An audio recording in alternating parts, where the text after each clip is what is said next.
What's up? What's up?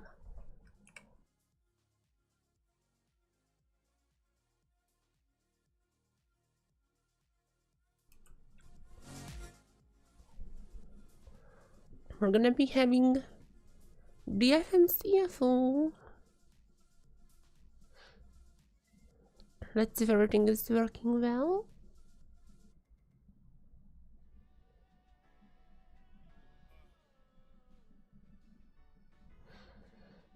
Let me just check the stats.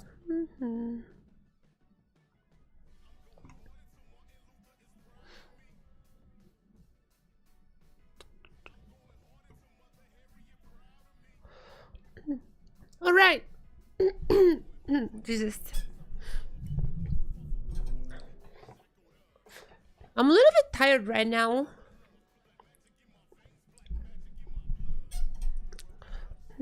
Not gonna lie, I'm a little bit tired right now. You can probably hear this in my voice as well. It's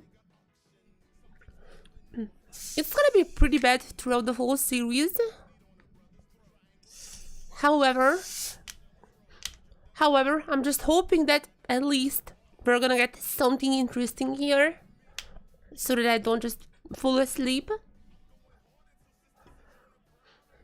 And both of these teams, DFM Chiefs, are actually quite interesting to look at. Where is the... there we go. Are they gonna be showing the lineups? I mean, the lineups have already... I don't know, they've already shown the lineups. Hope they're gonna be showing it again. Or maybe I can also just show it myself. I think I'm gonna show the lineups myself. Just give me a second. On the end. Nope. Anyways, Chiefs, DFM. You can see DFM here. I cannot really read Chinese. I know T1 second division Guwon in the middle. And I know that how is Milan gonna be playing in this new team. And I also already know that for one of those questions we're not gonna be getting the answer. Because it's gonna be Kakun who's starting. I don't understand DFM. Jesus Christ, the dogs are going crazy. 1 second.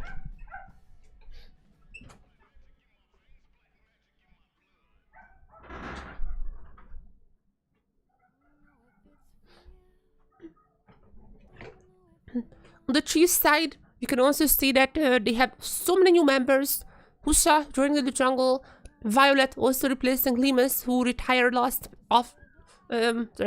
Violet also replacing Limas, who just retired last split. And you also have Zoranus, a new top laner, alongside by a Panther. You know, CFO started the trend with the 2 top laners. And now FlyQuest has kind of copied them. And also Chiefs are the next in the menu. Actually, I don't know who's gonna be starting. However, as for DFM, it's not gonna be Milan. After this whole split, I have no idea what DFM is doing. I really don't think going with Kakun is the right choice. But they're gonna be doing that. I really don't know what are they doing. I really don't know what they have against Milan. But those are just whatever. I really have no idea what DFM has against Milan. So he is, at this point, he's never gonna get the full real split. I remember in 2023, I think it was, Milan was actually playing pretty well with Harp. And then for Worlds, they never tried him. Then obviously split one, he had some medical issues, so he had to go back to Japan. However, now that he's here full time, they're also not starting him. I just don't understand what's happening with DFM. And on the other side, the Chiefs side, I have to say, honestly, the Chiefs are looking really good. This new lineup with Husha should be much better. Also, Violet coming in, who is, I think, one of the best ADCs in the Ost region. I think he plays with Ground Zero, right? Let me search it up. When I say Violet, I just get Vi. Yeah. And instead of Limus, Violet is gonna be playing for Chiefs, who I think is a really good player. Probably the best ADC from the Oceanic region. I mean, if you don't count FBI and some of those, but those are who are currently playing. But those are who are currently playing there.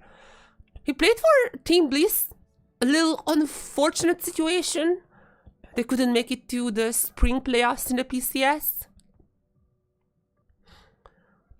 But all things considered, I do think that that's a good change. I'm definitely looking forward to seeing Violet in this role. And Husha, I mean, he played in the PCS beforehand. Together with this new top lane situation, I actually do think that Chiefs are not gonna be bottom 2. That is my current prediction. If DFM keeps up, like if I'm being completely honest, if DFM keeps this Cocoon starter, like somehow they wanna force this 6-man roster with the ADC, which was already not working split 1. If somehow they keep this up, I do think DFM is probably gonna be lost. And after that, I mean, I could see Chiefs just catching one of the secret fails though. I mean, they looked pretty good, if I'm being honest. Maybe GAM, unlikely. I do think that these two teams are bottom 2 teams. However, whoever wins here is definitely gonna be having a little bit of an edge over the others.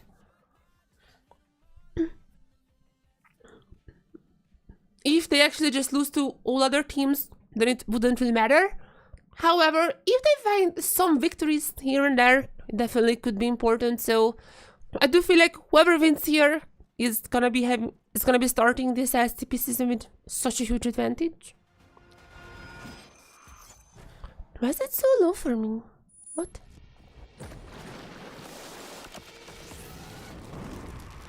This should be better.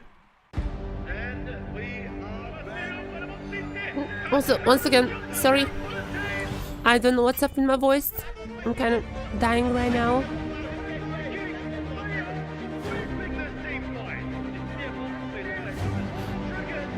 I'm kind of dying right now. Probably need some more Red Bulls, but hopefully throughout the series it's gonna get a little bit better.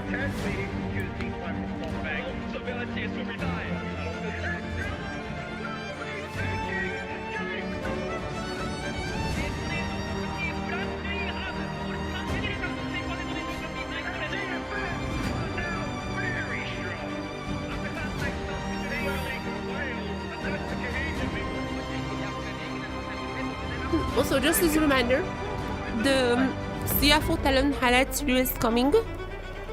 It's gonna take a little while because I just didn't have any time to edit. My premiere was also kind of trolling me, so it's gonna take a little while, but it's coming. Eventually, it's gonna be coming.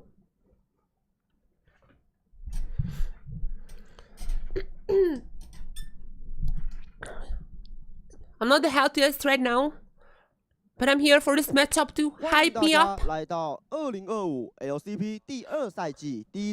So here are the starters. So here are the starters. So here are the starters. As you can see, the new top laner for the Chiefs versus Ray Farking. And also the new jungler Husha. A lot of changes on the Chiefs side. They still have Maya Panther, but he's not going to be starting, so it's going to be 3 changes in the off-season. Jimian still says has to face Arya this time around, but 3 other members are completely different in the Chiefs. Violet also joining them, and Cocoon is going to be starting for DFM, which I don't really get. I have no idea what DFM has against Milan. I genuinely have no idea. I do think that the Milan hard lane was definitely needing more time. It's kind of cute. The lane was fine whenever Utapom was playing top lane in 2023. I wish they would at least try that at Worlds. Milan was also looking fine in the very limited amount of games that we've seen Split 1. And after that, he had to go back to Japan because of a medical issue. But I just don't get, like, why? Unless they just wanna play AP bot laners game 1. That is, I guess, the reason to have Kakunan. Kaku used to be a mid laner.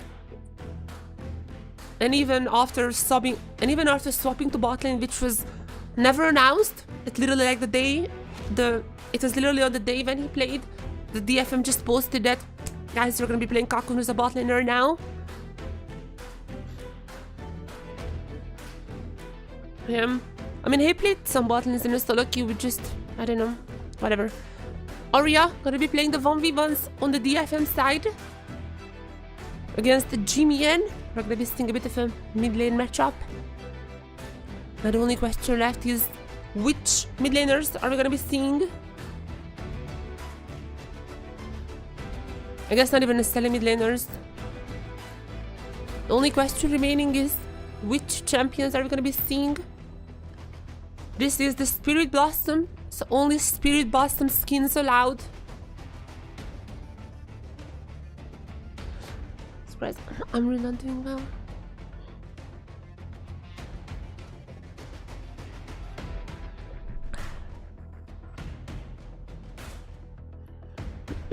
I think there was like a stat last year that oh no, sorry, that was with STG. STG won a ton of 1v1s.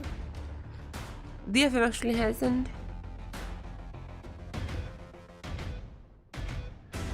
You see what is the situation here?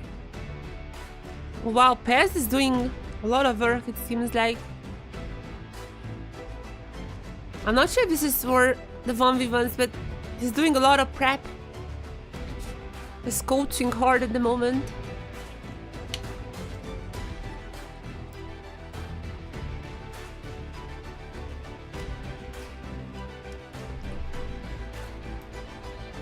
Oh my god, Jesus Christ.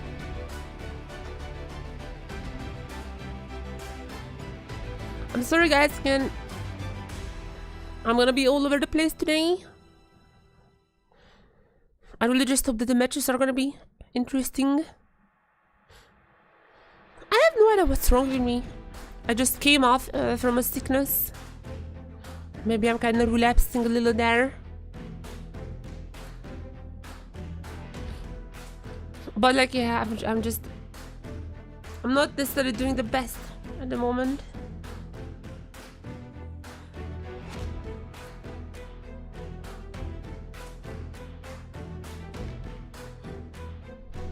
And we're gonna be seeing Yasuo versus Yasuo. Of course. Two mid laners going at each other. What else could it be than a Yasuo versus Yasuo? The most iconic mid lane matchup.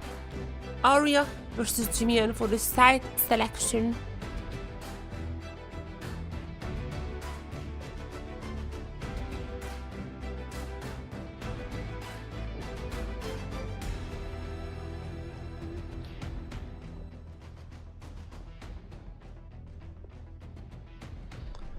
Alright, get us into the game.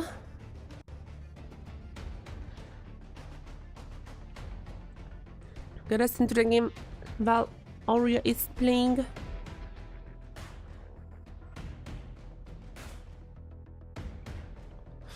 God, what is wrong? Come on. I'm gonna be honest, I'm kinda hoping for two quick 2-0 series today. I don't really have the damn it. I don't really have the what? No. I don't really have the capacity to just stay here for too long.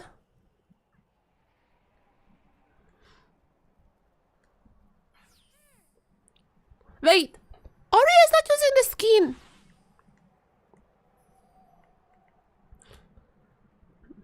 Is that allowed? I mean, at least Jimian is using the Spirit Blossom skin. But Arya is using what I think it's the high noon one, right? Is this allowed? Actually, I'm not sure. So far, every single player used the Spirit Blossom scheme.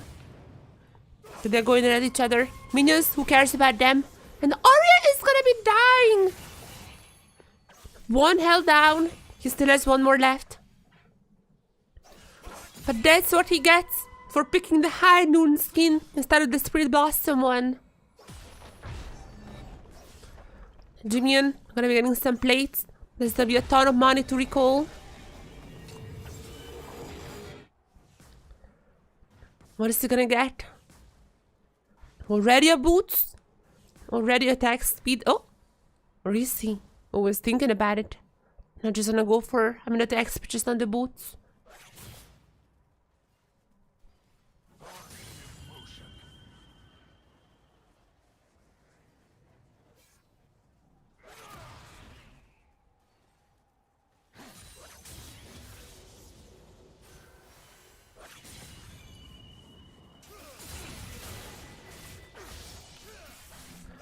Jimmy and Van back got some attack speed. I mean, Arya has some for his own as well. Oh, the cute is gonna be hitting. Level 6 not available for either of them. However, Jimmy must be like pretty close to that.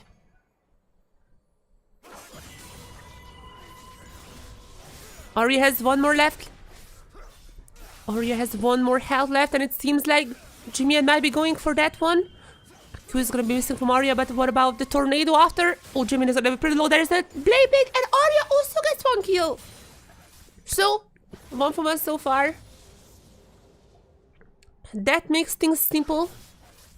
Whoever gets the next kill is doing this 1v1. That simple it is.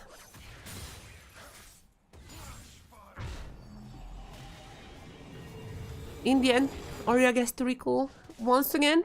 Ooh, gonna be getting a full how's it called? Essence River. There you go.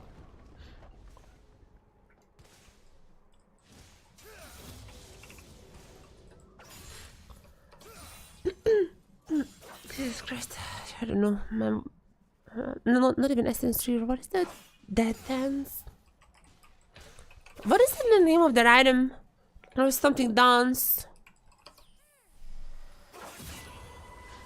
Not Death Dance, whatever. Phantom Dancer, right?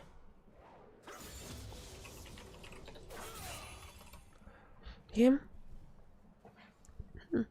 After the back, Arya has a Phantom Dancer. A full item compared to only just little snippets for Jimian. Arya definitely has the upper hand when it comes to the last kill. I feel like he got it, but he still has to go over. Oh, that was a really nice wind wall from Jimian.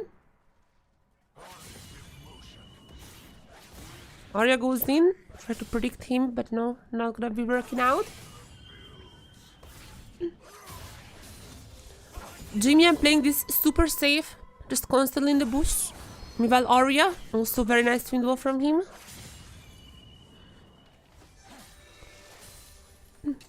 It seems like Jimian wanna go back. Is this a cancel? No, it's not gonna be cancelled. Just barely, but not cancelled. And in the end, can Jimian pick up a full item? Oh, Jimian didn't pick up a full item either. Still no full item for Jimian. Gonna be rather going for the boots. As you can see, Arya has a little bit of a good lead.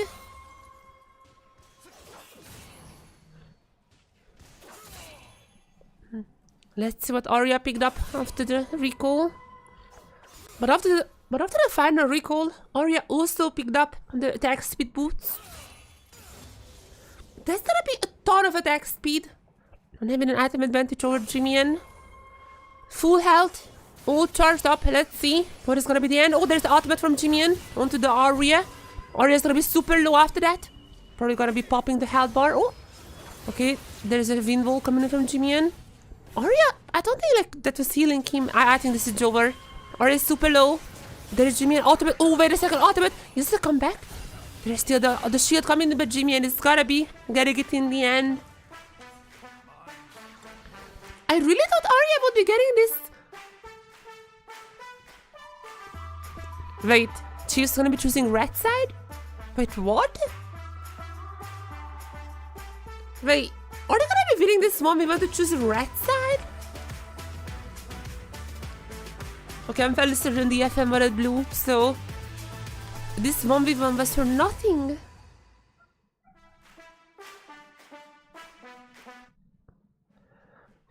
Well, it is what it is.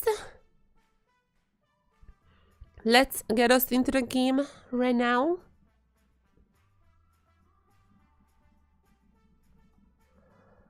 So let me share this on Twitter that we are live.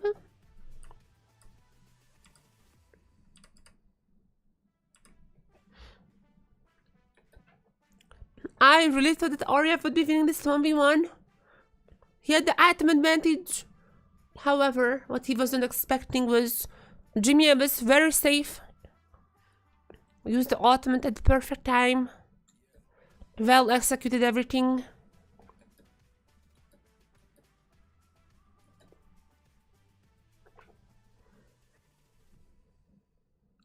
Okay, let's see. 1 second. 1 second, I'm just sharing this image. Hello, Ray Farkey. Coming back in. Yeah. So I'm no idea why they're gonna be playing Kakun that first thing. Chiefs. Jimmy in.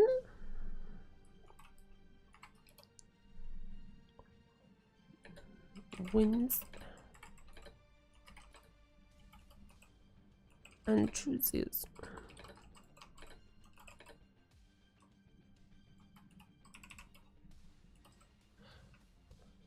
What is the Chiefs' official name?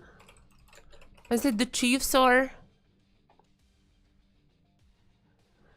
No, it's not. Yeah. Good morning. Morning, everyone. If you notice how awful my voice is, I'm sick. I have no idea why Kakun is starting. Unless they go for actual AP bot laners. I really think the DFM is making a mistake. Just like last split, I feel like that's gonna be a huge mistake. And even though last split they overtook Chiefs, Chiefs upgraded so many roles. They have a new top laner, they have a new jungler in Hushu as well. I feel like if DFM is not improving, then they're just gonna be lost. However, we are gonna be in draft. That's gonna be Zorano's first game in the LCP. Him and Biopanther are gonna be in the same situation as Driver and Rest. Chief's goal is to play both of them, as we're gonna be seeing some bans already. Notably, Nofri is up. Gwen is banned, however, Nofri is up. I would not be shocked if we see the Nofri picked by Guvon. But Rayfork is just gonna go for the first pick. Rumble? I mean, don't get me wrong, Rumble is a really strong top laner. However, Chiefs can just go for Nofri themselves now. And they're still gonna... Oh, but they're going for... But they don't care about the Nofri. Xin Zhao it is, together with the Ahri. And I'm getting a pretty strong jungle mid lane duo.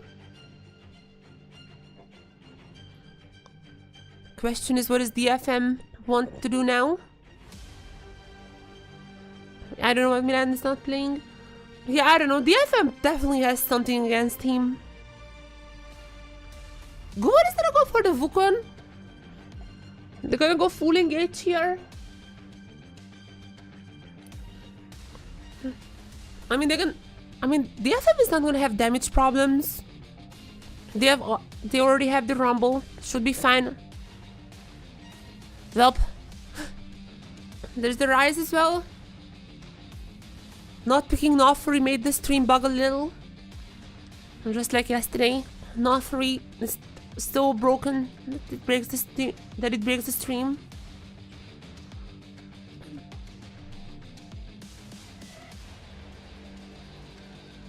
haven't even finished my tweet. Jimmy wins the moment, just reset for the Chiefs.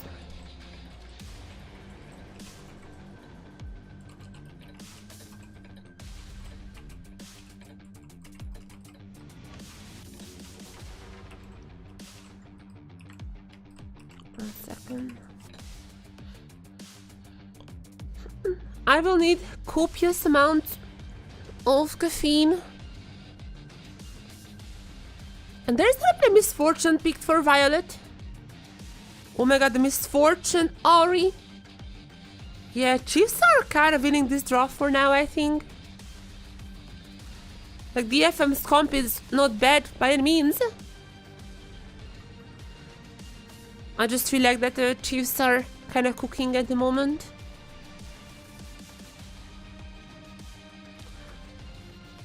And this new Chiefs roster should not be underestimated.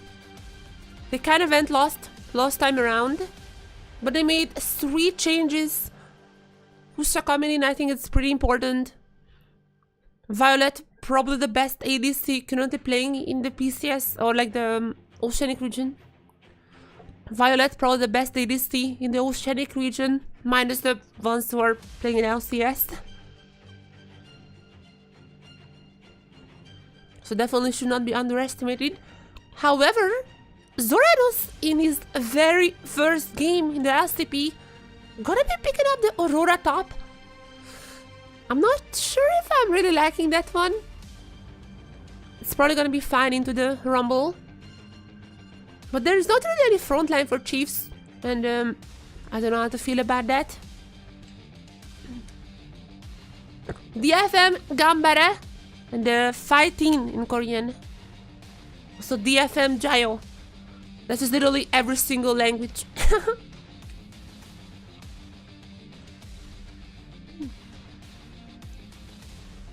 Kakuna just gonna go for the Kaisa. I'm gonna be finishing this up with the Nautilus. I have no idea why Milan couldn't play this. And the funny thing is, Milan's best champion is the Misfortune, which now has been picked by Violet. So that's not even gonna be available anymore. I have no idea what is DFM doing. There is like a pretty default draft. Like you kind of just wanna go late. When the match goes late, DFM probably has the upper hand. And I mean, Chiefs draft is like a lot of damage. Not really frontline. Might be an issue, but yeah. It's just gonna be a bloodbath. Milan is already recovered, yes. I mean, never had like a serious, I mean, not, I think like as far as I know, he had something with like his like leg. Like it was broken or something, so just had to heal it up. It was not like super serious, from what I understand. But to my knowledge, he was already recovered for like last season playoffs. As far as I know, but I might be wrong. There might be something else going on as well. I don't know. I don't know about that exactly.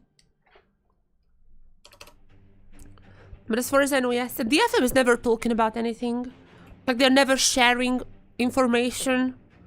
They haven't even shared that Kakun was playing. Like, when Kakun first came in, they haven't even shared that they signed him. No one even knew that he was in Taiwan. DFM is not sharing anything. If I'm being completely honest, it does feel like the DFM is kind of already checked out. And likely they're gonna be replaced in the end of the year anyways.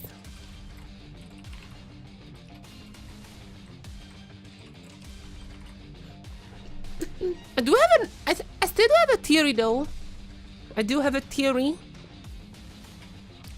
that if any time DFM would be in the brink of elimination, they still have Utapon on the roster. He's actually an official co-streamer for them.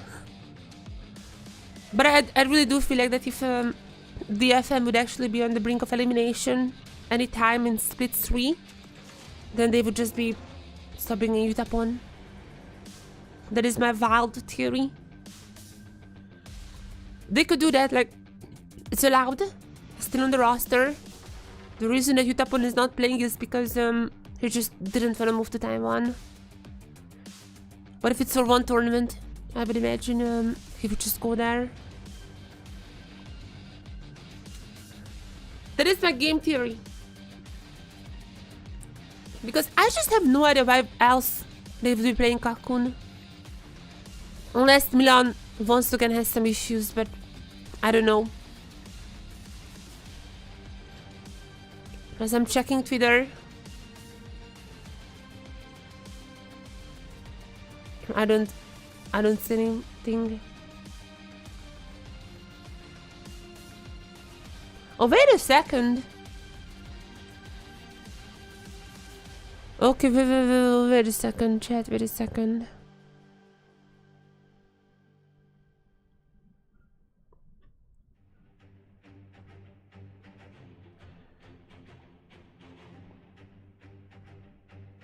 Milan is not here.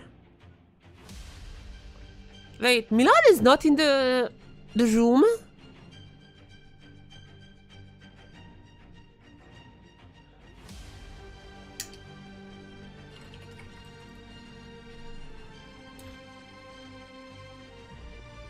The last thing he was tweeting is like how is the auto attack animation. There's a new ADC champion. I thought it was a support. Same. Yeah, he was not. Yeah, he's not in the gaming room. Still not starting. We can do some more investigation. He was streaming 5 days ago. We can do some more investigation. Who doesn't have saved things about clips?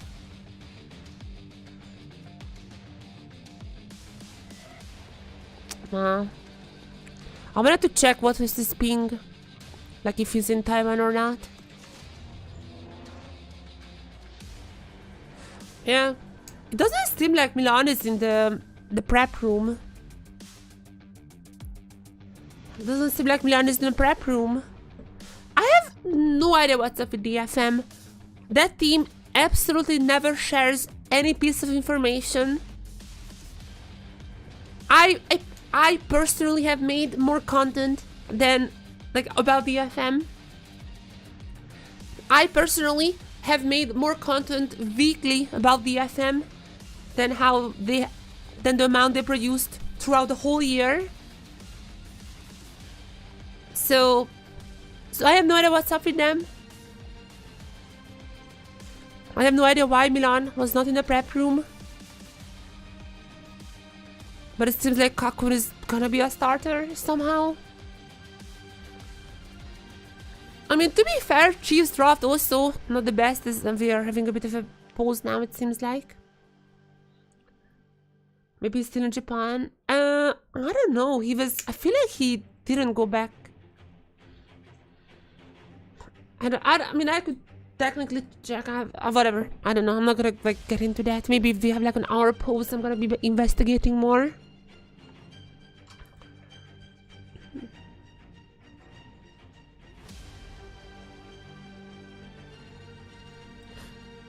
But I'm pretty sure I remember him sharing stuff about Taiwan. Let me check his profile once again. I'm like fairly certain he was tweeting about some stuff. Oh, finally. We're gonna be in game. Welcome to Summoner's Rift. We're gonna be in game now. Finally. Once again, sorry for my voice. I'm a little bit dead right now. Oh no, he has to be in Taiwan. So I just checked. Okay, so I checked Milan. So Milan posted a play League of Legends clip on Twitter from the Japanese server, and he had 25 millisecond ping to the Japanese server. So he's in Taiwan. I have no idea why he's not in the studio though. That is so weird. DFM is never sharing any information, and it just makes everything seem weird. Like if they were a little more transparent, I feel like people would understand them more. But because they never say anything, they seem like this mysterious team who just never doing well.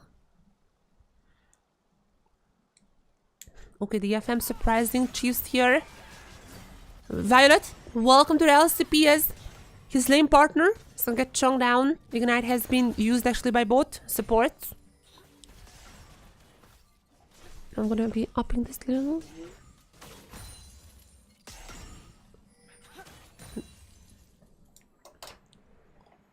Harp is gonna be on a ward. However, Cocoon and Violet are trading between each other.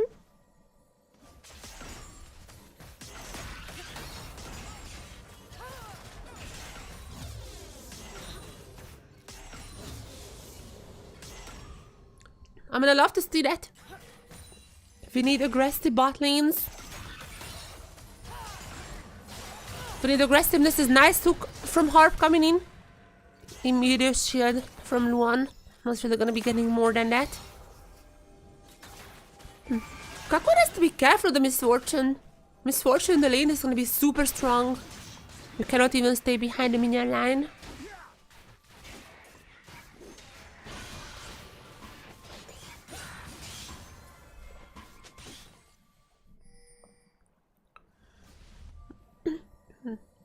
Besides that, I mean, there's nothing super weird about runes. Husa gonna be going for an invade here. I'm gonna be meeting up with Guvan right now. Oh wait, did he steal it? I think he stole it, right? We actually haven't steal it, but I think Husa stole that one. Now he's back to his own jungle. Just making sure it's gonna be a nuisance to Guvan.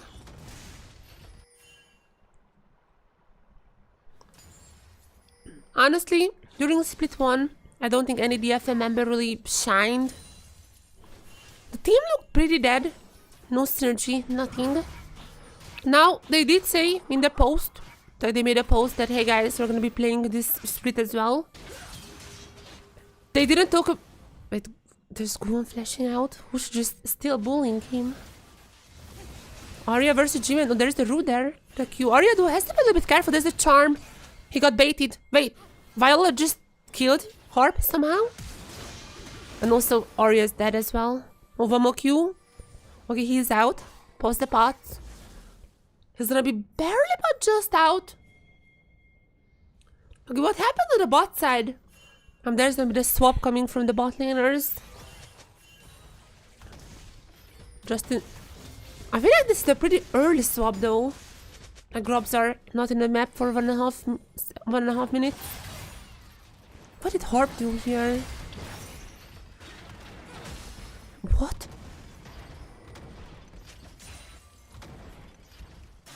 What? What?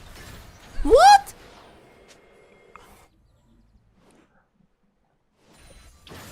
Did Riot Games get a hold on my replays or something?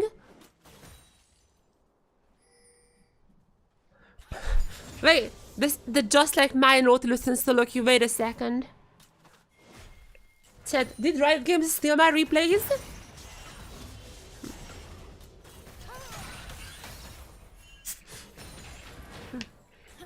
Okay, that was definitely an interesting play.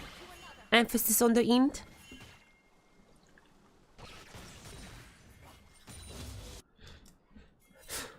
Already on to a good start.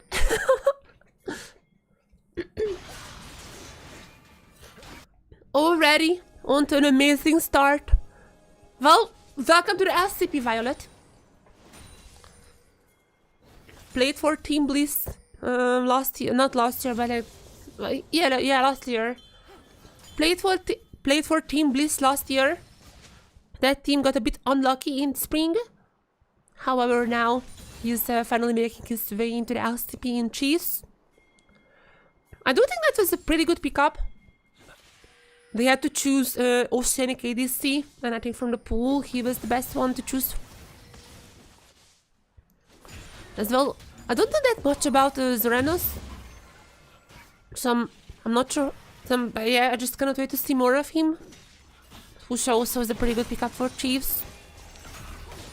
The new pickups for Chiefs so far are paying out. That's gonna be DFM got 1 grab, but the remaining 2 is gonna be picked up by the Chiefs. Violet gonna be quite up ahead in the lane already.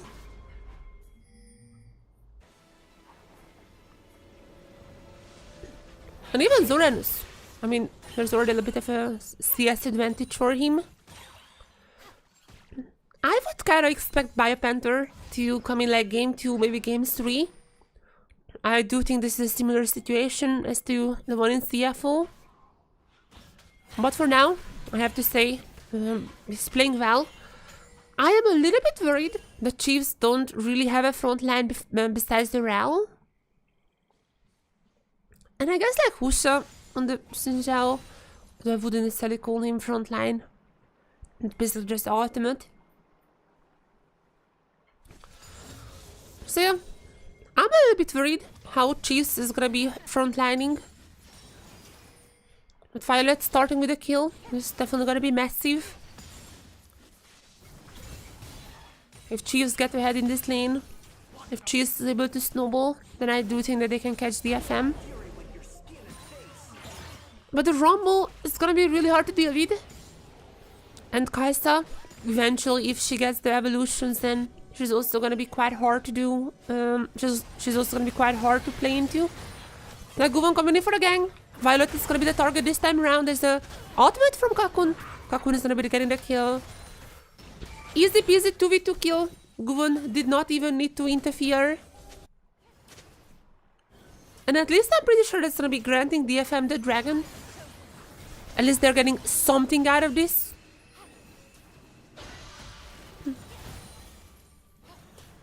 Meanwhile, Arya.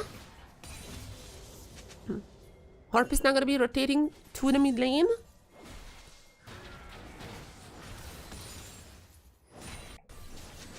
There might be a bit of a brawl here.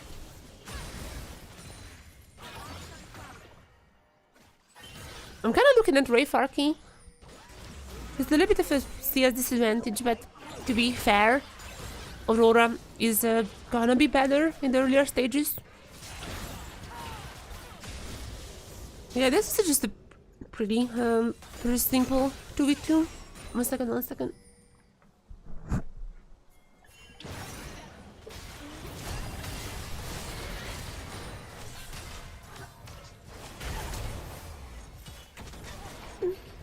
That was the prettiest 2v2.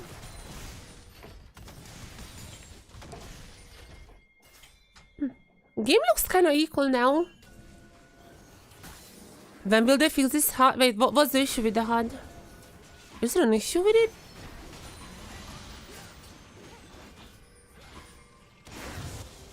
Is there? Wait, is there an issue? I joined all the showing only the timers.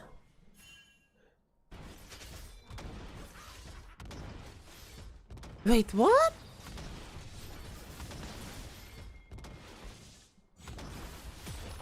I don't get it. It looks good to me, unless I'm missing something.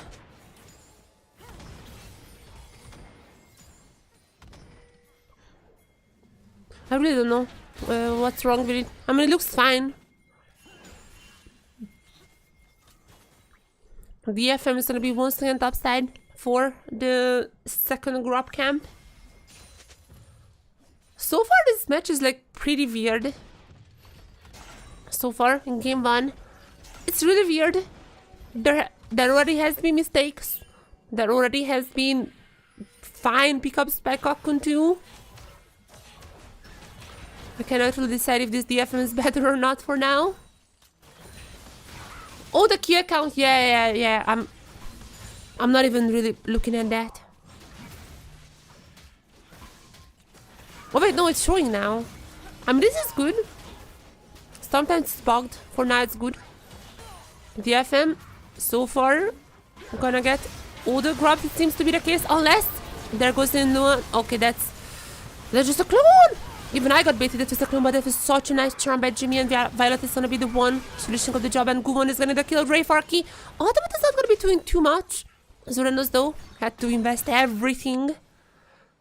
In the end, Chiefs are gonna be getting 1 kill, I think, as well as one more grab. But that means they're gonna be stealing away some from the DFM's camp. Not a single full objective has been taken for defeat.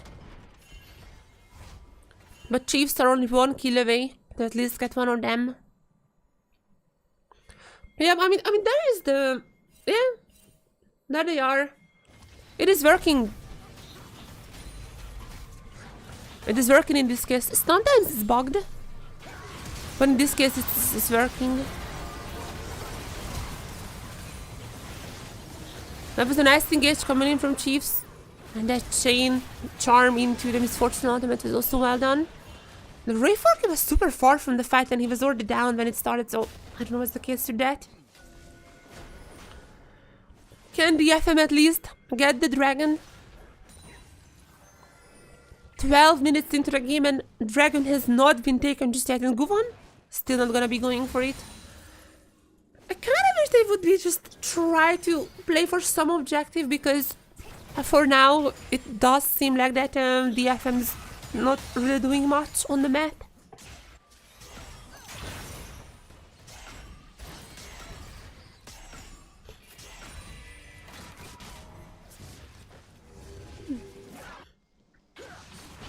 Yeah. 3-3 grabs. No one is gonna have the mites. No one is gonna get the full camp either. So we're far from defeats too. This is a pretty slow game so far. Wait.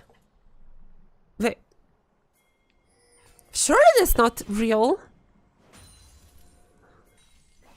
I mean, I guess like Guvon hasn't ganked so far. His gank on the bot side was like his gank on the bot side, he didn't even touch the enemy. I guess it might be true. But then why is he behind like how many CS? Like 40 CS? How is he behind 40 CS? If he literally has not touched a single enemy. I'm fairly certain that's not correct though. There is like, he has to have dealt at least 1 damage. Okay, well, Ray Farkey is gonna get the 1. Okay, this is not too good for DFM. They're gonna get the dragon finally, but this is such a late dragon.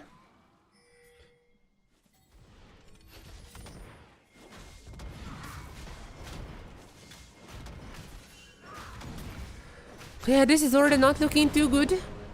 They're gonna get the turret as well, you know. At least something. Something to keep the gold somewhat equal. But it does feel like that they're kind of losing on the map. Even this dragon was way too late. Chiefs are having pretty good responses to that. At least the FM is gonna be having the turret feat. As you can see, just right below the scoreline. In the feats, it's 1 for 1. Objectives are gonna be the deciding factor. The next dragon and the herald. I'm gonna be honest, the game started sloppy. Harp gave away a very weird kill. Then Cocoon won actually in a 2v2. Ever since then, I feel like we slowed down a little. I'm not happy with DFM's map control, but it's not like Chiefs are doing too much either. DFM getting some turrets. You know, get Arya fed. Never a bad idea.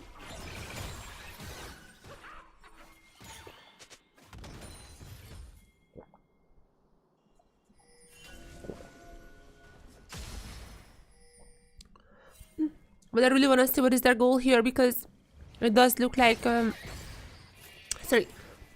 But I really want to see what is their goal here, because it does look like they're just playing. I don't really see a game plan there. It's kind of just get fed, get to the late game and just carry.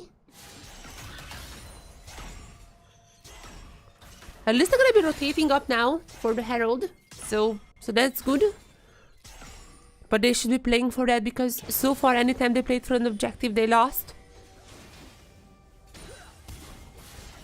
Their positioning goes to another greatest now. Oh, immediately charmed, but that's just a clone from Guvon. He still has to be careful, he's gonna be on the ward. Okay, Harp and Guvon are gonna be very aggressive, but so is Arya. Gonna be flashing in to go for the stun to Jimmy, and Jimmy immediately had to pop the ultimate. And the ultimate is gonna be running out. That's a pretty good ultimate to get out from the Ahri. DFM is just dancing around. I mean, they kind of have the board advantage here as well as Luan gonna get caught out, but just gonna be getting out as well that easily. Usha is gonna be the next target. There goes Guwon. What? Okay, Guwon. That was a bit too dangerous here as now Rayforky coming in. Everybody just gonna be in Violet's ultimate. Okay, this is such a sloppy fight, but can they still win this Harp? Okay. Okay, there's just Kakun going in and going down. What was that? Rayforky got some damage out, but like they went into Violet's ultimate. Now Violet, what the? Okay, I need to see a replay of that. What? I mean, I just cannot comprehend what's happening here. I'm not sure why would they go on to Luan so incredibly hard. I don't understand why would Guvon decided it's a great idea to just go in onto 4 members. Now, I mean, this is like not necessarily a bad ultimate from Kakun, but Luan played this pretty well. Couldn't really take him down fast enough as now there's a flash try to get in Jimmy in, but he was dead already. Yeah. And that's what I mean. Another DFM blunder. They just cannot play for objectives.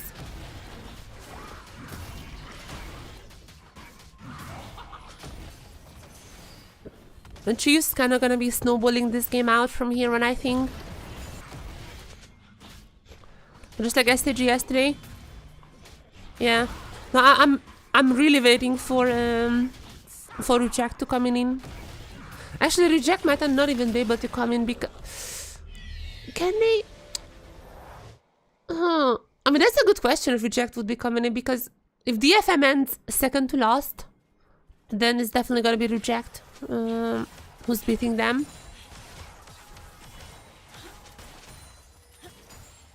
However, if Reject is gonna be getting the free spot, who are the other teams there?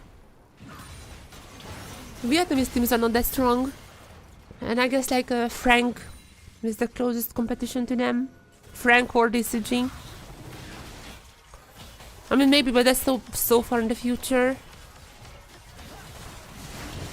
DFM at least gonna be getting the dragon, but now they have to get out because Chiefs are so strong here. Ultimate is not too bad from Rayforky, but not gonna be doing that much damage. Violet wants to come in the super good ultimate on the Misfortune, and yeah, they just gonna be getting down Harp as well.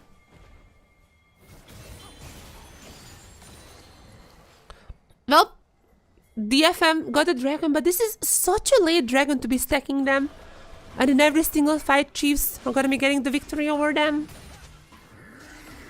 Arya is incredibly low. I mean, I'm not sure if he can defend this turret. He's gonna get the one. Violet, another kill for him. And what a debut match for Violet. This guy coming in from Team Bliss. After Limas announced his retirement, the big question was which ADC Ocean is gonna be standing in. And what a performance from Violet. Reject would be DFM 100%. Reject is such a more coordinated team than DFM. They're easily winning that.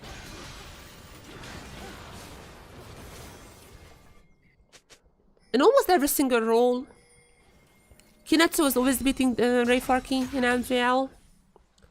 Forest, I definitely rate Forest higher than Guvon. Mid lane is like the only place where I say that Arias is probably better. But Somber is much better. Reiner is like kind of whatever. But his playstyle is not really requiring him to be that skillful. His experience, I think, is way more important.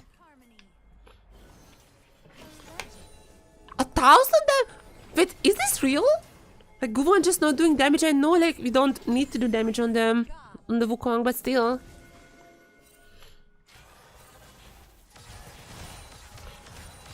I don't know what to say. Like, I said I'm waiting for an interesting game. I'm a little bit sick right now. I don't have a voice. I'm tired. I wanted a hype match. And this is not really looking to be one so far. I feel like DFM is just not performing. None of the members really surprised me, or, you know, wow. None of the members really stand out. There are a lot of mistakes from them. They're still not playing as a team, really. But I'm very surprised about Chiefs. I do feel like this team, brand new team, another amazing ultimate from Violet. This is a brand new team coming in. 3 new members after split 1. And they're just looking like a completely different team. I mean, they are. But Violet, I feel like he is such an incredible addition to this roster. Husha also seems to be working better. And Zoranus, I mean, haven't really shown that much for now. Definitely have to see him against some of the higher tier top laners as well. But so far, I mean, pretty good. After the very disappointing split 1. After a very disappointing split 1 for Chiefs. Not winning a single match. I do feel like this is gonna be a massive upswing. This seems to be a map. Oh, this seems to be a massive upswing for them.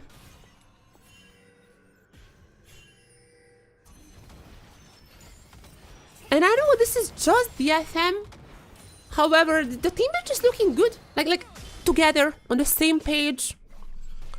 I have nothing against Mir. I really like Mir as well, but it just does feel like that Husha goes in, the team follows him, they know what to do. They're using the same brain to make the plays. It is just a very, very coordinated team, I would say.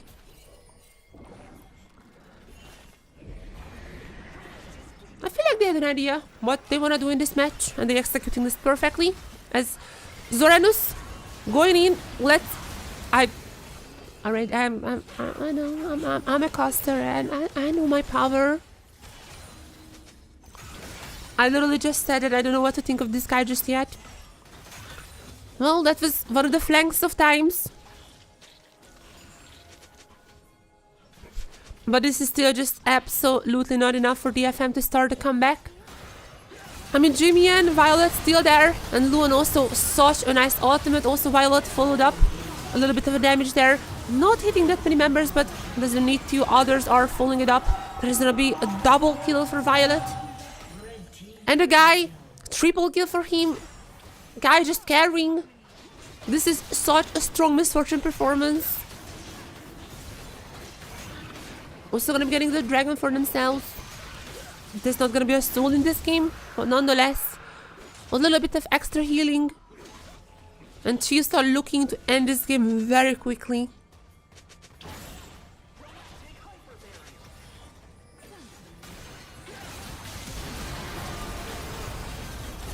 Also, I just like have to praise Luan as well. I feel like split 1 he was a little bit invisible. Him and Lemus never really had like these highlight moments. However, just in this game already, this is like the 3rd time when I see an amazing engage from the Rel, and immediate follow up by Violet with the ultimate too. They're just playing really well. As look at the items. Jimian has just bought Magi's. 10 stacks. That's where he's starting at. A little bit of a curse usually whenever a mid laner is buying Magi's. Let's see if this curse is enough for DFM to put them over the finish line. At Jimian gonna get caught out here. Surely he's not dead. Okay, he's making his escape. Has to use the ultimate, but there are still 2 charges on there. So far no one is dead. However, Chiefs can just go for turrets if they want to. Waiting for the next wave, but they are super strong. Those turrets are not standing a chance. Zoranos trying to go for... Oh my... Oh, look at the damage on the good one. Wow. Chief decides he would rather go on getting the top side tier 2. Gonna be going down pretty fast. Otacon, is this the next player's harp is getting called out once again. He's going down super fast. Violet actually has to flash away. That's a nice knock up onto Violet. But the ultimate, even without that, Chiefs are gonna be carrying this fight. This double for Violet as well. This guy is just insane. Okay, Arya might be doing some damage here. Okay. The Magi's has been cleared. I mean, that's... Okay, Arya? Wait, Arya? Arya! Oh. Okay, that was high for a moment. Violet got another kill. 10 kills for this misfortune. To be fair, Arya had to go for this play. His team not playing the greatest. Arya had to channel a little bit of Faker. Unfortunately, it was not enough. But he got like 2 kills, so... Props to him. I'm not faulting him for trying that.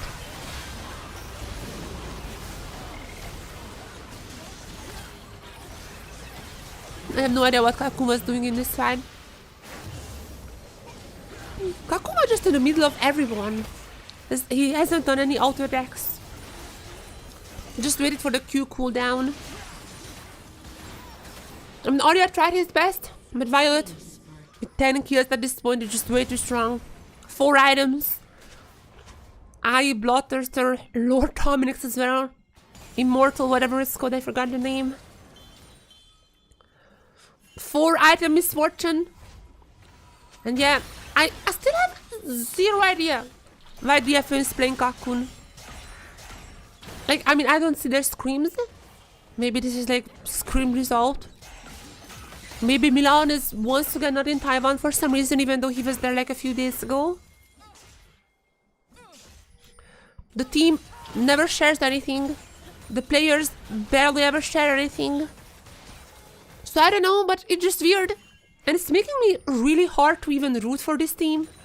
Because we just don't know anything. The only time we see this team and know anything about them is like this, whatever, like 2 or 3 hours that we're watching them weekly. But with all that being said, Arya, was doing his best. And this was not necessarily his best. The last ram rope almost actually saved... Wait. Okay, Kakun. He's gonna be going down. For a second I was like, maybe there's a chance that Burn is actually burning Chiefs down. Oh no. Chief just stood in the damage. And they're still coming out victorious here as they're also gonna be picking up the Baron. And I do feel like with this one, they're also gonna be putting the final stamp on this match.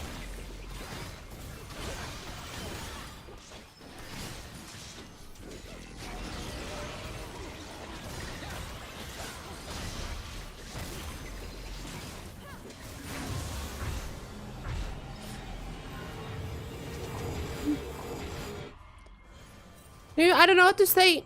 It is a very disappointing result. Not even because they're just not playing as a team, but also because, as I said, we just don't have any information about them. Okay, that was not the best round warp. You win, you lose some, but you also win some.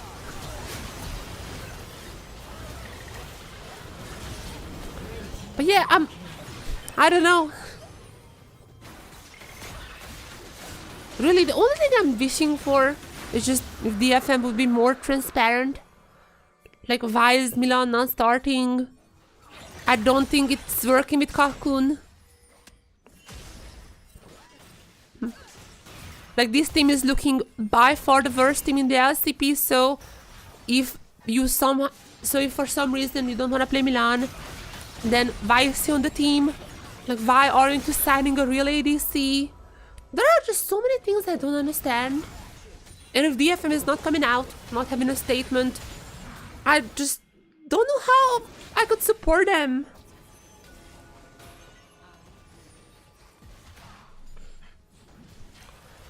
They're being radio silent about the whole Milan situation. They haven't even announced their... Usually they announce their starting roster. They haven't even done that this time around. They said nothing. The way I found out that Kakun is starting is from LCP. Like the little intro before the match starts. That was the only time I've seen anything about the starters.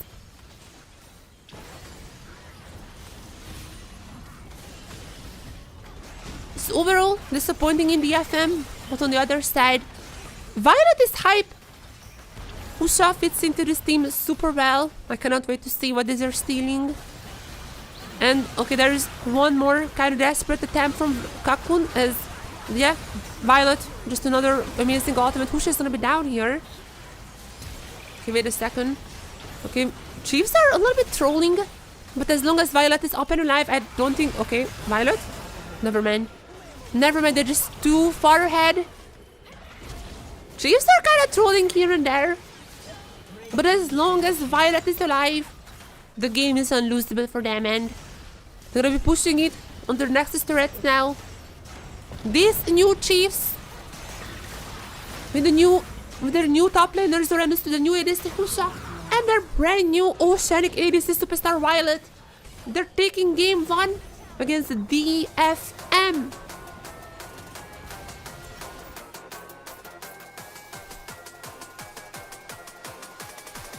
I cannot scream. I'm sorry, guys. I cannot scream. My voice is dead. But I have to say, I'm super hyped for this team. If they win 2-0, I'm gonna do a sweep. Alright, guys. I promise it right here, right now. I promise it right here, right now. If Chiefs get a 2-0, I'm doing a sweep.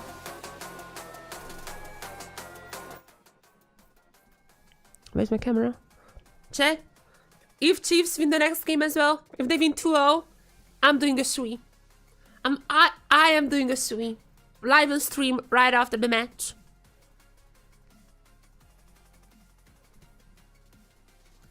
What a debut game for Violet and Husha. Yeah, definitely. I mean, even Zoranus is really good. Like, props to him. I do feel like that BioPanther is gonna be coming in for game 2. Once again, from what I heard, like, the communication from Chiefs was kind of like Zoranus is not the replacement for BioPanther. It's like a CFO situation. That was their communication, at least. We might be seeing... Okay, actually, Milan is... I'm not sure if Milan is in the studio or not, so maybe we're not seeing 2 substitutions. But I wouldn't be surprised if we're seeing BioPanther back in. But yeah, that was a very, very good one.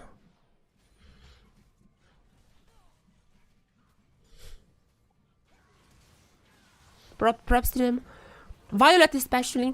I mean, Husha was just like playing Xinjiao, which is like a pretty textbook champion. Like, you wanna go in, you wanna pop her out to have the immunity. He was playing bad, but it's like Guvon had such a bad game. I mean, he wasn't like shining too much, if that makes sense. However, Violet, I feel like Violet was just highlight plays after highlight plays. He was having such an incredible game, but Husha fits the team better. That's definitely true. Compared to Mir, I feel like Husha is just such a better fit for them, and honestly, at this point the question is, can they beat the Secret Wells? Can they beat maybe even GAM?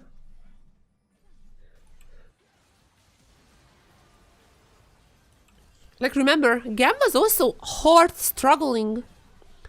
GAM was hard struggling last split. They were not good. And the question might be actually real. Like, can these Chiefs beat some of these like top teams? You know?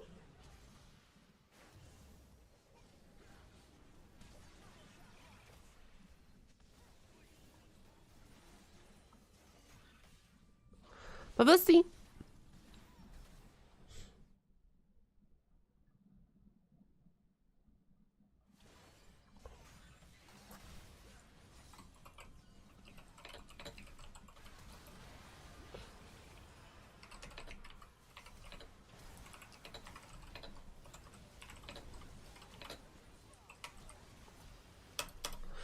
partner gap in the top 4 and bottom is still pretty huge.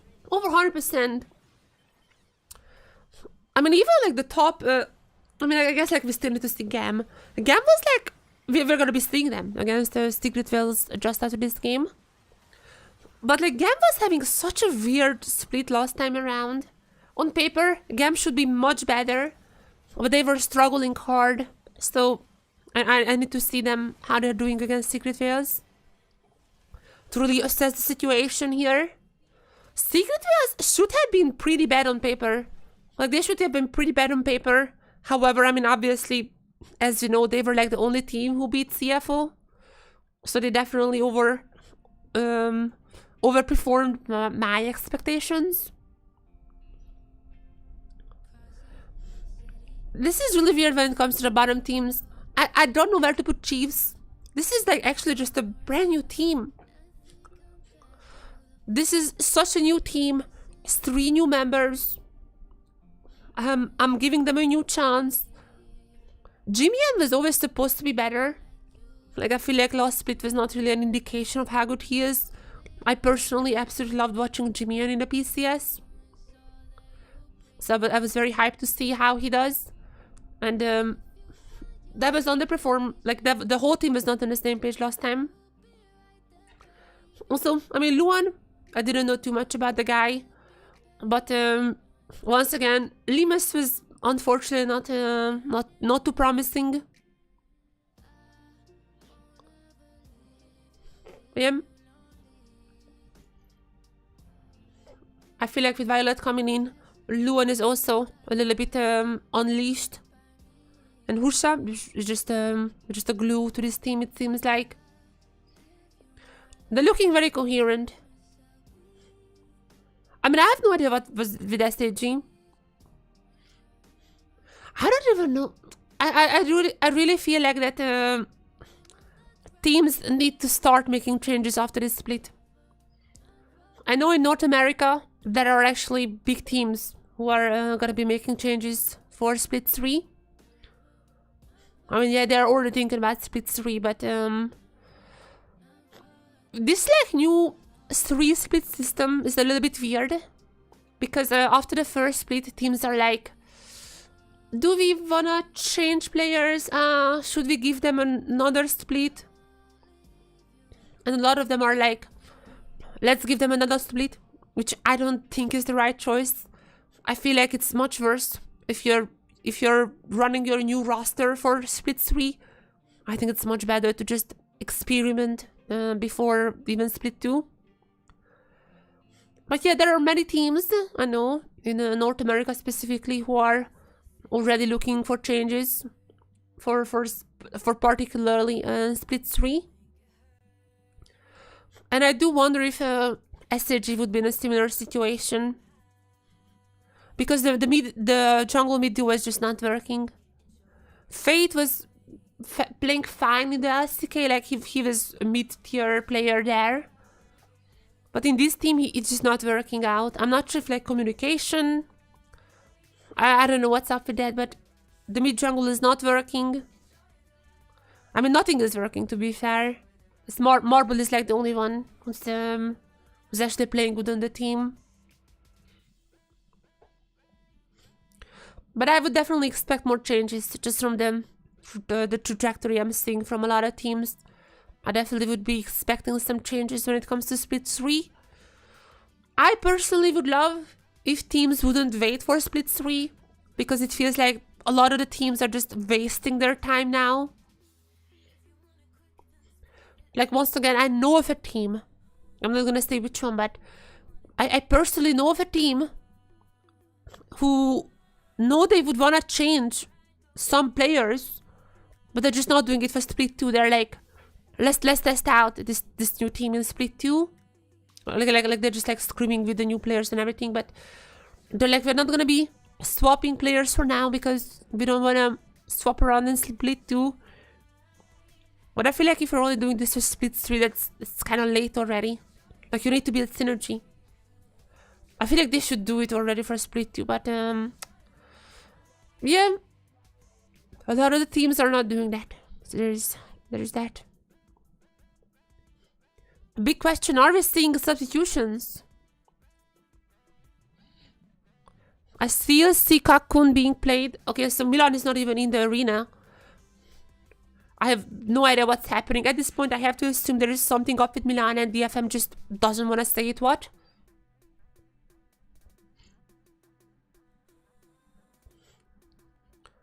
And as for CFO, they're also gonna keep running the same roster. Okay! And not CFO. I meant Chiefs. They have a very similar abbreviation. But they did play like CFO, not gonna lie. They were extremely clean. They're gonna be running the same roster. Bio Panther, it seems like not gonna be playing today. But to be fair, I'm always forgetting the new top laner's name because it's like so not a word. What is even that? Like it's not a real word. Zoranus. Zoranus. Alright.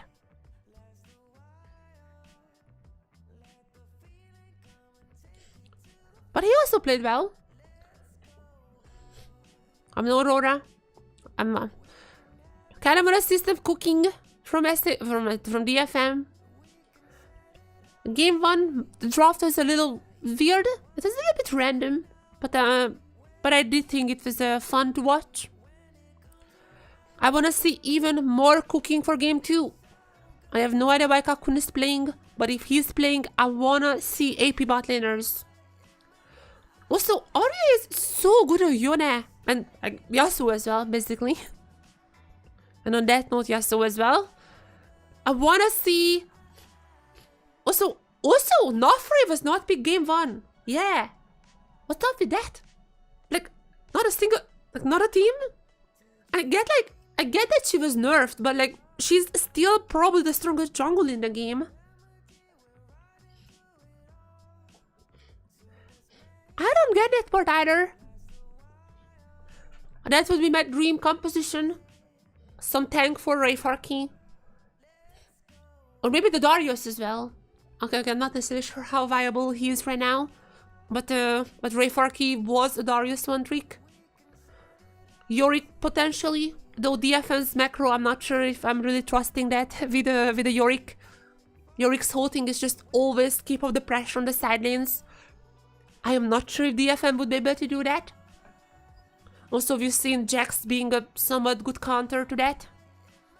As DFM gonna be choosing blue side, they're gonna be having the first pick. I wanna see Darius or some tanks for Rayfarki, whatever he wants. Nofri for Guvan. I wanna see AB champion for Arya. He's so good in AD champions. Yone or someone like that.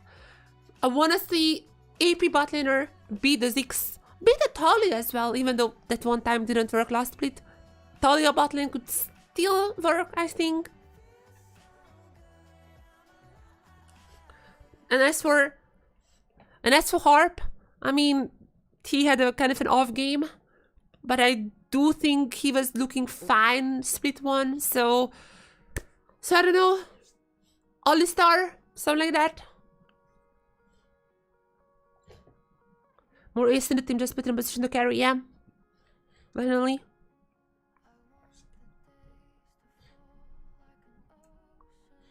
To be fair, the Ryze is like a pretty much a carry champion right now.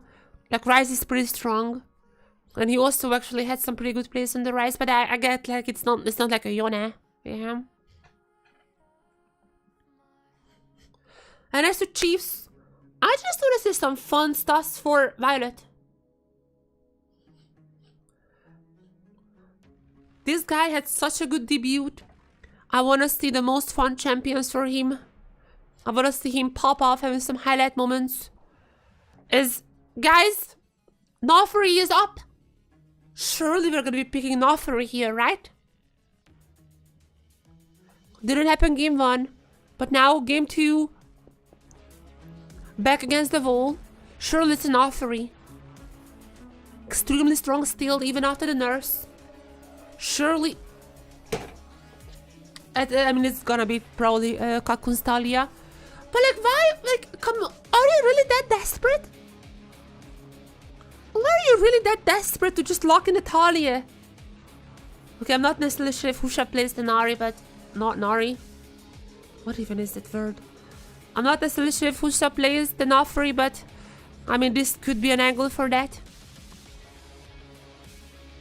Jace.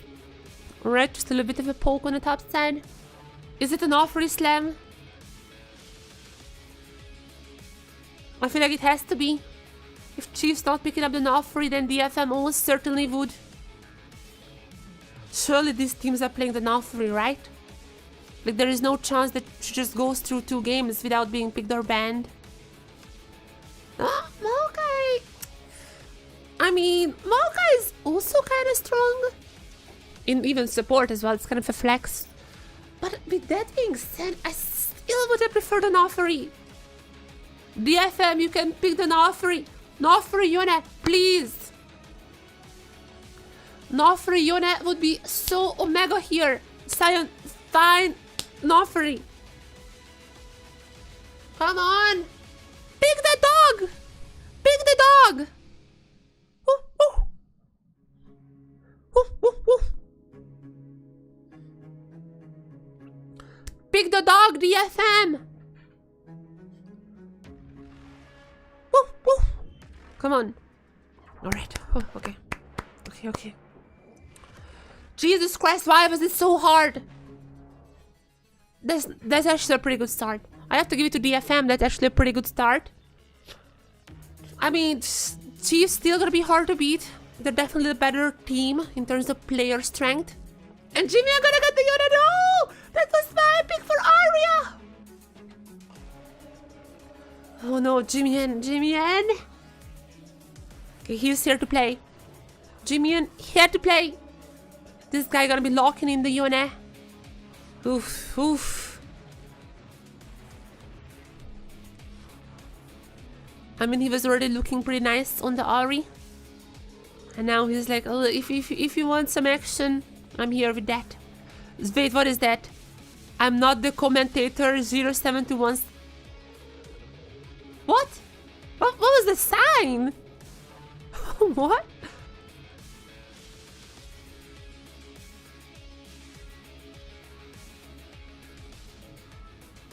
Okay. Let's see what is the case. There's gonna be a ton of AD damage for the Chiefs. Actually, that's DFM 2. Okay. A little bit of change of plans here. DFM 2-1 fighting.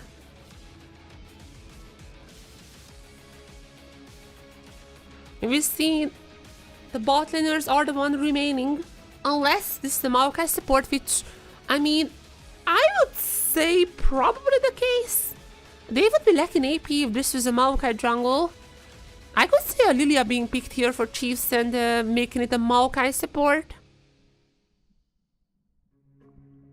Especially with now Ezreal also being confirmed. I feel like they're just gonna be Lilia last pick. Maokai support is fine with this comp. I wouldn't necessarily hate it from the Chiefs, but as for DFM, what do I want to see?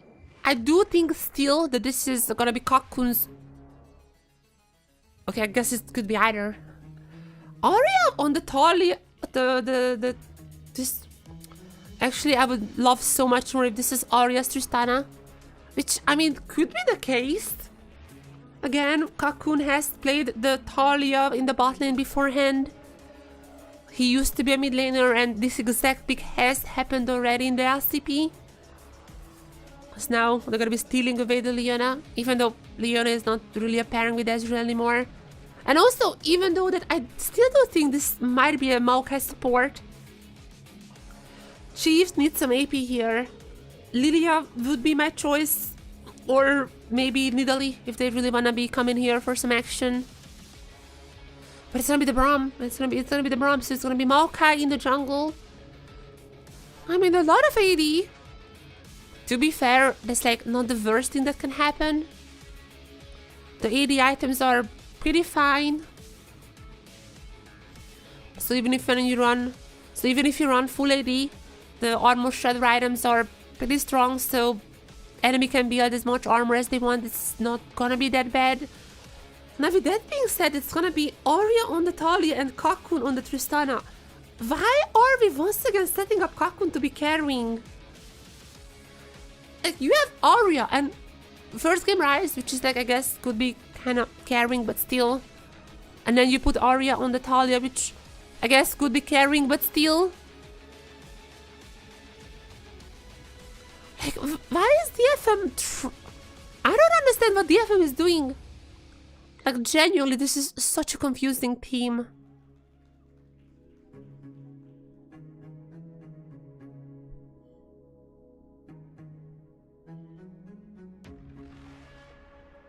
Well, whatever. Let's see. Let's see. I don't really understand. Whatever.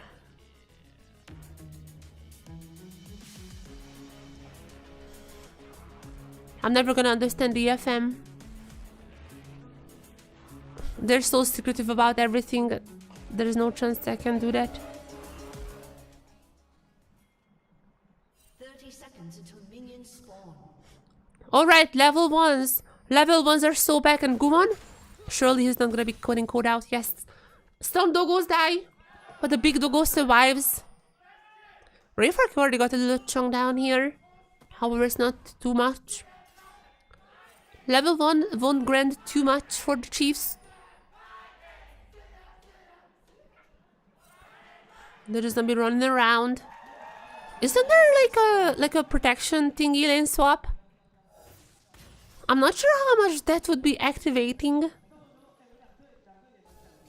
Okay, I don't see it activated. I'm not sure how that reacts to level 1s. But nonetheless, everyone is gonna be back to their own lanes.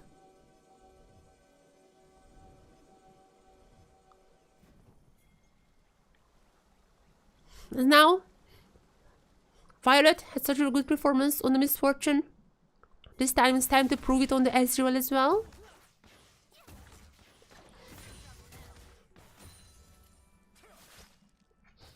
Why is it so low?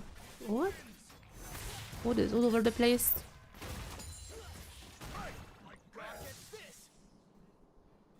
Cocoon is definitely gonna be having the chance later on to melt down those threats.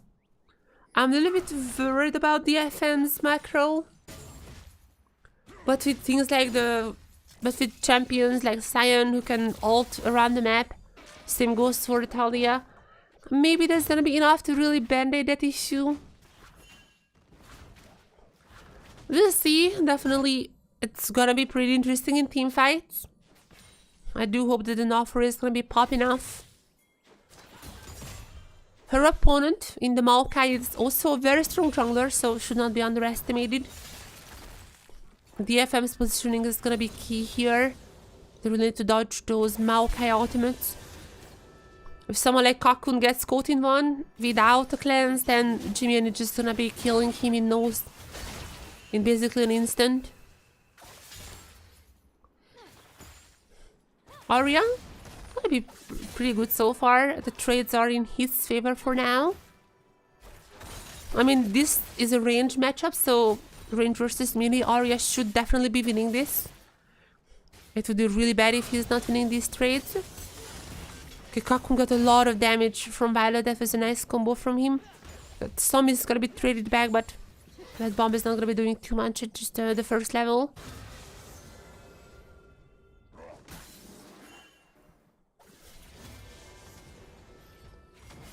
Alright. So far, nothing super interesting.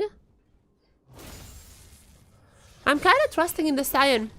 I really hope Rayfark can just scale to late. When it comes to the late game, this Sion is gonna be incredibly tanky. However, DFM just has to get there. Last time around, their dragon stacking was really slow. They gave up so much on the map with every single play.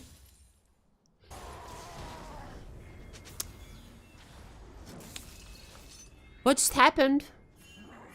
And going for the champion, not the minions. This guy, oh my god. This guy's not watching bows. That is exactly how not to play a Saiyan.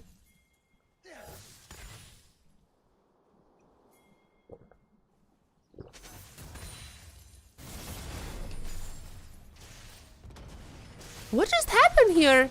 Zoranus with a solo bolo? That's all? That was random. Okay, good for Zoranus. Sure, he just woke up, auto-attacked and got a kill. Alright. That was a bit of a blunder from Rayfarky. Not watching enough bows, I see. But at least, meanwhile, Arya is doing quite well on the lane. Okay, Zoranus will be really happy with this one. There's already a tier immediately TPing back to the lane. There's already having a tier after TPing back to the lane. Gonna be stacking that one from now on.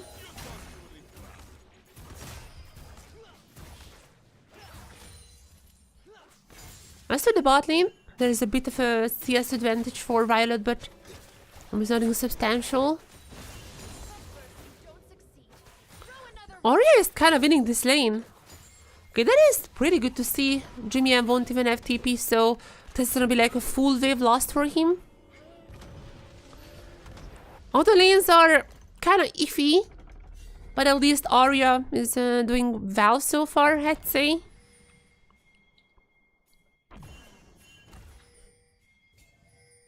Kakun gonna be rotating top on time for the grubs. Okay, that's also kind of good to see. Last time around, I remember DFM was super late for every single objective. Now they're gonna be in position for the grubs. They already got one. Are they gonna be fighting for the remaining two? Okay, there is the Sign ultimate coming in. Also with Harp. Ultimate into the Q is pretty good. DFM may just have found a fight. There is one kill. There is another one. 2 kills and Arya still going in. The knockup is not gonna be hitting the Husa, but it doesn't matter. They're gonna get the remaining 2 grubs as well. That's what I wanted to see. They're on the same page. They have an idea. They're going for that and they're executing it perfectly. That's what I wanted to see. Also, it kind of helps that they have an Offrey who is absolutely not balanced. But it's just a side note. Yeah. Also, yeah. Now, obviously, with no Offrey, you can just fight anytime. Well executed, Sign ultimate. Perfect timing as well. Well done. Oh wait. Can I see the picture in picture? DFM is going for a dive here. Seems like Chief just gonna be giving up the turret as now Kakun gonna get one plate.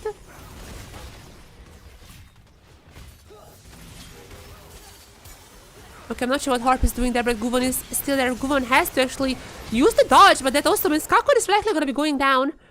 Luan one more Q should be enough. Oh, Kakun just walks into the Q. I have no idea what they were doing there. I mean, Guvon didn't know what to do either, but I mean, I'm not faulting Guvon for that. There was not really a good option for him. He kind of had to jump into the fight, even though he was not in the best position for that. Okay, what is... Kakun was waiting super late, and now he's also going... What is he doing? I really don't get it. That was way too aggressive from Kakun. And I mean, okay, Guvon probably shouldn't have jumped in. But you know what? I mean, he tried his best. Tried his best to salvage the situation. It's not the end of the world, however. This was a massive mistake from both Kakun and Harp. Guvon has already called off this dive. They should have just went back. They were already pretty low health.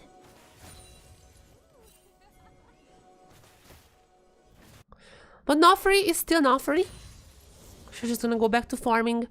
She's gonna be staying extremely strong. There's now Kakun. Don't do anything stupid. You just could have play on the top side. Don't be too aggressive here. Harp is not around. You're all alone. He's gonna be a little bit safer here.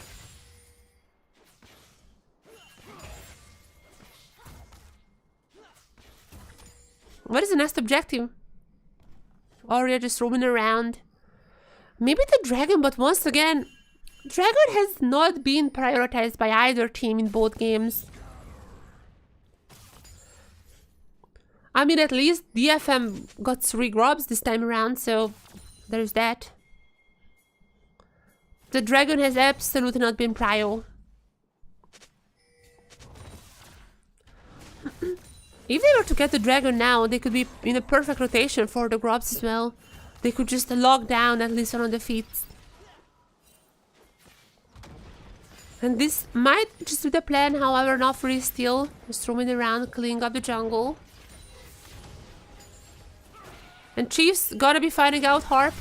It seems like he's still gonna be fine here. A little bit of a stun exchange between the supports, but nothing more than that. Guvon arriving. There's gonna be a ward noticing him, but he's also gonna be well aware of that.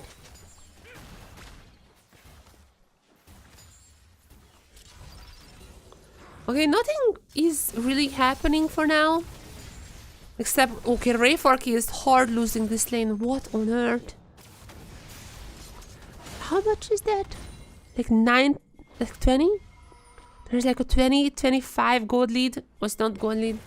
There's like a 20-25 CS lead for Zoranus.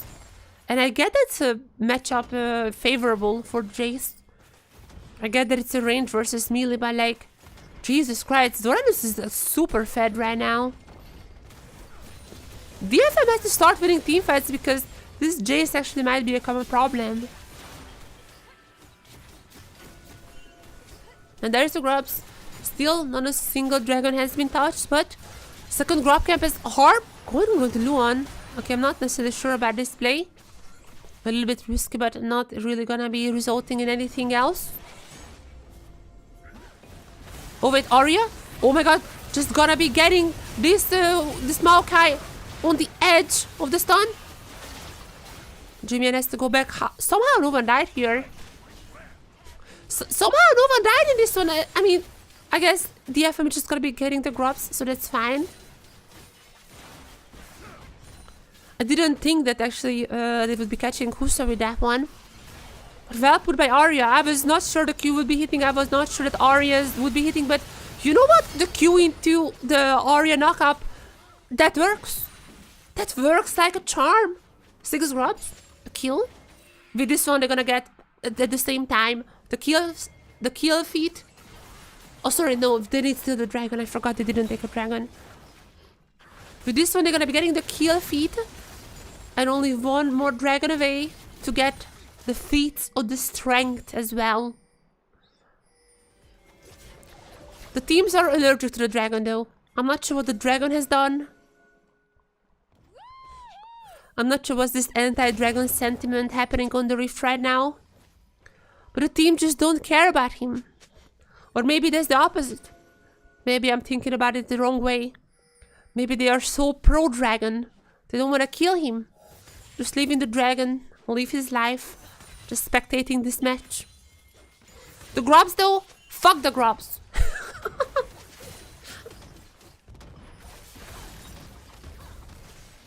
Okay, Kakun versus Zoranus. Good. There is Guvon coming for the gank. Zoranus has been quite ahead. Can they get a kill onto him? I don't think the bomb is available, or is it? Okay, no, it's not gonna be getting him down. At least Zoranus is gonna be out of this fight.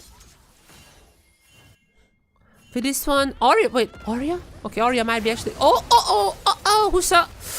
Okay, that was a pretty. Wait, Husha missing the ultimate? Okay, I have no idea what is happening anymore. There was so many blunders happening that I'm not even sure who was the most blundery. Okay, Harp is probably gonna be dying here at least. There is a TP coming in from Rayfork. I'm not necessarily sure. I'm happy to see that TP. I feel like that's a little bit too late. Okay, DFM is gonna be losing one member. Okay, maybe more than that. Maybe they're just gonna be getting Jimmy in. Okay, what is happening in chat? Okay, we are here with a brawl. Sure. We have a fiesta. Come on. No more siesta. Here's the fiesta. Sure, I take it. You know, like, I'm happy. Sure. I have no idea what's happening.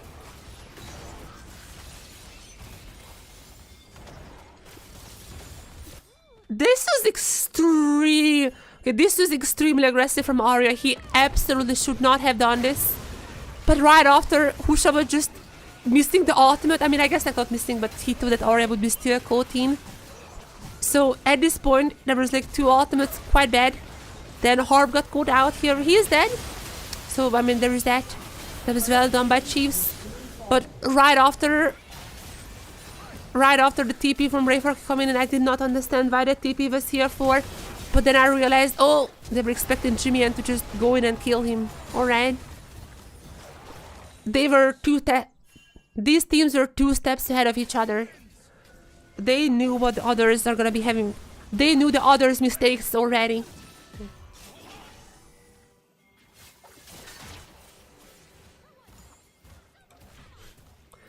I still have no idea what's happening. Dragon obviously has not been touched for now. As DFM at least trying to get the first threat. Oh, there's ultimate from Harp, not really gonna be hitting anything, but there is ultimate from Lu and also from Husha. There is a massive stun onto Harp. Harp is probably gonna be dying here, but can he get anything? Alright, Arya got a kill, that's already good. 1 for 1. Supports have been traded, but it's gonna be Arya with the kill, so I would say that is 100% a 31. With a 6 grub, hopefully the DFM can melt down this turret. This is 3v3 happening right now. There are the minions. There are the minions coming in. Arya is actually gonna be pretty strong there. Arya coming in for the little knock-up on the Husha. Cocoon should be getting this turret quite fast, but still they're gonna be giving it up for now. Dragon, are they gonna be taking? No. By the way, this is still the same ward. Have you guys seen the pink there? That is the same ward that has been there for like 5 minutes. They don't care about the dragon. They wanna see the dragon, admire the dragon's beauty, but not gonna be taking it. Okay, Rayfork might be in a bit of an issue here. He's gonna be retreating. What on earth is this game, guys? I'm gonna be honest, I'm enjoying this. By absolutely no means. By absolutely no means this is a high quality game. Absolutely not. But it's a fun one. It's like the Minecraft movie, you know? I had fun. Was it a high quality movie? Of course not. But I had fun. Sometimes you can find fun in the weirdest places. And this game is one of them. Reminds me of my solo queue games. I feel at home. DFM took the dragon! And with this one, also completing the feat of strength. Amazing. Or the more funky. Yeah, game one was kinda shay. And DFM also getting the turret now. Oh my god, what is happening?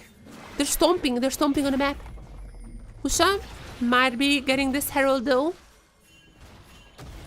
I mean, they don't have grubs. They might be getting maybe 1 turret with that, but it's really not gonna be that impactful.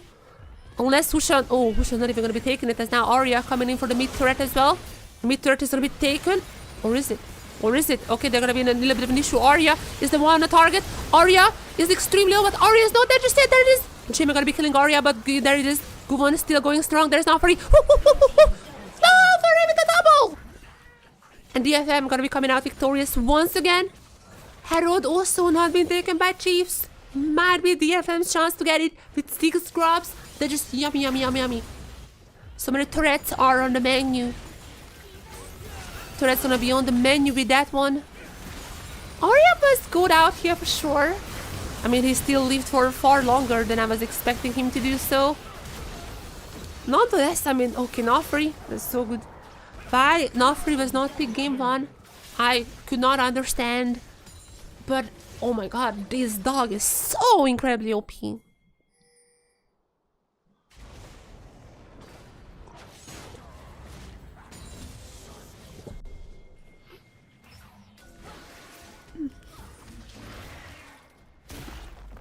Such a cool champion to watch.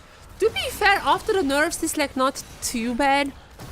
Before the nerfs, I did feel like that it was just too OP. I still think that she's the strongest jungler right now, but it's not like super mega OP. Nofri gonna be getting the Herald. They can just probably rotate this one to the top side if they want to. There's gonna be the free turret, the Sir turret, the last remaining tier 1 on the Chief's base. Or not the Chief's base. The last remaining tier 1 on Chiefs' side of the map. They don't even need to use the Herald for this. Just an easy peasy threat for DFM. Okay, Jimian is going strong in the... Okay. Jimian is trying to go in. Gonna get chunked down to half health. Guvon, uh-oh. Okay, Guvon might be caught out here. What is happening? Arya gonna be out. Okay, also there is... there's also gonna be... But how did Harp get out? With the Herald? Okay, but I don't even symbiotic. Whatever, I don't understand how this works. The DFM is out. They have the Herald. They can push any threat they want. They already have 3 in their name. Ruinous Atakan also spawns on the top side.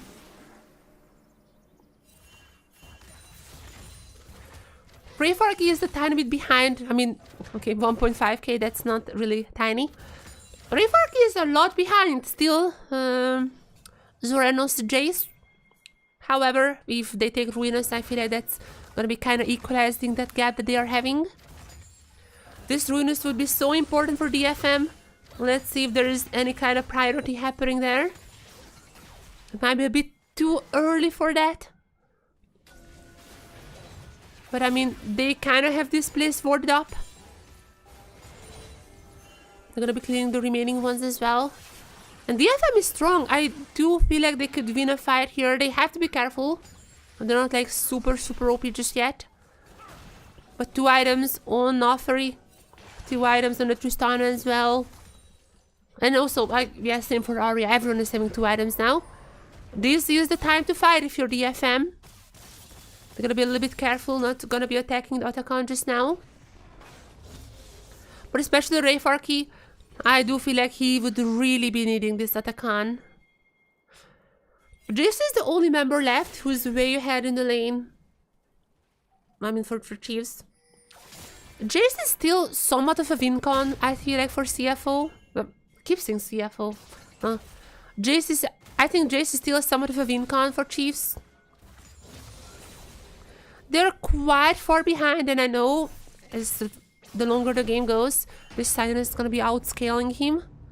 But the poke is gonna be there. Like if there is gonna be Cocoon somewhere, he could still get poked out as now. At least Arya is helping out a little bit here into the queue. That was well done.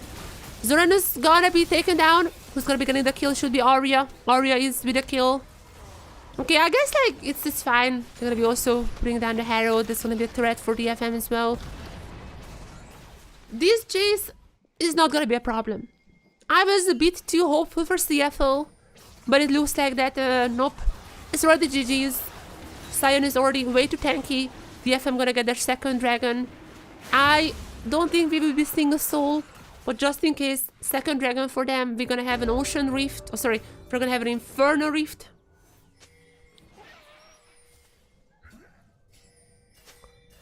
And with all that being said, the next objective that's gonna be super important for DFM is Atakan. There are still some level advantages happening on the map. If they get this Ruinous, I feel like DFM is just gonna be in the driver's seat to end this game. And get us into game 3, which I'm gonna be very happy about because that means extra work for me. I'm gonna be uploading highlights of this game later on. I still have to do my highlights of CFO Talon. It's coming out tonight. But after that, I'm gonna be working on this video as well tomorrow. So amazing! I'm gonna have so much work to do. I love it.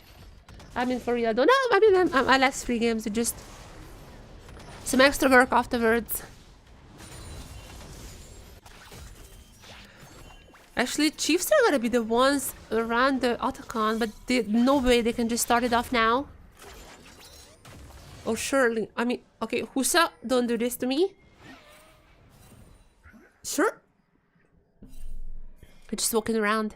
There is no chance they can start this Atakan. DFM arriving now. Okay, I'm not sure what Husha is doing here. Probably going for one of those like flank ultimate plays. But like, surely DFM at least senses that something is going on, right? Okay, I mean, Cocoon is gonna be finding him out. That was... Okay, that was not the play here. Okay, oh, yep, there it is. The dodge, such a balanced ability. Yep. He's playing for the chess, don't worry. I mean, he might be playing 4D chess, but even in 4 dimension there are negatives.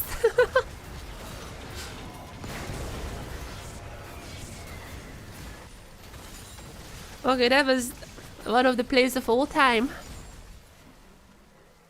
That is ruinous. I mean, with this one,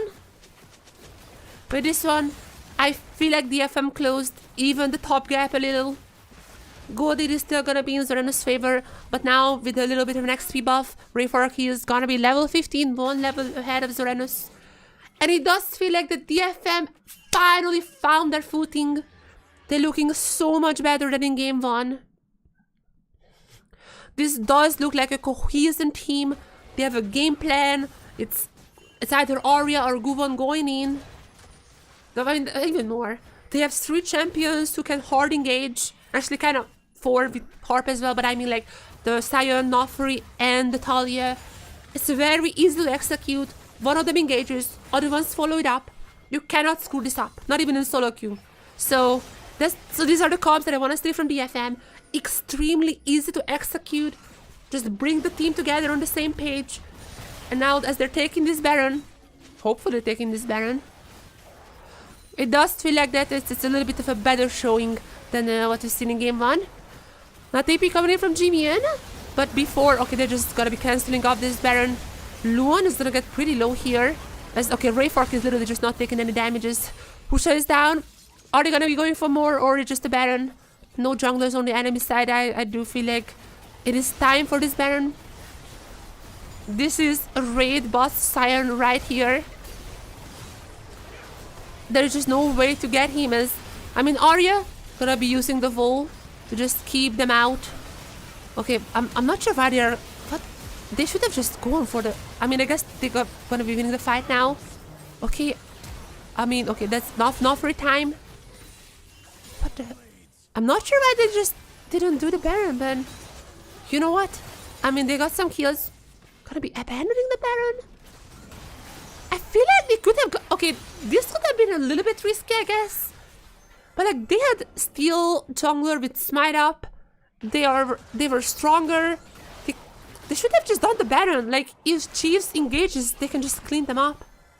Okay, it was a little bit too safe from DFM, I feel like. But they still coming out victorious from this little exchange here.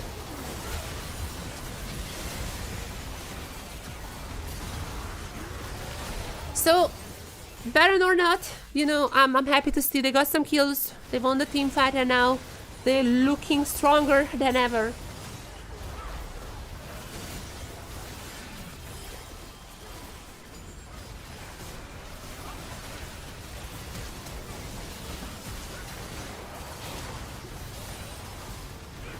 Yeah, I mean, Kokon would have went down very easily. Harp was also pretty low. The Baron was attacking him as well. Okay, I guess DFM just gonna go for the Dragon instead. I mean, good for them. Infernal Soul Point, that's pretty good. If the game goes for 5 more minutes, 100% they're gonna be getting it. The champions are gonna be scaling super well, so I don't really think Chiefs are gonna be having any point in this game anymore. Where Dave would be the stronger, but they're gonna be trying for one last time. Rayforky, extremely tanky. Not a single bar out from him. Unless, not like Kakun. Kakun got caught out a little. His health bar went down. The FM has to retreat for now, but they are extremely strong. They can keep this push going for ages. If Chiefs oversteps, then DFM could just take the Baron. And if nothing happens for the next 4 minutes, that's still fine because DFM is about to have their Infernal Soul. So they are fine either way.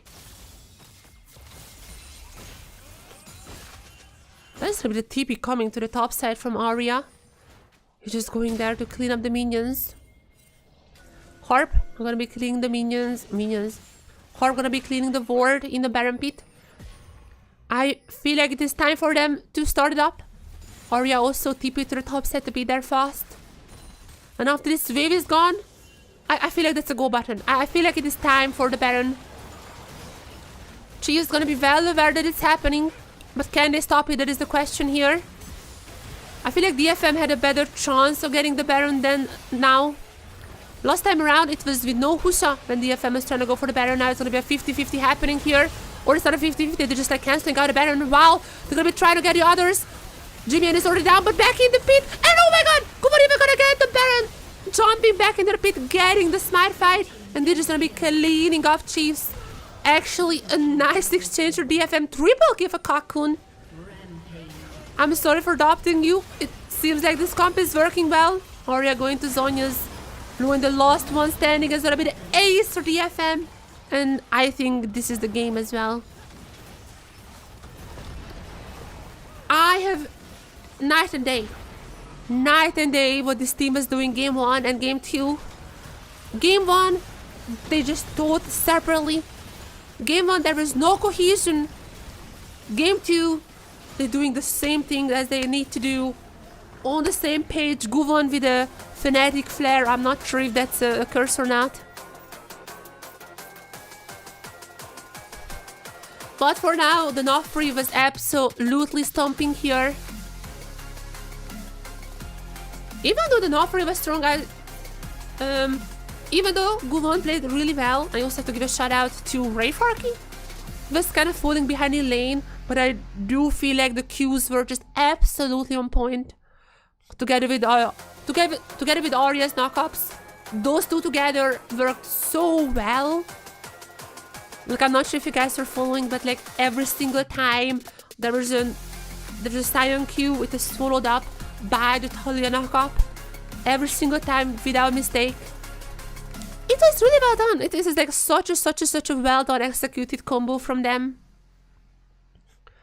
It did feel like this team was so much more on the same page, and I mean, look at the scores. All the grubs, all the hair. They got all the grubs, they got the Herald, Atakan, all the Drakes, all the Baron. So, props to them. Absolutely props to them. And that's what I want to see Games 3 as well. This is a very team comp specific thing. To be fair to Chiefs, DFM cannot have the same comp again. There is no more Nofri for Guvan. I did feel like that a big part why DFM was playing so good is because they had some of the best champions. The only question remaining is, do they have other similar comps? Ori has already been picked. I mean, one of the champions who could maybe do that is Vi. Even though I would not really trust Vi on Guvan, but on paper, Vi could do the same. Having this very easy engage button that the team can follow up on. Obviously, Arya still has some both AD and AP carries, like the Kali or even the Yasuo. I mean, I would definitely love to see some Yasuo from him. And with that, Cocoon could be playing some AP battling. And with that, Cocoon also could be playing some AP bot laners, which he's really good at. He used to be a mid laner. I feel like there is still some in the tank for DFM. But we'll see. We'll see. And we will see if Biopanther subs in or not.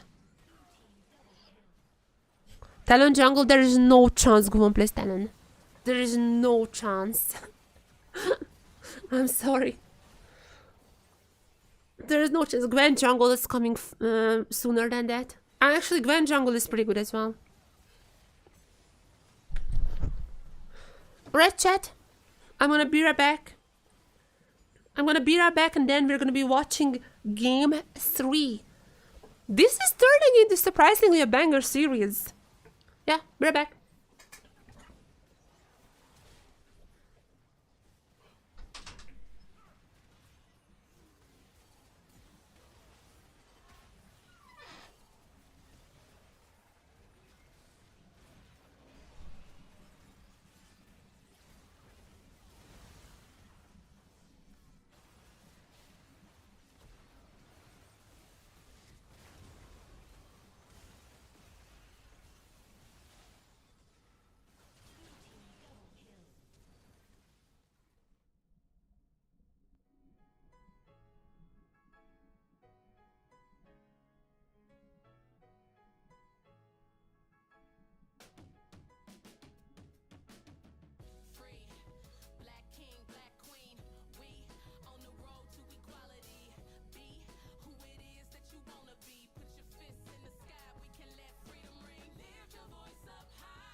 Big question now. Is BioPanther coming? I mean, this match was absolutely... What's the guy's name? I was forgetting. Jeez. Oh, that's Swingan! That's Swingan! I know she was there. She posted about it on Twitter. Okay. Now the big question. Is BioPanther coming or not? Zoranis was not the issue, to be fair. I don't think the Jace was the problem. I mean, actually, the Jace was the only one who was having the lead in the lane. But the question still remains, like, are there champions that only BioPanther plays?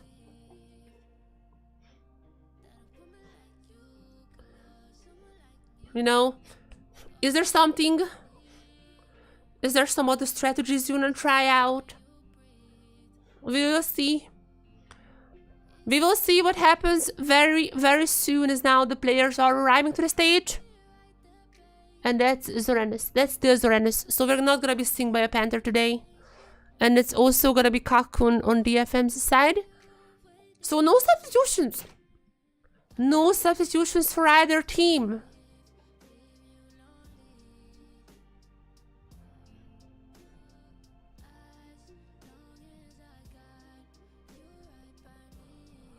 Okay, I mean, we'll see what happens here. I'm a little bit still scared for DFM. And this draft was definitely favoring them. Like, their issues are kind of band-aided with the by the comp. Sorry. So yeah, I do feel like this comp kind of band-aided some of their issues. The Scientalia combo with the knockups plus the Nofre just being super OP. That definitely helped. That definitely kind of covered up some of those issues that we see in game 1. And I'm not necessarily sure if they can find another comp that does the same. But with that being said, I mean, they played better in game 1. Maybe this is the momentum that they needed to finish off the series.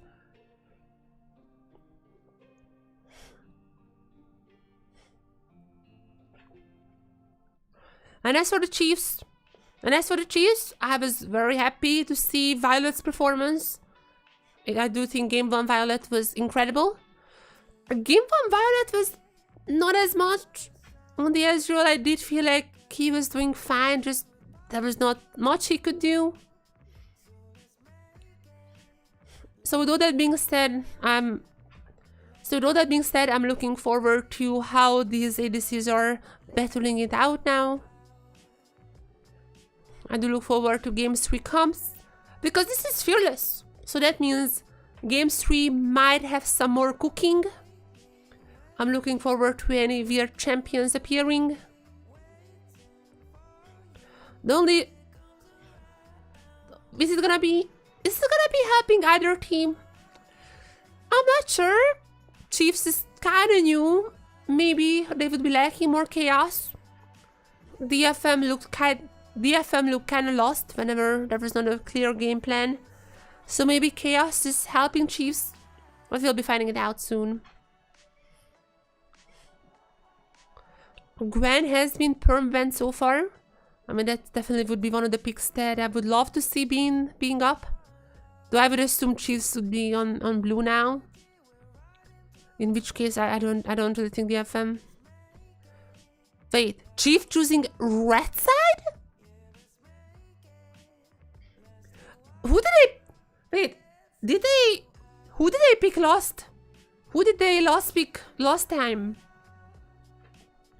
Wait, what? The last pick game 2 was Braum.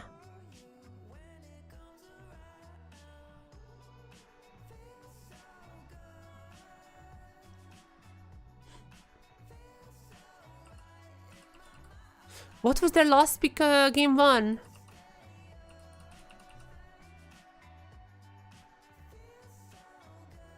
Their last pick game 1 was Rel. What?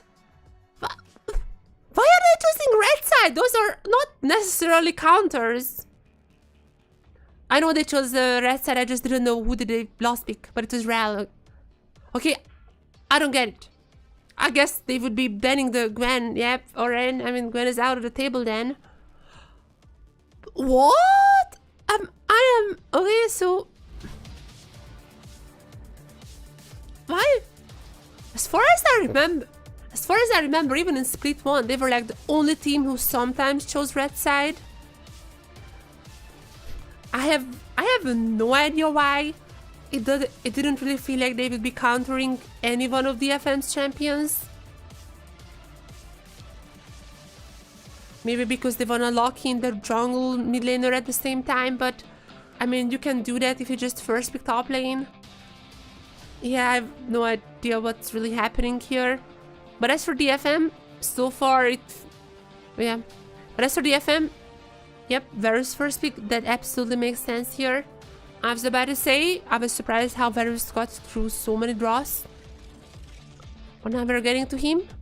As Chiefs, so many options, so many OPs also not available anymore.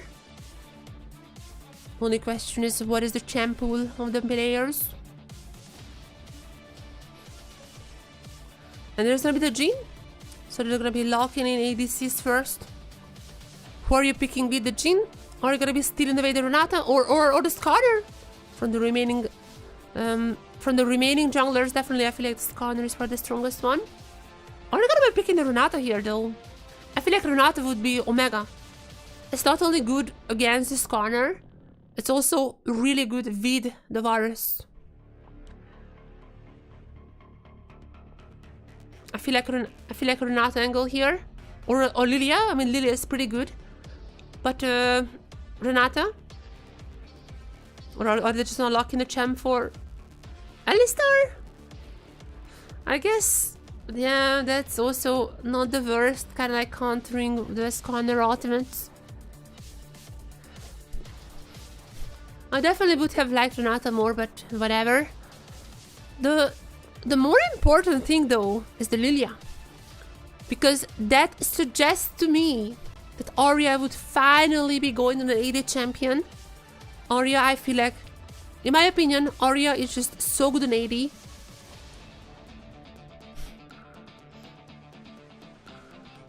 We'll see what is gonna be his response. Yona already not available.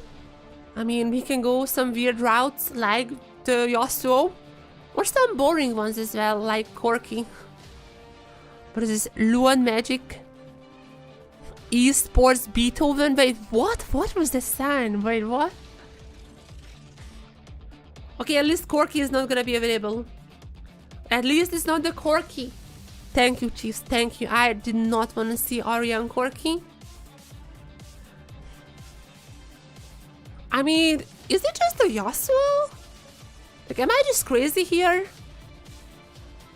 Who else is even left as like a good AD mid laner? Unless they're going for AD top and then it's still fine to have an AD. Chat, I just realized what's happening here. The Lilia is not because of the AD mid lane. They banned the Yasuo! Oh my god! They banned the Yasuo! No! Oh my god, Chiefs, are you here in the chat? Are you here in the chat, Chiefs? Oh my god, they knew it! They knew it! Okay. Hear me out. Chat, hear me out. Change your plans. What if this Lilia is not because you wanna pick an AD mid lane? What if you wanna pick Darius? Rayfarky, known for his Darius. It is time to bust it out. Darius, and then you can pick whatever you want for Arya, it doesn't matter. The board is gonna be interesting for the Chiefs though. I must say they have so much CC tool. And it's just gonna be the Mbessa. I guess kinda AD. What is it gonna be for Arya? I mean, could be AP, yeah, wait, what? You picking Mbessa and Orianna into Sylas? I mean, literally every single ultimate here is good for Sylas to steal. And Chief's picking up the... Okay, Nidalee top. Oh, why not? You know what? You know what? Why not? At this point, why not? Yep, sure. Oh my god, what did the Shy do? What did the Shy do, man? That bastard.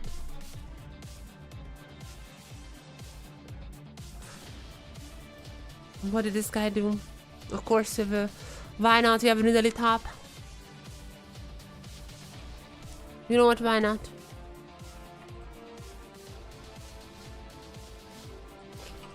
We have the Nidalee top in the LCP for Chiefs new top laner. I don't know this guy's name. Surely it's gonna be working out, right, guys?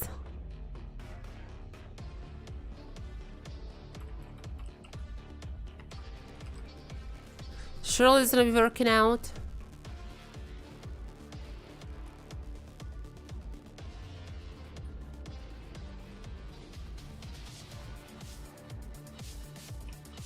We have a Nidalee top in LSP for Chiefs new top laner.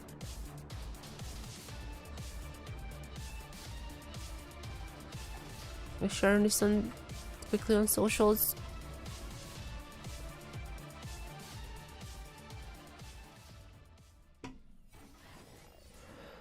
And we are in the game. Your eyes are not deceiving you guys. That is indeed a Nidalee top that we're seeing.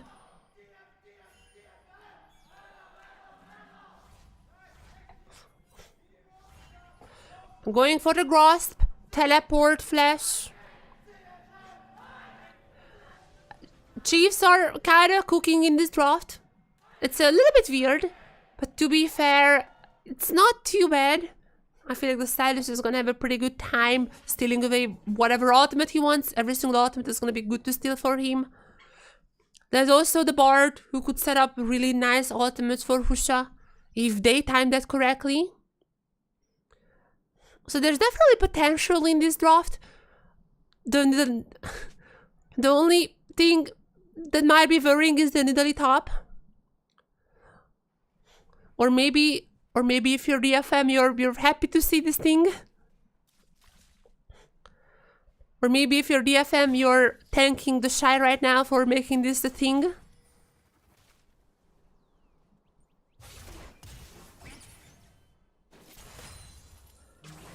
I have my doubts about how Nidalee top is gonna be working, but I mean, you know, if this Nidalee top is gonna be feeding, I'm happy for DFM. If this Nidalee, why is this hard to say? If this Nidalee top pops off, I'm also happy because they're just a very, very spicy pick. That is the beauty of Fearless. We're in game 3 now. The drafts are getting crazy as now. Oh my god, the stun chain is incredible. The stun chain, I have forgot about that, but it's so incredibly strong from the Jin Bard. Corp is gonna get chonged down here as Cocoon not really able to trade back. Cocoon gonna be going for the poke build, the Lethality Virus, which kind of makes sense here. Like, you're not really gonna be able to get down the Scanner, which might be a problem. But it's definitely gonna be helpful against the Nidalee. Against kind of even the Jin. I mean Jin's range is gonna be really high as well. So I don't think that's the worst thing to do here.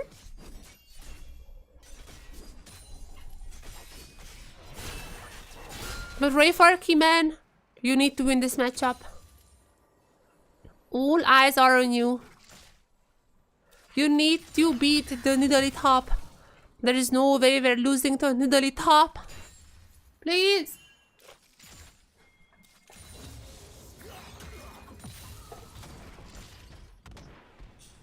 Alright, Husha already coming in. It's not gonna do too much damage. Okay, what just happened on the bot side? Why is Kaku almost dead? Okay, why is Kaku still moving up? I'm gonna have the 4th shot. It's not doing that much damage this early on. But what is Kaku doing? Kaku should have recalled already. I mean, they just need the kill for Husha, right? Yeah, what are they doing here? Is the stun? Yeah. Oh, wait. Oh my god, Harp! Almost saved this play. But no. Oh, Guvon! Guvon might be saving this play. There's one kill. Violet is down, only Luon left, but that's gonna be a double kill for Guvon! This guy came from the nothing! Coming from the shadows, Guvon is actually salvaging this play. What on earth? This was such a bad start from Kakun. I mean, he should have recalled, but yeah, probably even then we should have called up, so I don't know. Harp, actually that was a really nice stun there. Also stunning Violet. Has to use the cleanse. This will be very important because they're coming in Guvon. The aftermath of this play is not too bad. There is no chance in how the DFM is calculating this, but you know what? The result is what matters.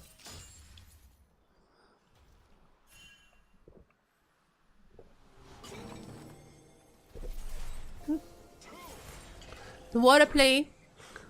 What a play for them.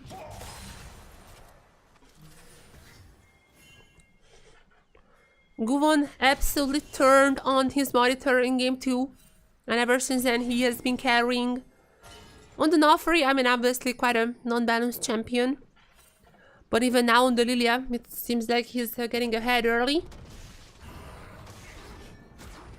Is now Kakun gonna be swapped to top. The Nidalee though, it doesn't seem to be the case. Nidalee is still gonna go to the top side. It seems like Trees would rather focus on the dragons this time around instead of the grubs. That's definitely gonna make Rayfark's life a bit harder. But it also means a free farm for Kakun as now.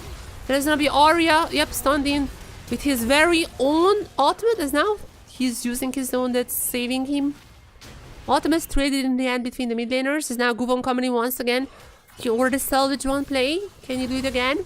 Or can you rather go for the grubs? Pusha is also here. Okay, I'm not sure what's happening. Pusha is here, but they don't have the... Okay, Pusha is here, but they don't have Violet. It seems like they're still... are just gonna be giving up these grubs. I mean, not the best. I feel like DFM has invested way too much into here. Okay, oh, but they're gonna go onto the nearly top. There's a nice stun from Harp, but that's it. At least got the flash out, and they're gonna get the lost grub 2 for DFM's name. Not too bad. I would have definitely loved more if this Nidalee was dead. But 2 grubs.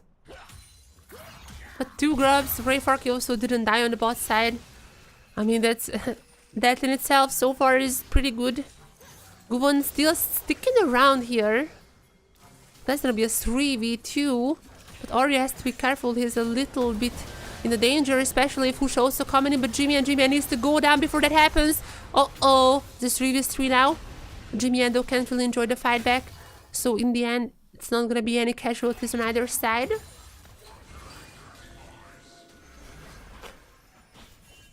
I'm a little scared. DFM plays like at any point that they can just throw. Guvon has a good series so far in general. So maybe I should be trusting him more with that. But the other members, it really feels like they could just throw at any point.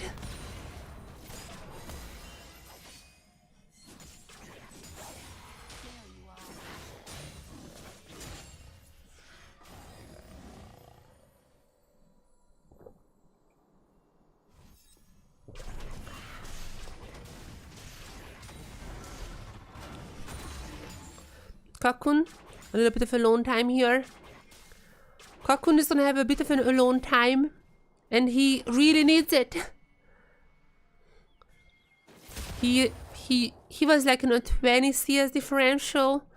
Now he's gonna only get at like 10 after Violet clears up this wave.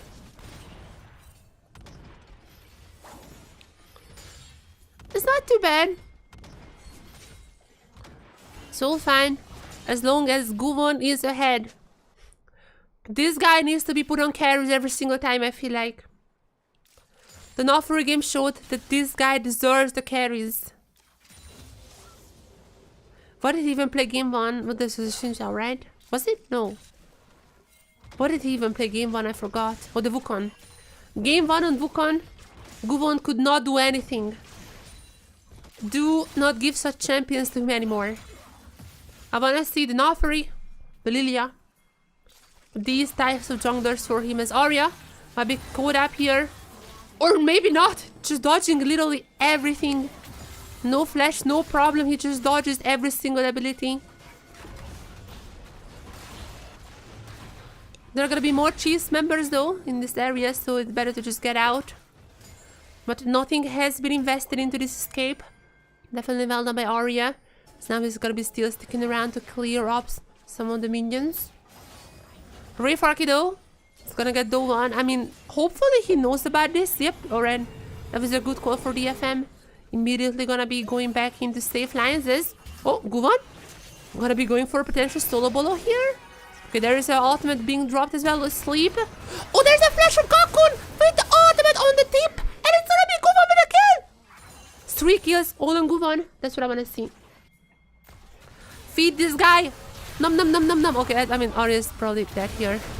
He's using his very own ultimate as well. I mean, okay, he's trying to dodge everything. He could not dodge the ultimate. Okay, he should be dead. Yeah, it's gonna be Husha with the kill.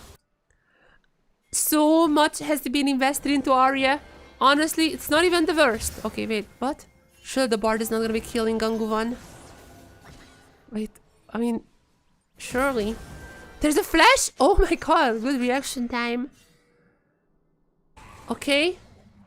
Sure. Husha gonna be on time for the grabs. It's gonna be making 4 for them. A little bit of a blunder, I feel like, from DFM. This last minute has not been the greatest. But they're still doing really fine. This Lilia is gonna be the key to victory, I feel like. Just finished off the Leandris as well. Those meeps and the Qs are gonna be hurting quite a lot. There is the 4 grubs, 4 cheese. Picking up the mites. Arya is not gonna be super behind Jimian. He has like a tiny bit of a lead thanks to CS. Thanks to the CS lead, Arya still kinda leads the lane. But to be fair, he was like hard focused down, so I'm not surprised they couldn't do too much. But now, as the dragon is alive, again, these teams are never taking dragon. These teams are never taking dragon before 10 minutes.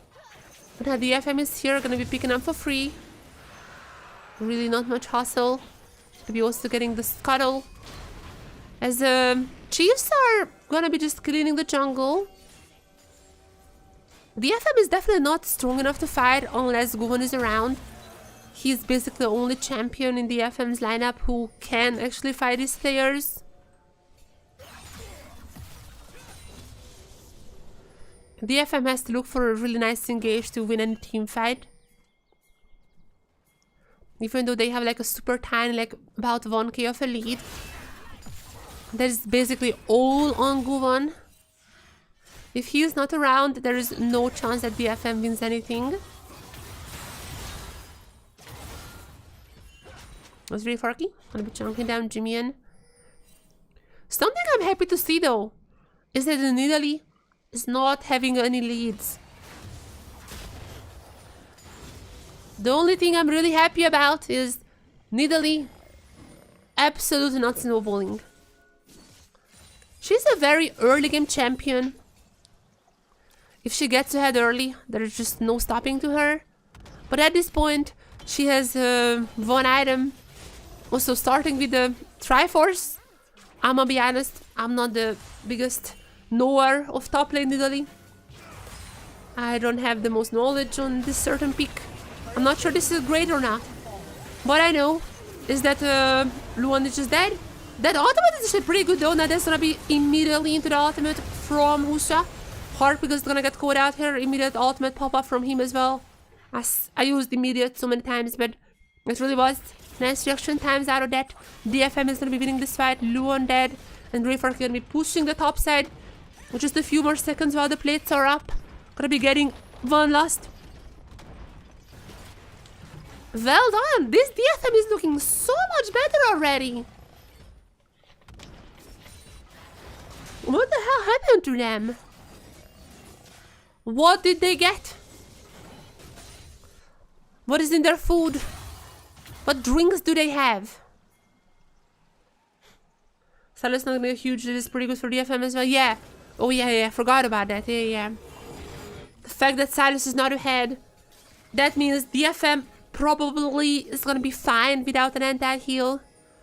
Also, it just means in general, every single ultimate would be good from DFM to steal, but not Fat Silas is not gonna be utilizing them that well. It's making DFM's game so much easier.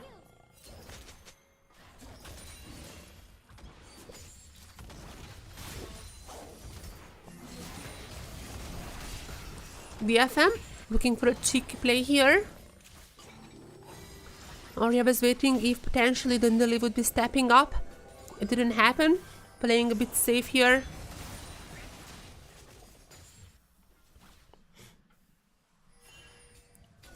Yeah, basically the only ultimate that Silas realistically could be stealing here now is the All-Star. Like, he's not gonna do damage with the Orianna. Also not really gonna do too much with just knocking up enemies or CCing them. It really feels like the All-Star one is the only thing that's like good enough for him to steal now.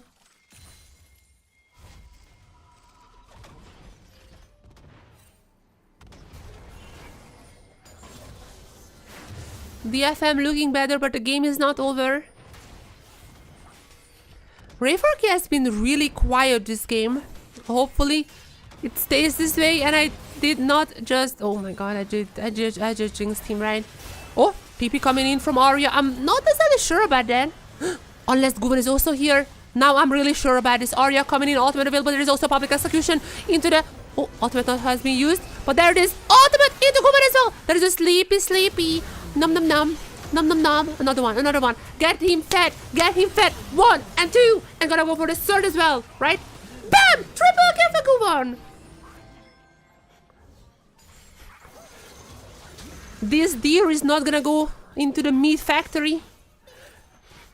This deer is the one who eats 601. Actually 100% kill participation for Lilia. Incredible performance. I have to say, Guven MVP in this series. I don't think that's a question. He still needs to close out this game, but I feel like that's...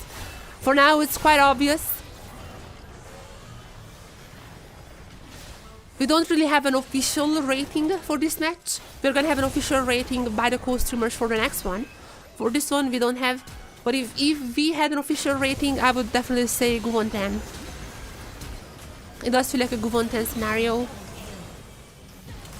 DFM, as you can see on the picture-in-picture, also gonna be getting their third dragon, I'm pretty sure, is it? Just a second, never mind. Never mind, just a second. I forgot how much they hate dragons. Okay, Rayfork is in trouble once again. Can the DFM save him again? I don't think that's gonna be the case. Unless... Okay, Harp. Wait, Harp. Harp is going in. No, there is Jimmy in. Wait, oh my god! There's no way. Luan's... Okay, no. Luan's saving Harp. Or the Rayfork rather, but... There is... Okay, the Rayfork goes down. This could have been a very bad bar ultimate, but in the end, this is still gonna be the DFM's victorious. Now there is a stun from Husa, but no kills for them. There is one for Arya, one for Kakun. DFM just absolutely winning this fight here. I am not in this game. Okay, I'm kind of losing my mind. At 1 second, I thought that Luan might have just actually threw this fight away. I mean, DFM is still winning it, but Luan made sure that Rayfork lives for a little bit longer.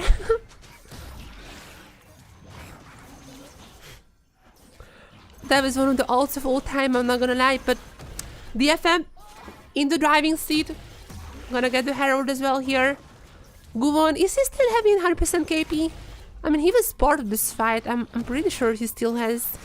No, he didn't get any assists. No! RIP 100% KP.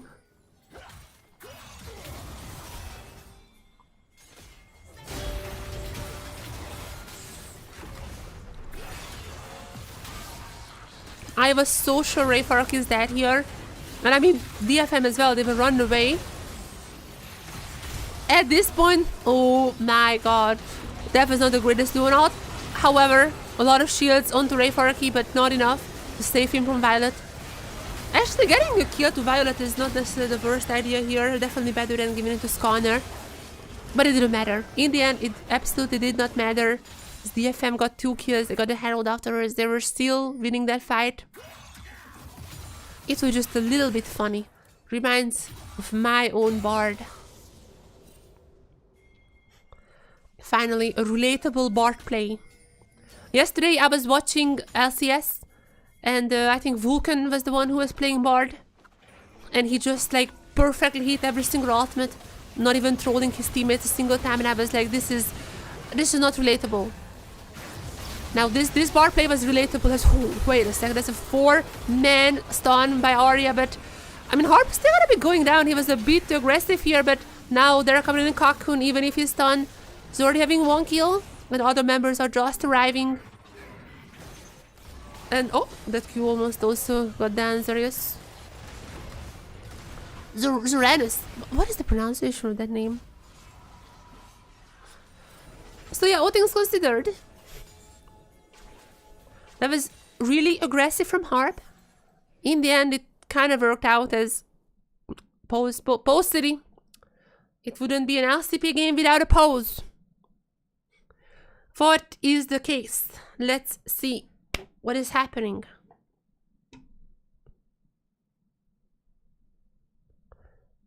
So what is it? Is it a spill situation? Is it an in-game issue? Do we have a disconnect? Guvon, any issues there on your computer?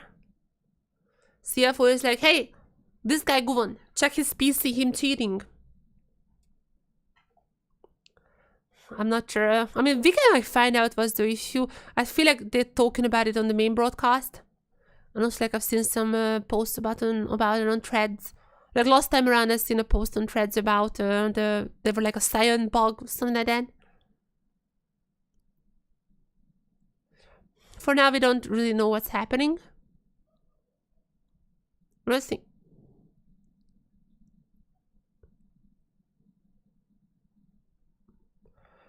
We'll see. Meanwhile, what do you guys think about this match? What do you guys think about this match? Personally, I feel like DFM is playing much better. Chiefs are really giving it to them, to be fair.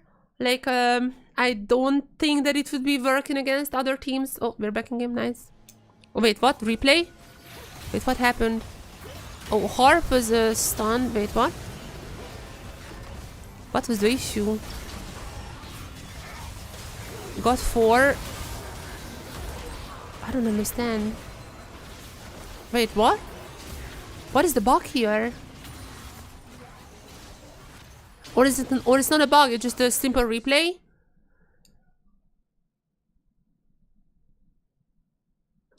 Okay, I'm gonna tune into the English broadcast to try to understand what's happening.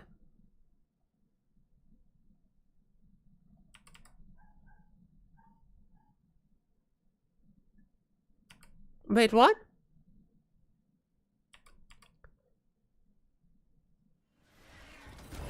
Okay, I'm not sure what happened here, guys. Okay, I'm not sure what happened, but we're back in the game. I don't know if there is a bug or not, but probably not, since we're already back. DFM, do not screw this up. Getting a win. These two teams, if we are being completely honest here, likely gonna be our bottom 2 teams.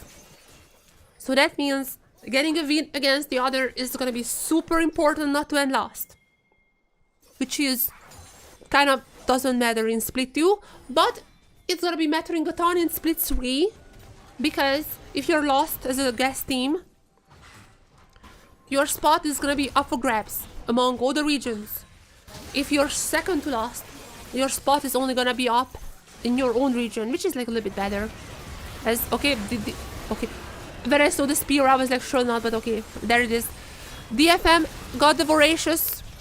Gonna be getting all the kills after that as well. That spear scared me. That spear scared me, but I forgot this is a top lane Italy. And not really a fed one of that. That's not Guvon. He has Voracious. It doesn't even really matter if he goes in for the 1v2.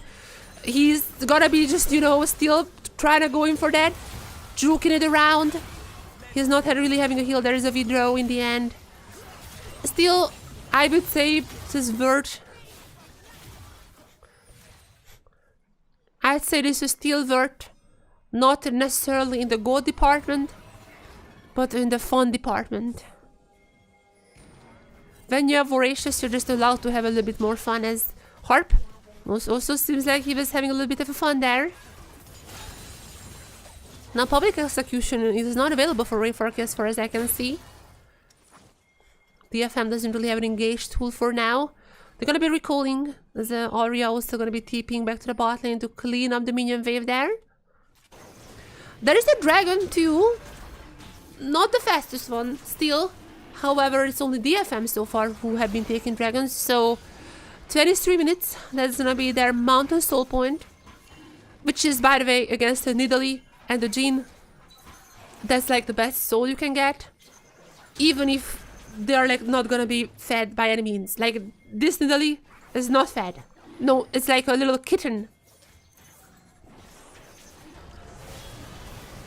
But even then, Mountain Soul gotta be feeling good. In just 5 minutes, they have a chance for Mountain.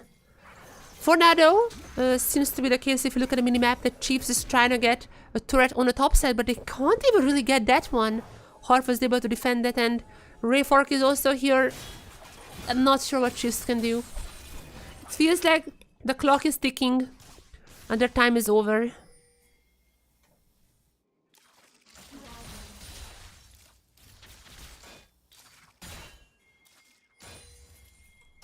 Aria gonna be having 2 items now, and also probably very close to Leandri's. Okay, Harp. Harp is gonna be 1v1ing Violet. I mean, there is Guvon coming in as well. That's more likely the reason he was going for that. Oh, wait, okay. DFM is a bit scattered around here. I'm not necessarily sure this is the fight ever looking for. Rayfork is gonna be super low. But Rayfork, Ambassador is a very balanced champion. There it is. Guvon going in with 1 sleep and 1 kill. 2 more left. 1 and bam, bam, bam, bam, bam. Uso, you can run, but not for too long. Guvon goes in, and there it is. Bam! A triple for him. Such a balanced champion, this Ambassador guy. She's so balanced, guys. Have you seen the shield there?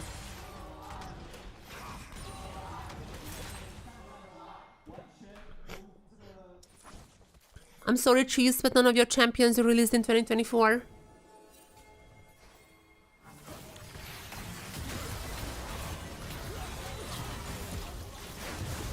Yep, that seems fair. I mean, to be fair, it's like also kind of ahead, but this is so fun, like the amount of stuff that they're using for him, and he's still Jesus Christ, Guvon is like absolutely like again like this my dear God.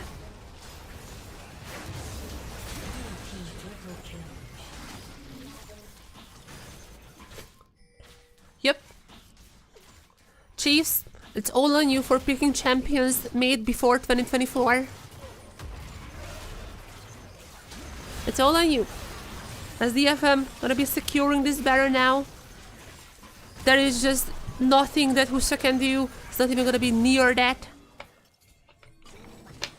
But I would expect from Courage. I mean, Courage has not shown any great signs throughout the year. I mean, that was what I would have expected from him, like, before the split. But after split 1, I'm expecting him to just play like Ivern or something. I'm not expecting this from him anymore.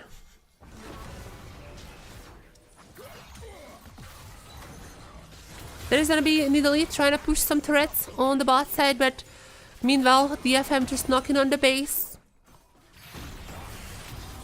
Okay, Rayfork once again gonna be caught out, but this is Ambassador, so Ambassador is never really caught out. Okay, second item for Zoranis. Does it matter? Probably not. Oh, wait a second. Okay, Harp is being called out, but ultimate is popped. There is not that much damage that's been hitting him. As Zoranus on the Nidalee is gonna be going down. This Nidalee has not really had the performance that I was hoping for. It feels like the Shy has kind of been corrupting the minds of top laners. As DFM, they're looking to end this game right here, right now. Game 1 from them was honestly, without sugarcoating, horrible. Absolute disaster class. Game 2, they came back big time with an offering, and Guvon just continued that performance here as well. What an insane performance on this Lilia, as he is gonna be going for a little more, not a few more kills, you know. 10-0-3 is gonna be the end score for him, if not more. No, is this gonna be 10-0-4, I think then. What a performance from DFM, what a performance to Guvon, as they're gonna be closing out the series 2-1. I was not expecting a 2-1 after the first game, but what a comeback. What an incredible comeback. They don't even know which direction to go. Oh no. They're not used to being the ones who were moving. Because like, what was the team that's moving that's going for the other, for the little fist bumps?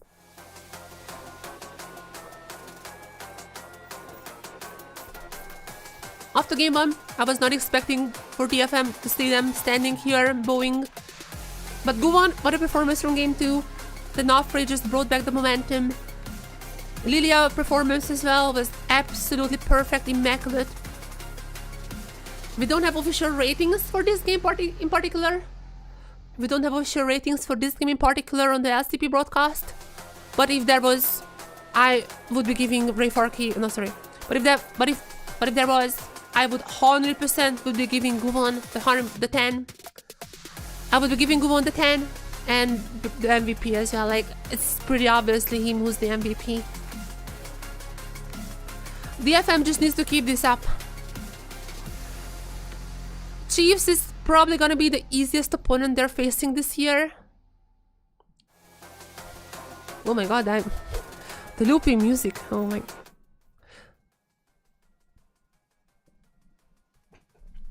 Chiefs is probably gonna be the easiest opponent they're facing this year. It's only gonna be harder from now on. We've seen some varying signs in game 1. Like whenever they're not having the comp that they are, like whenever they're not having their comp, they can look super lost. But whenever they have an easy to execute comp, whenever they have Guvon who can just play for himself basically, when they have a team identity, when they know what to do, they can pop off, and they did pop off game 2 and 3. This is something they can build on. I feel like they have a plan now. I feel like they have a plan now. They have a vision what they need to do. Who do they play next? Let me check. Let me see who they're playing next. And next time when they're playing against Secret Whales, Guvon, you got the MVP here. You have to get the MVP there as well next week, Sunday. I feel like next week's TSW is a beatable team, but DFM has to punch a little bit above them for that. I'm just looking forward to the growth of this team. And here's the plan, you know. There you go. Carry champions for Guvon. That is the first step. Alrighty. With this one, we're going to be entering our second series of the day. Talking about Secret Whales. We're going to be watching them against their very own countrymen in Secret Whales versus GAM Jesport. Hey Makaria, thank you for the raid. Hello, thank you. We're going to be watching now GAM versus TSW Secret Whales. They're going to be the team whose DFM plays next week. So I'm more than curious to see how he's gonna how Secret Whales is gonna be doing. DFM's game 2 and 3 were so good. I'm just curious to see if they can potentially upset. I mean, that would be an upset against Secret Whales. I just want to see how they're gonna be looking want to see some previews of what might be happening there.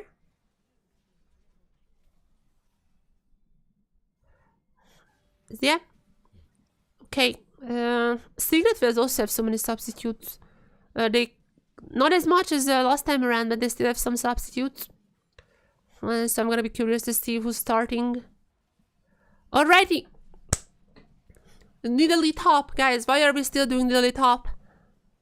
I don't even know if the Shy has won on Nidalee top or not. I have a feeling he might have, but that's because that's the Shy. Okay, what is it? Nidalee top win rate. Wait, let me just show you guys this one. Nidalee top win rate. Okay, that's not. Nidalee top win rate. 66%. Wait, what? Okay, how I can show this without like. Okay, never mind. It's not gonna be working like this. I need to we'll just do this. Okay, Nidalee top. Who won this? Who won on Nidalee top? It shouldn't be working. Wait, also this. Okay, I mean.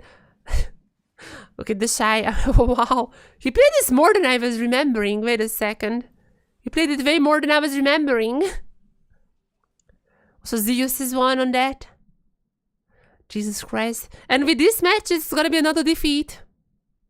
Kikis is trying to play the Nidalee top. The Shy has been goofing you all. The Shy has been trolling you. They're just like carrier for supports. You don't have to blindly follow the guy. Just because Carrie or the Shy is doing something, you guys don't have to follow him. Alright, what is the timing for the next match? I might be grabbing some snacks.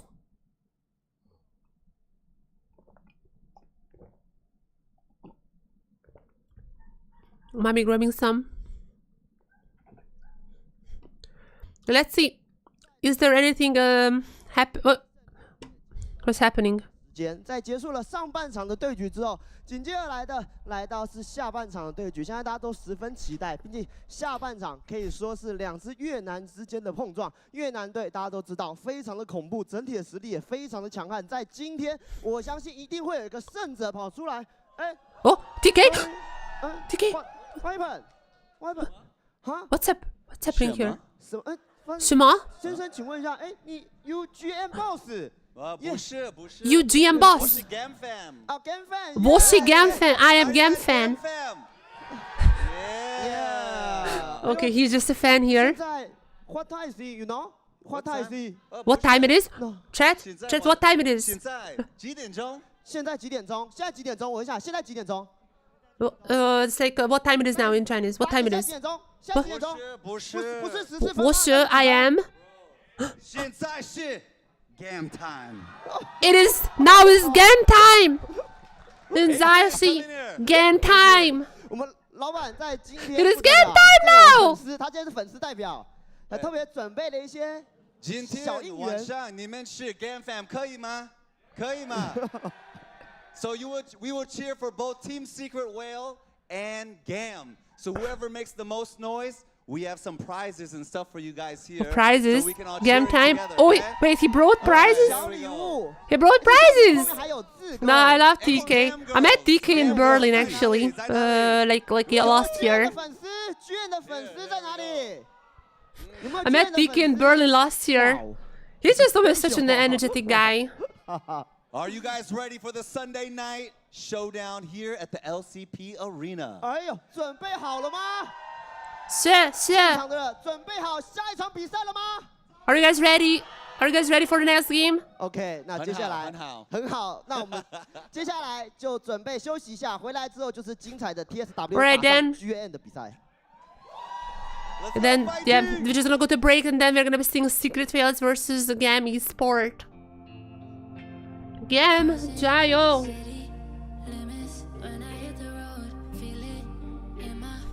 That was such a fun segment.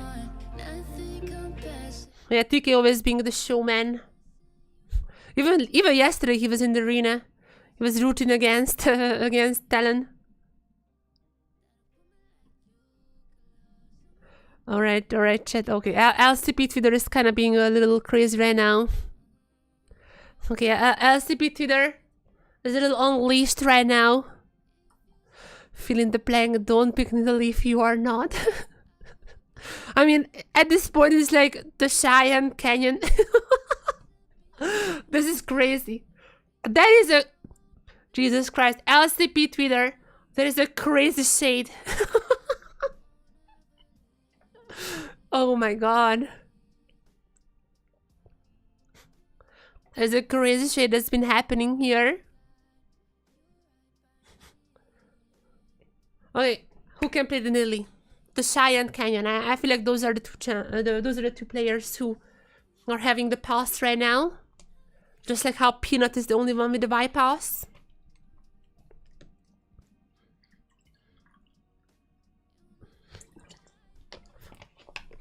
Okay. When is the game starting? Oh, I forgot. We also have 1v1s. Oh wow, wait, the game is gonna be starting so late.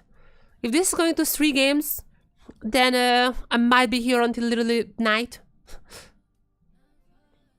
I might be here until the very night as well.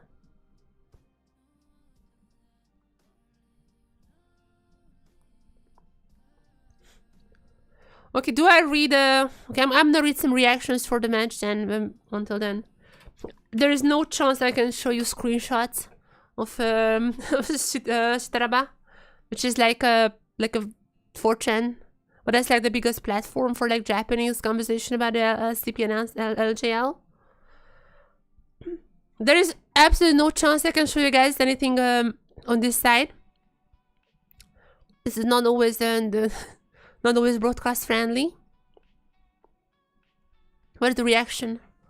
What is the reaction on the site? Everyone is surprised to see top Nidalee. People were happy about Harp. Wait, what? Wait, when was this? Wait, everyone was saying that like Harp is playing well. Was this like at the fail dive or was it? I don't even know. I mean, Harp was playing fine, but like I don't remember when was that like pop-up moment. Guvon, everyone is like feed Guvon, feed Guvon. Yeah. Guvon was ever praising Guvon. Guvon MVP. Yeah, it seems like their communication is getting better. That's true as well.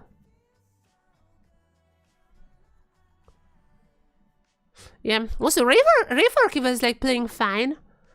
I was a little bit worried for him, if I'm being honest. I really thought Rayfork would be just not necessarily a liability, but like he was the I don't know. He was like always weak side. He had like his Darius pick, but that is only working when LGL was weaker. It feels like whenever LGL has gotten better, whenever there were some contenders for him, like his carry champions are not really working anymore that much. Definitely played more just tanks. Well, yeah, the thing is, Rayfork kind of surprised me. Like it feels like he had like a good. What the hell? I'm not sure what's happening outside. Rayfork, I feel like had a fine series. I thought he would be more of a liability, but he was like doing well. If he started feeding against the top lane Nidalee, could have been over pretty fast. But thankfully, this was not the case. Thankfully, it seems like that Rayfork was fine. Game 2, game 3, I was happy. I was a little bit doomery after game 1, if I'm being honest. I was a bit doomery. I was like, blow up the roster. Might have been overreaction, not gonna lie. But coming into this now, Secret Whales, how good they are. How good is Secret Whales? That is the question. GAM had a bit of an underperformance. Split 1, it feels like. Well, Secret Whales, like they were the only team who could beat CFO. Which is a very weird dynamic, but on paper, obviously GAM should be much stronger than Secret Whales. We'll see how that goes. If Secret Phase is not really showing up well here, if they are uncoordinated, which I'm not sure why they would be, but if they're showing some signs of like a struggle, then maybe the DFM has a chance.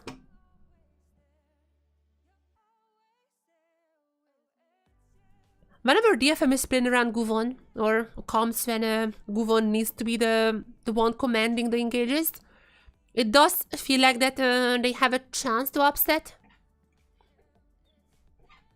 They just had to go for those comps. That's it. Rely on more on Guvon. And we'll see if that could potentially be a plan against Secret Phase, or if this really is just there's a gap between the bottom two and the others.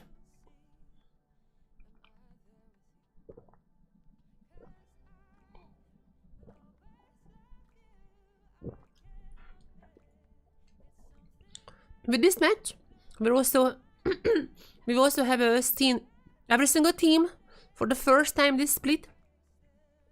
So far, my reactions are kind of like SAG much worse than I imagined. Vikings, I mean, I couldn't really put them anywhere. I really like Vikings last split, but against SAG, like even Chiefs could have won yesterday, I think. They were like super bad. I don't know what happened. Like SAG definitely looked much worse than I imagined they would. I cannot really rate Vikings. We'll see in their next match. The other match was after that. CFO Talon. I'm gonna be honest, CFO looked a little bit worse than what I would imagine. But that's also like probably like a little bit of burnout from first 10.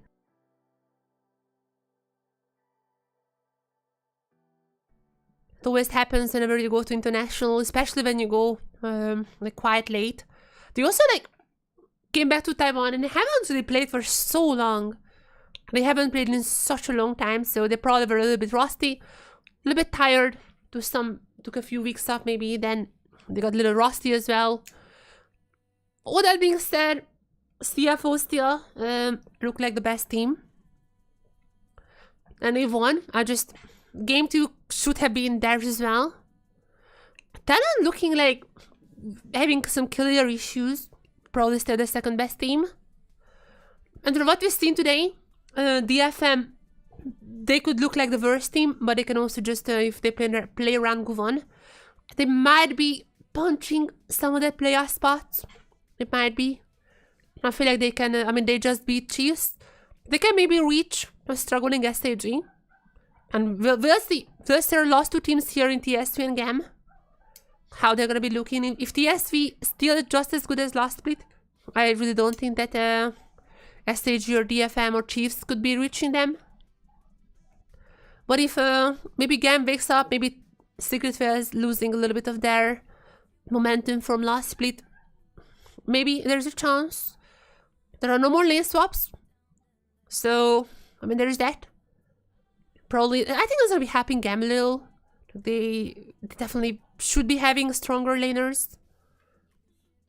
I think the top side as well is going to be benefiting a ton from the fact that there are no more lane swaps. But we'll see what's happening there. I'm hoping for a strong GAM. That's what I'm hoping for. But Secret Phase surprised me last split, so I wouldn't be surprised if they are just popping off here as well. Hoping for an interesting match, but just 2 games. Please just 2 games. I have to go soon.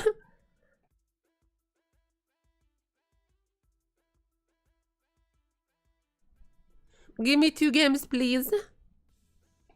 That is my dream.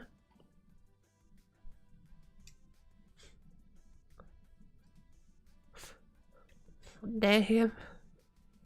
Wait a second. Fill in the blank. Do not believe in the leaf. You're not. Canyon Value and the Shy. The Shy is the one in brackets. Canyon and Value on the same level. And the Shy in brackets. Wow. The Shy. You need a little more to get to the level of LR. It's a little further down the road.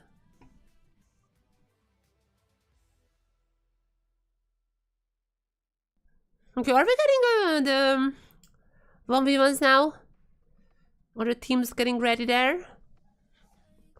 Oh wait, I don't even see GAM there. Okay, GAM is not even on the stage just yet. Okay, GAM has a new member in Suhao. I don't know if he would be playing. Actually, have you even seen the lineups?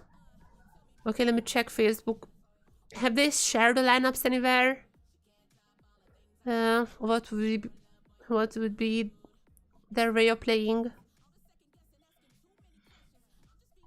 Okay, I'm not sure about that. I see Secret Whales have shared it. It's gonna be Hiro, Histo, Dyer, Eddie, and Taki. Basically their lineup from last year. That is the one that they went with the most.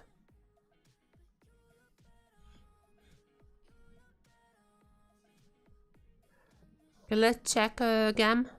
Wait, oh my... Wait, Facebook has changed their search? What the... What about GAM Esports? Which is gonna be their starting roster. GAM is gonna be starting Kiel, Levi, Ares, Artemis, and Elio.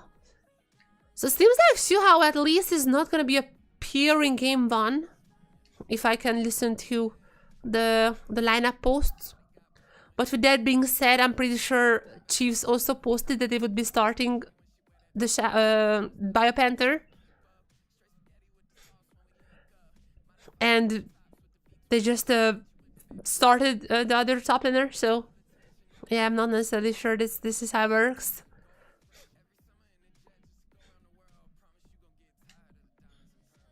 We'll see. 1v1 should be starting soon. Carrier stats. 50% win rate, almost perfectly balanced. 3 KDA. 11% damage, okay. Alright, there are the Taiwanese casters. What are we seeing now? Game is still not at the computers. It might be a little bit longer. I'm gonna check what the hell my dogs are doing. The dogs are going crazy outside. What's happening there?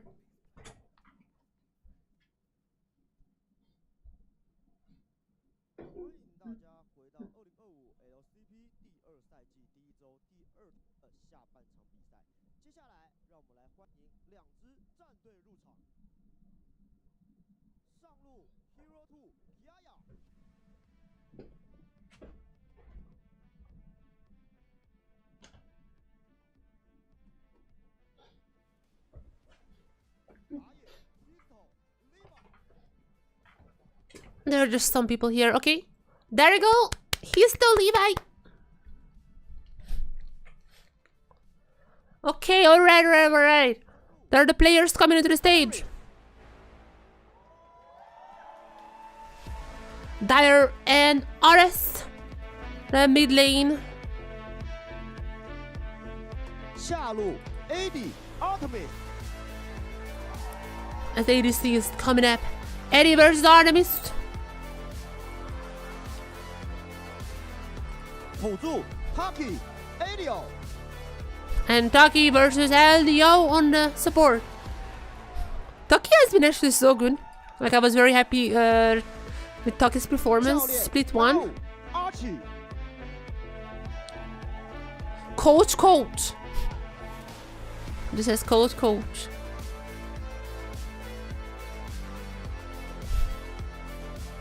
让我们一起期待今天的最后一场精彩对决，荣耀争。 Oh, there's some microphone issues. I mean, it's not like I understand Mandarin.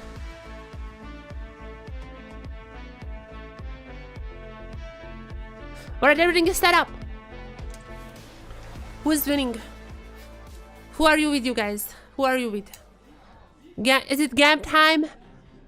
Or is it, what is even Secret versus like Modo? Do they have a Modo? It's like Ocean Tide or something. Secret Whales, like, I don't know, Ocean Tide. Ocean Tide is coming at you. Or is it again time? It's gonna be Taki playing 1v1s. Support versus Kiaya, the top laner. I'm pretty sure Taki has played 1v1s beforehand. He's like the only support who's playing 1v1s for the team, which is really, really funny. If I were to play 1v1s, I would lose every single one of them for my team.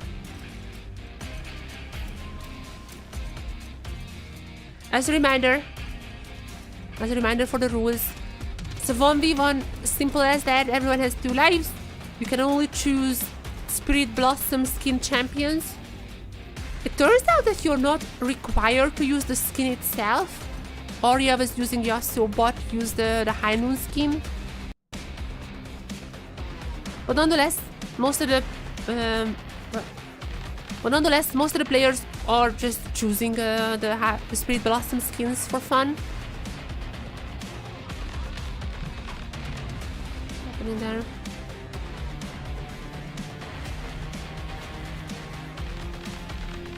So we'll see. Are we gonna be seeing a support pick here, or is Taki just gonna go for like Yasuo or something? Which is, I guess, could be a support, technically. Come on, Taki versus Kaya, what are you guys gonna be choosing? A lot of... Why did I know the support is gonna be choosing Yasuo?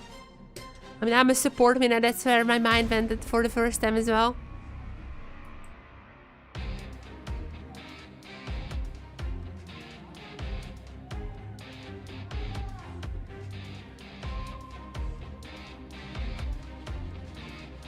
Of course, it's gonna be Taki choosing the Yasuo against Kiaya on the Riven.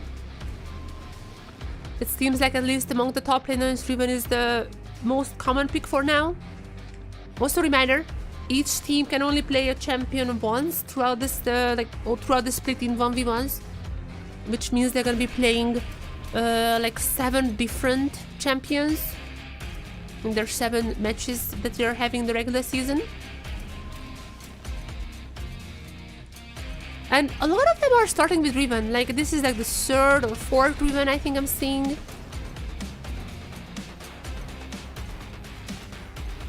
Definitely seems to be the... Definitely seems like that. Oh, what's happening there? Pop off to check. Definitely seems like the Riven is the preferred one here. Wait, what was happening? Locking in. Gambit with TK's shiny bolt head. Where is TK? The whole TK saw that one.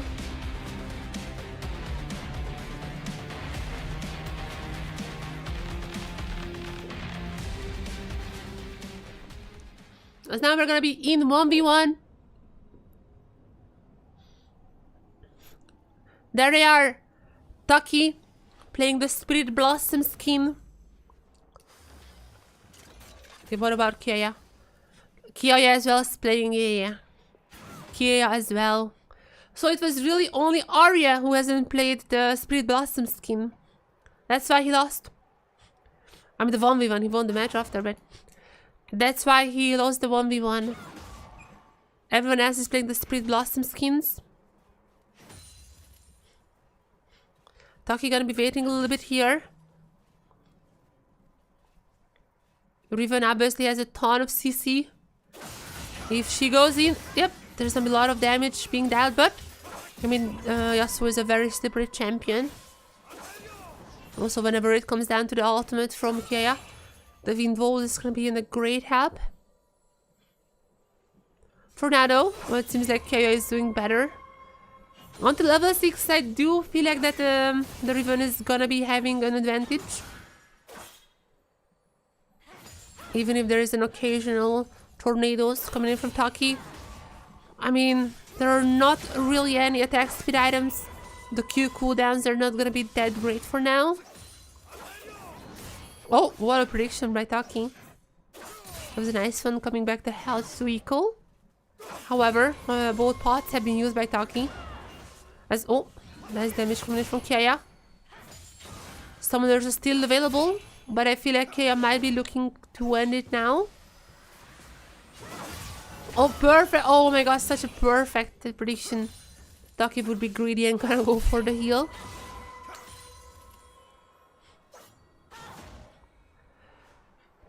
You know what's funny?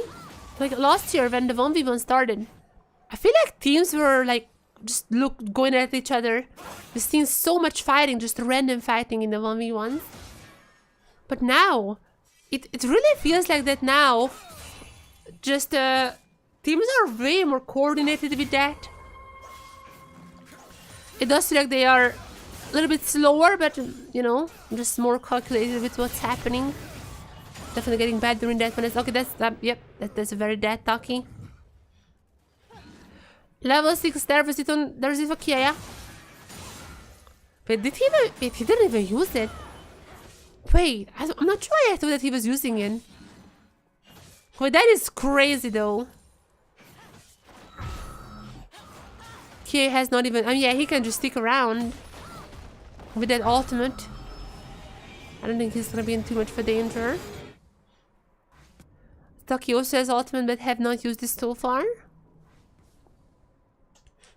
Yeah, this is looking to be a little bit of a Riven favored matchup, but to be fair, like come on, Taki is a support.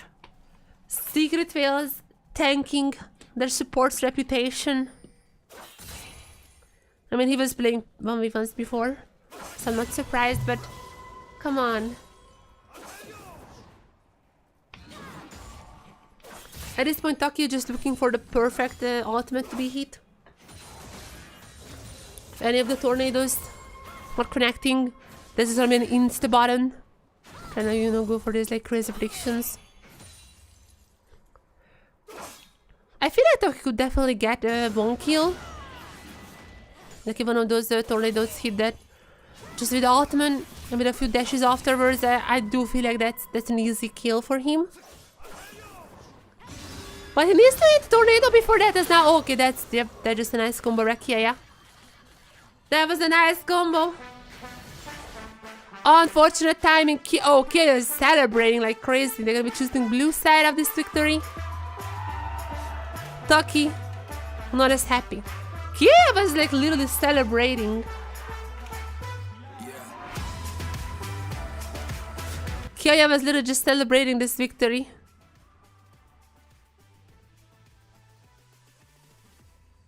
Well, there is a lot of GAM fans.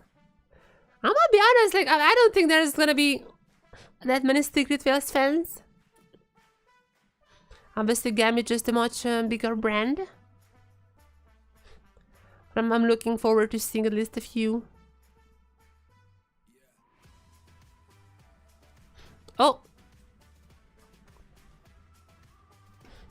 you guys know High said. So Sunyan is there. I mean, I know Sunyan is there. But Sunyan says I had an interview with Guvan, and the article is gonna be released later. I cannot wait to read it. I feel like Guvan had such a fantastic series. I cannot wait to read the interview with him.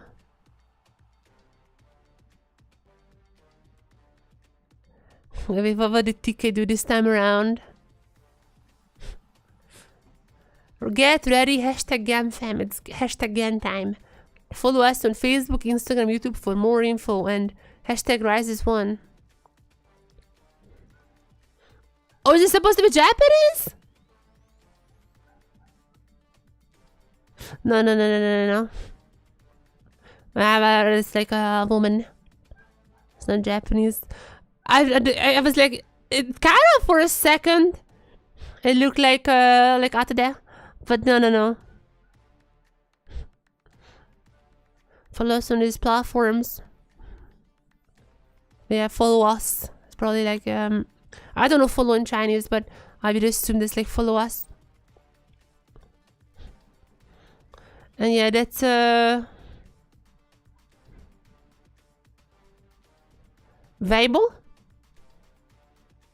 Do they have a Weibo? GAM Esports VN. Also, Weibo is not even really used in Taiwan. We're in draft though. Some funny bands coming out. And there's a Nocturne ban from Levi. I mean, when you're playing against Levi, you sometimes had to ban such things as potentially the Nocturne, potentially the Shyvana.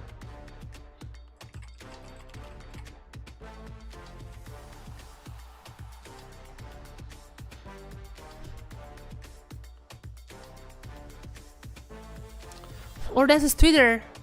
That was, yeah, oh, okay, that was Twitter. I don't know, Twitter is a Fnatic scene in Chinese. Alrighty. Is it GAM time? Are they doing better than last split? It really felt like last split. They were not really in their form. Last split they could not really showcase their full potential. And it was Secret Fields actually who I feel like punched above their weight quite a lot when they beat CFO. Now, can they prove this once again?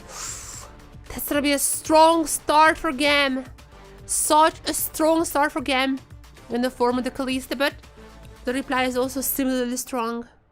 There's a Rumble. I mean, Nofuri up, Gwen up. So many options are still possible. I do feel like that the Nofuri is not necessarily the worst idea here for Secret Fields. I'm not sure how much Hista would be playing it, but with the Ori, you know, the charm burn, definitely a strong combo. But if you're GAM, if you're Levi, are you gonna be going for the Nofuri? That is the big question here. Are you gonna be going for the Nofuri?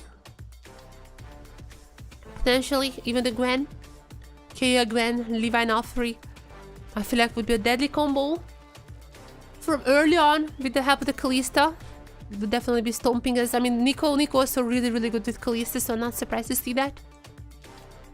But what are we seeing here? Something for Levi potentially. The Levi would definitely get hard banned if we are entering the second ban phase. Only issue is that he cannot get out banned.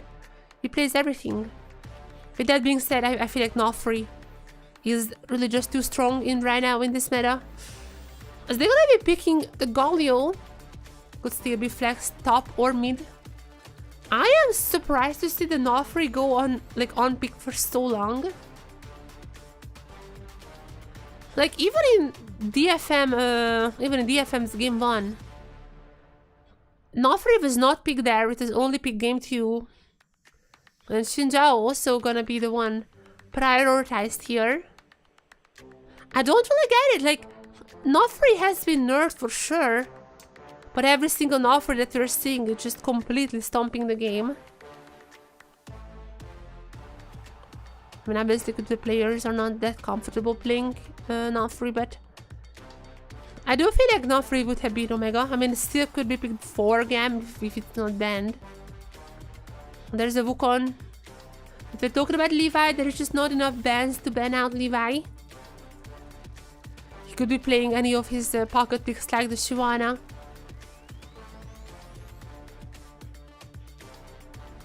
I mean, when they have a Galio either top or mid lane, they might be lacking a little bit of a damage. So having some carry jungler is probably would be a really good idea here.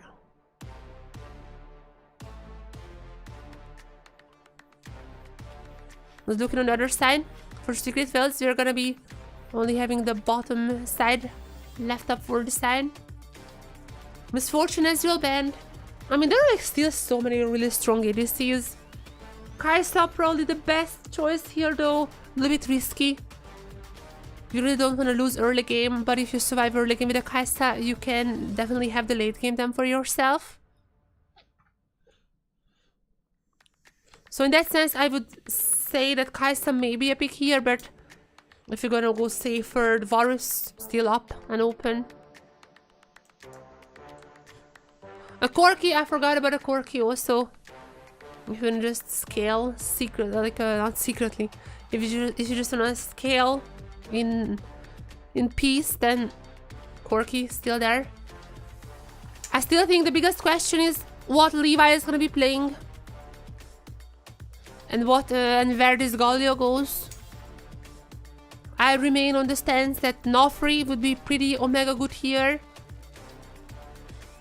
Like Rise Nofri maybe. I feel like that could be an option. A lot of mobility, a lot of just firepower. And there you go. Last pick. Even the kid. The kid? Is the kid doing nah? Kids not feeling the GAM time. What is gonna be the reply in the support department? I mean, if you're playing Nofri, maybe some Rise. Oh, not Sir Brom is the one that I was thinking about. Pantheon. Alright, Taki. Taki was playing really well last split. I feel like he was one of the shining stars in this team. And he goes, I'm here still. I'm gonna be picking up the Pantheon. A little bit of aggressiveness. I mean, they definitely need probably something like that to really counter the Kalista Nico. You need a little bit of a firepower because otherwise Kalista Nico would just be running over you. There is 100% the bot lane that's not gonna be kind to you. With that being said, I do like GAM's comp. I'm not necessarily the biggest fan of the Galio, but they're gonna have enough damage already with the Nofri, with the Rise as well. So with all that being said, I feel like GAM's comp, maybe I'm liking a little bit more, but it's not perfect. I can like definitely see angles how it could be exploited. Like if the Kalista is, like if the Kalista is not really getting up in the early game, if the Kalista is unable to get those objectives that she's so good at, then I can feel like the Secret Phase can win. But yeah, GAM comps is like pretty easy to execute as well. It's like with the Kalista Nico, you're almost guaranteed to win your lane, and after you win your lane, it's just a pretty easy game. You just get every objective. You also have an Nofri there, by the way, which gonna be helping it out even more. As now we are gonna be in the game. GAM Esport versus Secret Phase. This is our very first region civil war. The two VCS teams that are fighting now each other. Secret Phase did not. Secret Phase punched above their weight a little bit. Lost split when they beat GAM, or when they beat CFO. This surprised a lot of people, including myself. I felt like Taki was a really good up-and-coming support. And GAM, they kind of disappointed if I'm being honest. I feel like people were expecting GAM to potentially be the second, third place team. Maybe even contesting that first 10 slot. But what happened was, they were not even close. It was actually Vikings who came out as by far the best Vietnamese team. And GAM kind of just stayed there like second, maybe even third. Okay, that minion is a little bit sus there. It's a lot to prove. GAM is only missing primary engage. I mean, primary engage is kind of gonna be the Nofri into the Galio. I don't think that's like an issue, or even the Nico. Like obviously the Nico, like the secret Nico ultimates. I feel like they have pretty good ones. Also, they don't necessarily want to engage. Like TSW is the type of comp who would wanna run into you with some like a Pantheon. Oh Jesus Christ! Yep, immediately has to cleanse the way by Eddie. This is not a fair lane. Kalista Nico. To be fair, Nico with any ADC is already not too fair. But Kalista Nico especially, there is just no chance you're winning the early game. They're gonna be incredibly annoying. You have to recall so many times or you're dying. It is just an insanely hard matchup to play. That's why I said that maybe the Kaisa would have been better for them. Considering the fact that if you have a Kaisa, you can kind of just stay away. Maybe a little bit longer range with the Qs, you can just clean up the minions. A little bit safer in that sense. Okay. Dyra can just flash in and go for a charm here, I feel like, but no. RS is gonna be recalling before that. Or is he? Yeah, no. Diary's not gonna go for anything. So I feel like the Kai'Sa would have been probably better here, but I mean, they're doing their best. They have the Pantheon, who should be a very aggressive support. And even then, the Kalista, Nico, there is no chance that you're really gonna be beating them in lane. And there is the clone. Clone being popped here. Another one just finishing up the recall.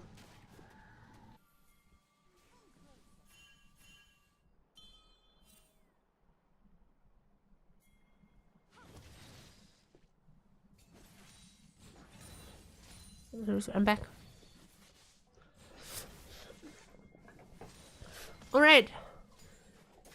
With that being said, GAM is like not super over. Kalista is having an insane lead. But all things considered, this is not the end of the world.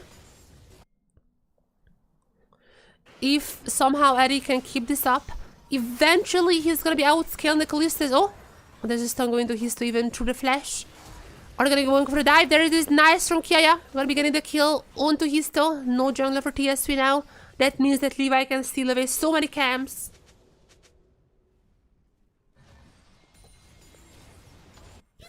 That is messy for GAM. And Artemis just gonna be keep bullying this poor bot lane. Yeah, it's really looking like the GAM might have just got on their first lead here.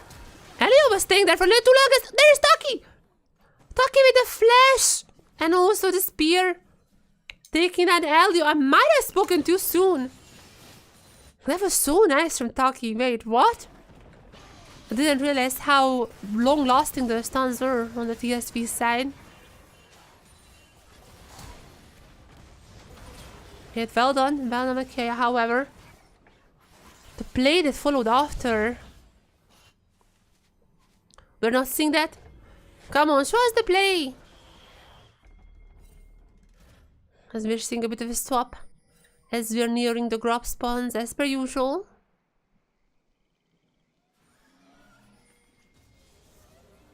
And I'm not gonna be showing the replay, but that Taki play was so good.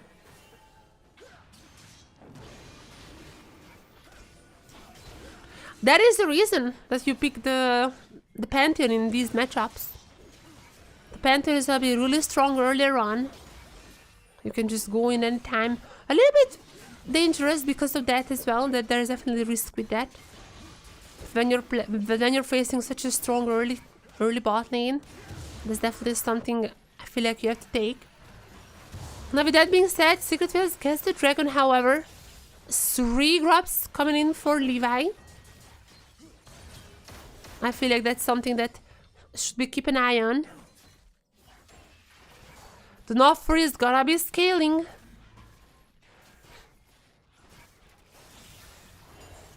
A little bit invisible for now, but the first ganks might be coming soon, as a lot of pings on the top side, a lot of them. Histo also coming in, but I feel like Levi is gonna be there a little bit earlier. And there it is. Levi, or maybe Levi just gonna be changing course. Got on Histo, 1v1ing Histo actually. Gonna be chunking him down to half health. And just gonna be proxying a wave. Okay, that's actually pretty good, just stalling this play as much as they can until RS arrives. Looking for the perfect engages. Gonna be getting a little bit of damage onto Hero, but not too much, as there's a clone. There's just a clone, and also level 6 not available obviously for Elio just yet. However, Taki gonna get stunned. This play has been going on for a while. I feel like GAM just needs to leave it. Yeah. Oh, there's the ultimate from Hero. She's gonna be doing too much damage. This is so early on in the game. And after such a long play, GAM finally gonna be leaving it. They're gonna be keep pushing the top wave. Okay, Levi is maybe going for something more here.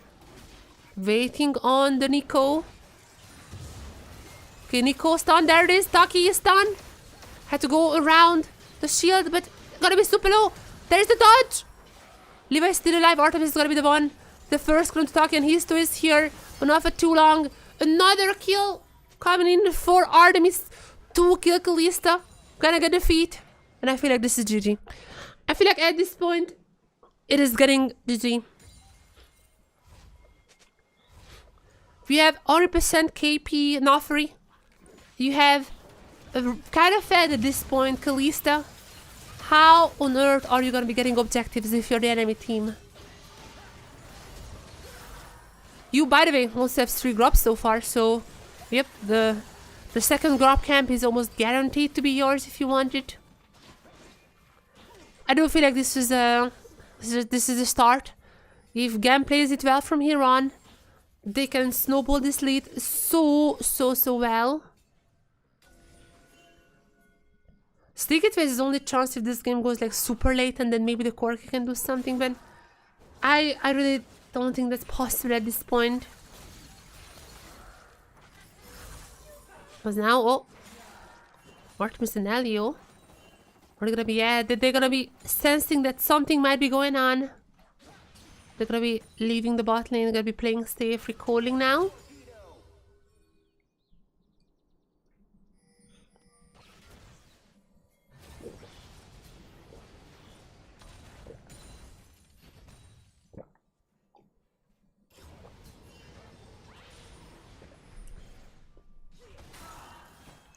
Alright, and this part I played from Taki.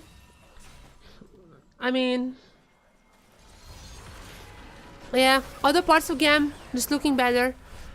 This is kind of what we were expecting. Like, this should have been their form from the start. This should have been their form. I have no idea what was up with GAM last split. It felt like everyone was on a different page, similar to how SAG is right now, kinda. But they were all over the place. No one really knew what to do. It does feel like, at least in these first 10 minutes, that the GAM that we all know and love are kinda back. It does feel like that this Nofri is helping teams across regions. It was the Nofri who kinda got back the confidence into Guan. And I see that Levi also is so far performing quite well on the champion.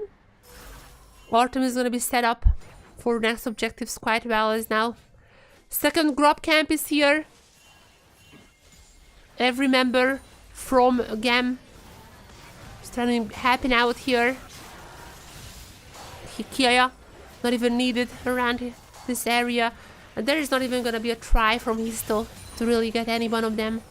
It's going to be 6 grubs for the Nofri. And as a reminder, once again, 6 grubs.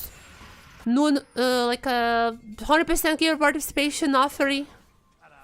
And also 2 kill Kalista. There is absolutely no chance that just happened. There is no chance. So there is no way. I'm gonna shut up. Yeah, I'm just shutting up from now on. Like, not saying a single word. What just happened? I'm gonna say replay. How did Artemis get caught out there? Secret is gonna be getting their second dragon with these pretty fast dragons actually. Okay, the dragon stacking might be an issue coming in a few minutes. Can I see what just happened there? How on earth did Artemis get caught out? I see no flash on Taki. So I have some ideas. Also no flash on Dire, with about the same cooldown left. I do have some ideas how that pick on Artemis might have happened, but I want to see it with my own eyes.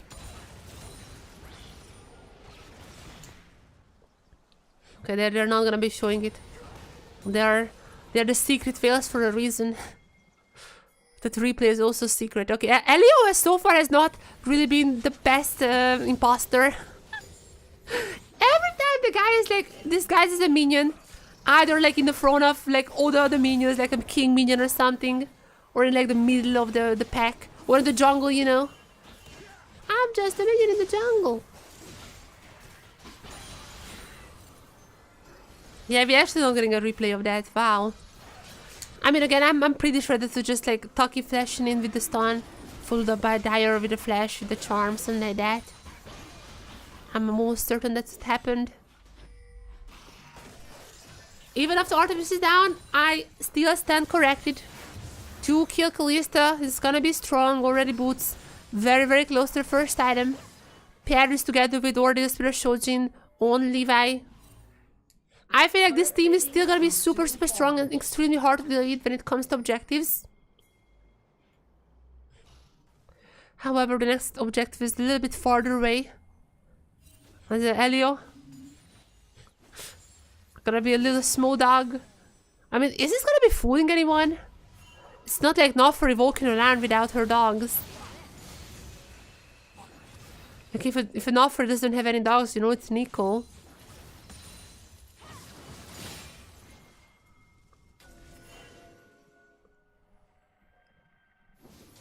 Alright. We are back to farming. RS is gonna be swapped to top. They're gonna be RS right now. Keep up with the farm. This Rise also wanna be scaling into the late game, obviously.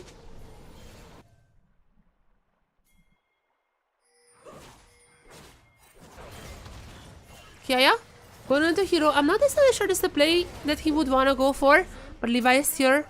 A little bit of a help. Ultimate available for him if he wants to go for that, but no. The answer is gonna be a big no. Just jumping over the Dragon Ball. And with the pack, potentially looking for something else. Herald gonna be spawning in a minute. Might be trying to set up for that. With 6 grubs, there's definitely gonna be a high valuable objective for GAM.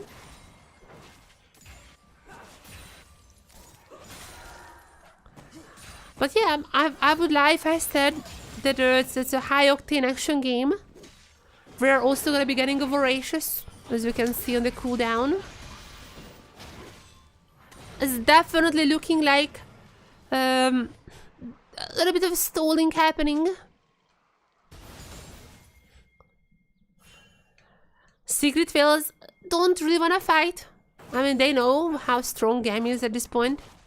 And they know that if they just take a little bit of time for this Corki to get ahead, a little bit of time for potentially the Leandris for hero, then coming into this third dragon, they might have a real chance of getting the soul point.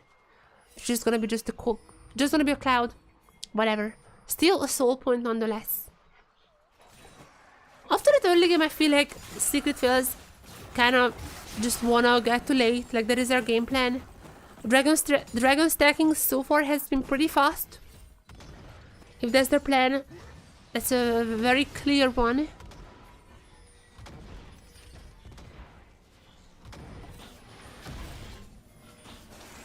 However, I mean, Hero is... okay, there you go. Sorry, I didn't notice it. Hero now has the Leandris, has the TP as well if there is any big fight breaking out, but I don't really think that TSW should be contesting this Herald. Maybe just fight after. Herald is gonna go for Levi as massive ultimate failure. There is also the ultimate coming in from Levi. They're gonna go on Histo, who try to go for the knockup, but there is the dodge as well. I mean, Histo is gonna be going down even through the ultimate is now. Levi potentially jumping out. There are the new dogs coming in. As there's a stun onto Taki. Extremely low. There's also gonna be going to Artemis. 2 kills so far for GAM Esport. They're potentially looking for this dragon. Yep, they're gonna be stopping the dragon stacking from TSW. They also have a Herald on their belt. And it's really looking like, even if there are some moments when I was maybe thinking that maybe TSW has a chance, there comes a fight like this, and I immediately know that nope, that is just GAM's game. That is just GAM's game right here. That was so good from Elio as well. Like, I have to give props to him. Obviously, immediate ultimate pop by Histo, but even through that, it didn't take them too long to get him down. Just well done in general. Just well done.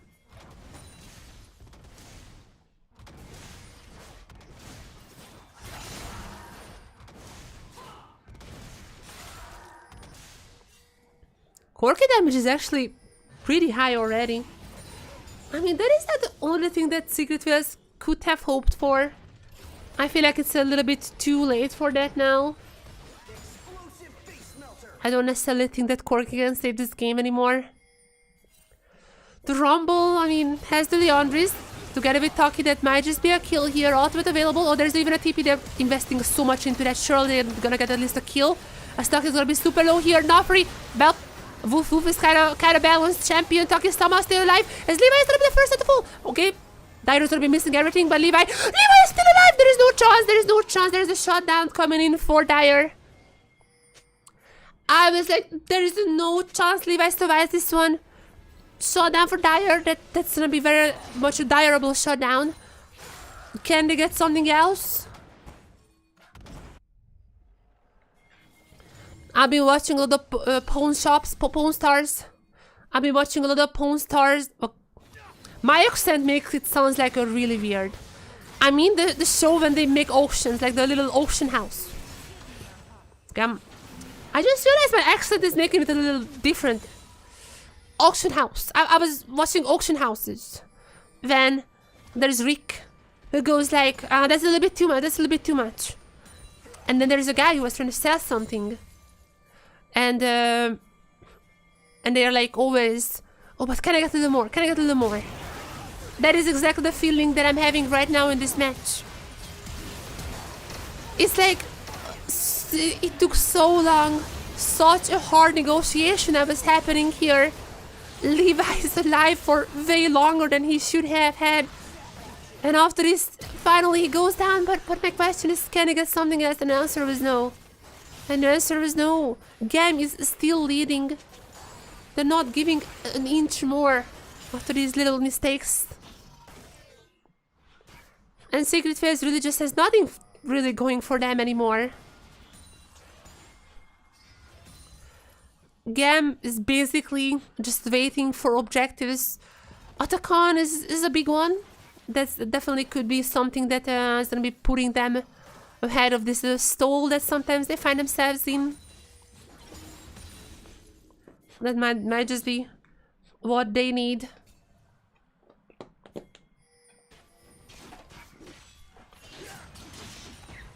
Might just be, but I don't know. GAM, it's not gonna be a fast game. It's not gonna be a fast game. It does feel like that GAM is not rushing it. I mean, they have time to scale Rise. So definitely would wanna at least the Rod of Ages to get to 10 stacks. But they have the Herald. Oh, they're gonna be getting the turret. Oh, they're gonna have a free charge on the turret now. Unless wait, they're just using it for taxi. Wait, oh my god, they're gonna do it for the other one. Oh, Herald is going for the other turret. Hello, Hero. Wait, then they're just gonna go to Hero after that? That would have been quite a funny play there, but no. Just look at the turret, they're gonna be happy with that. They got 2 turrets from this very small play. They're gonna be more than happy with their, at this point, almost 4,000 gold lead. Oh, sorry, yeah, 3,500. Nofri, despite the scoreline not being super flashy, like 0-1-5, it's not like, you know, whatever. Despite that, thanks to all the turrets that she was, all the turrets that she got, now she's at 1.1k of a lead. 2 items. This Nofri is absolutely fed. Okay, maybe not 1v3 fed. So Levi has to be a bit careful there.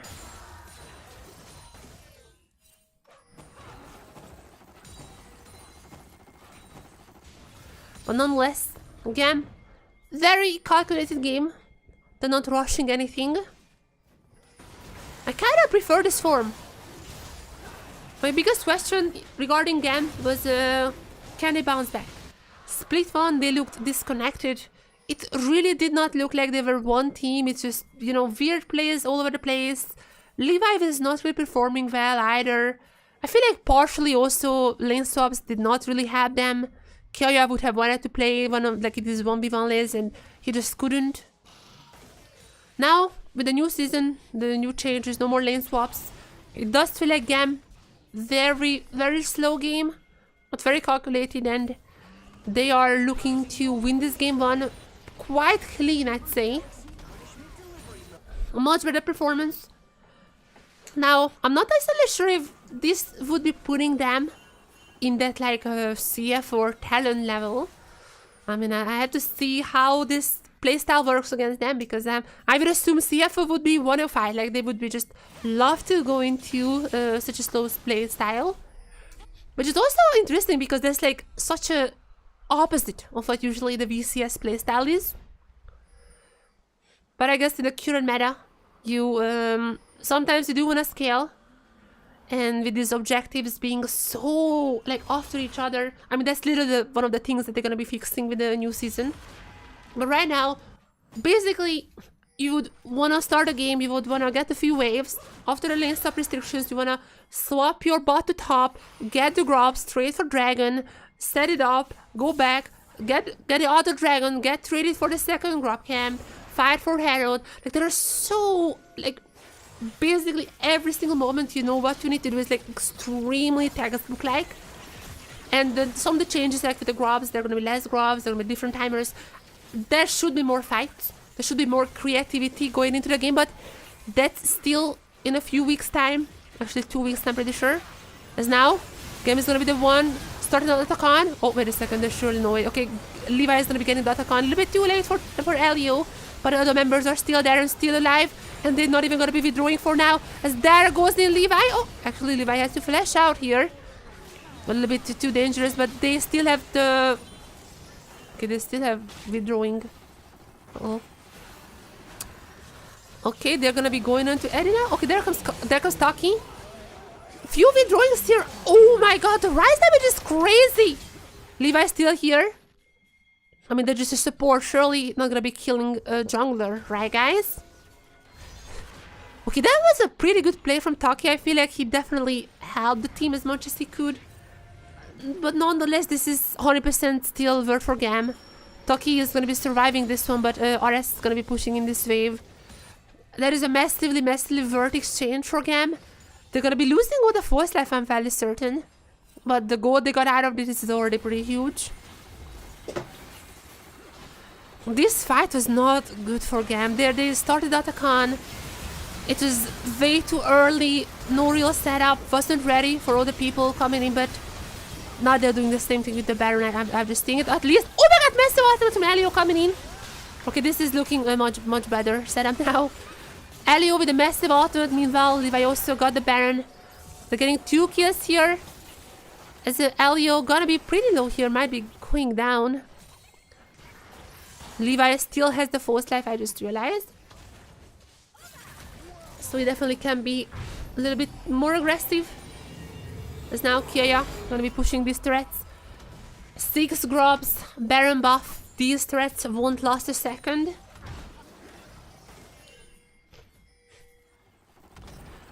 And this is like not the stompiest game. Okay, Levi, he just wanna use the false life. That's it. I feel like Levi literally just wanna use the false life. That is his only calling in this play.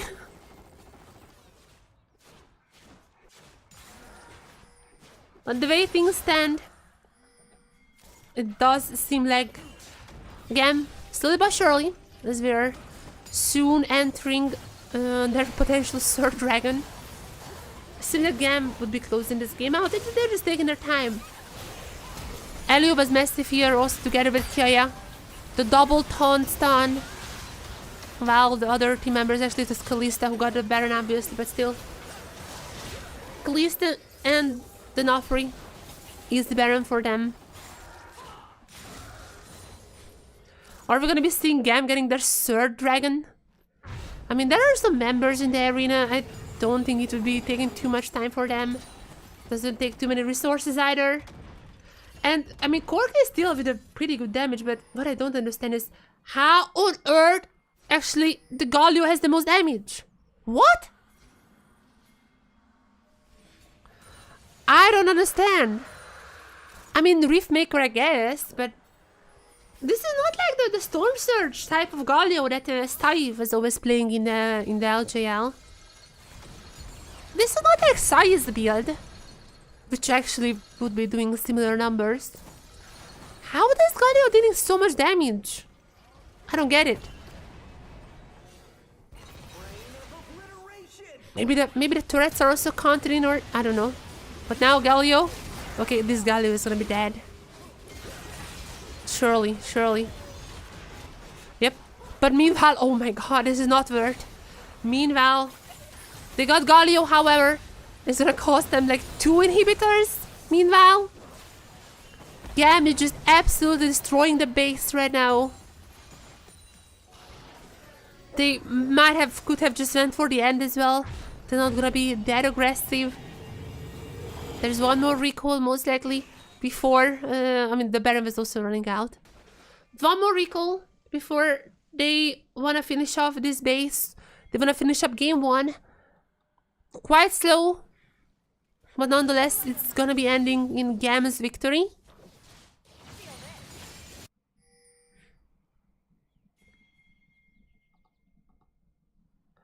Yep, not much to say here. GAM really just played textbook basically for the most part. The Nofri was well played. It's also huge that they got an early kill for Kalista. I feel like that was very important in their victory. And now they're just pushing the top side. The only inhibitor that's left for Secret Fails.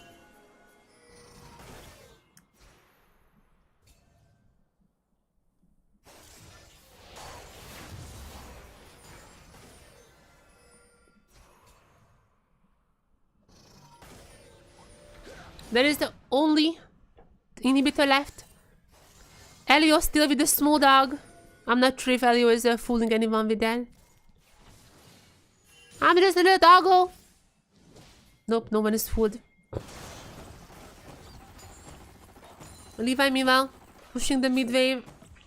That is just should be the last push, I feel like, in this game. If there's any fight breaking out, I don't see a world where GAM just doesn't win that. And soon enough, the top lane minions are also arriving in Hapo GAM. And with that one, there should be the 3 inhibitors.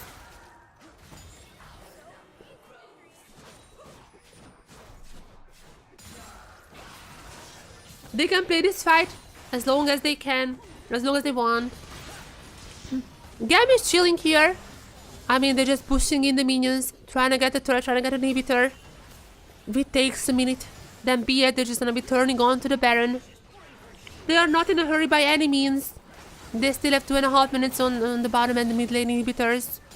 And once again, they can just also go for the Nexus turrets potentially. And it seems like just before the Baron spawns, they do want to get this last inhibitor down, as well as Elio might have just different ideas. Yep, this might just be the end of the game. Dire is already down, followed up by Histo. If they want to be really safe, they might be going for the Baron, but I don't think so, as they're gonna get an ace here most likely. The last one to fall is gonna be Taki. The only 2 members left. Hero gonna go into zone, but yep, there it is. The damage is there. RS the one getting the kill. One more shot onto Eddie and he would be down. And there it is, Artemis and RS gonna be taking him. Game 1 gonna be going to GAM Esport. Oh, Artemis just gonna be warping into the fountain. What a dominating game from GAM, honestly. They were... It wasn't even like a stomp in a sense, as like just always fighting. GAM was not always fighting. They were not perma-fighting, which is weird to see from a Vietnamese team. But it was clean. It was really, really clean. And I think like this is the GAM that people were waiting for last split. This is a game that people were waiting for last split. We couldn't really get it. The team was disjointed, but this time around, how on earth is KS having the most damage? How on earth? How is LDO having almost the same damage as Artemis? What is this damage graph? I need to take a screenshot of this.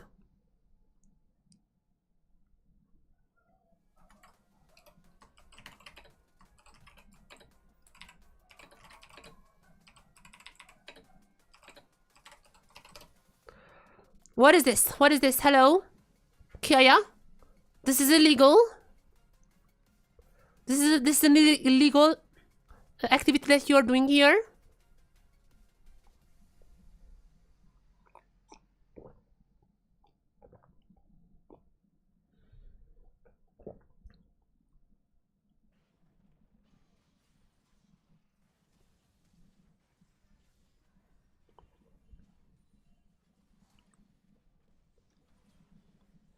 Yep, that is just a statement game from GAM, honestly. And I will be right back in. I feel like game 2 is gonna go similar way. It really looks like GAM has found their footing. And I'm happy to see that. I'm happy to see another strong contender for potentially that MSI slot. Because now, finally, we have 2 MSI slots. The 5 region that in the end was like the accumulation of the CHF. We have 2 MSI slots. Finally. I don't think they can challenge CFO. CFO at the moment looking like kind of unbeatable. I mean, not really unbeatable, but like in a BO scenario, definitely. Talon got like a little close to beating them. They got 1 game. But even that game too was not really inspiring from them. It definitely looks like a CFO is going to be taking the first place. But who's going to be the second? That is the big question. I feel like in Talon and in GAM as well. I mean, this is just DSW on paper. They should not be a strong team. They kind of punched above their weight last split. But it does feel like that GAM might be the team who's contending with Talon for that another MSI spot. I'll be right back.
Alright.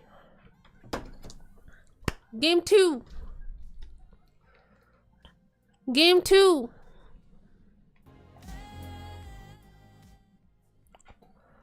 I want to see a similarly clean game from GAM.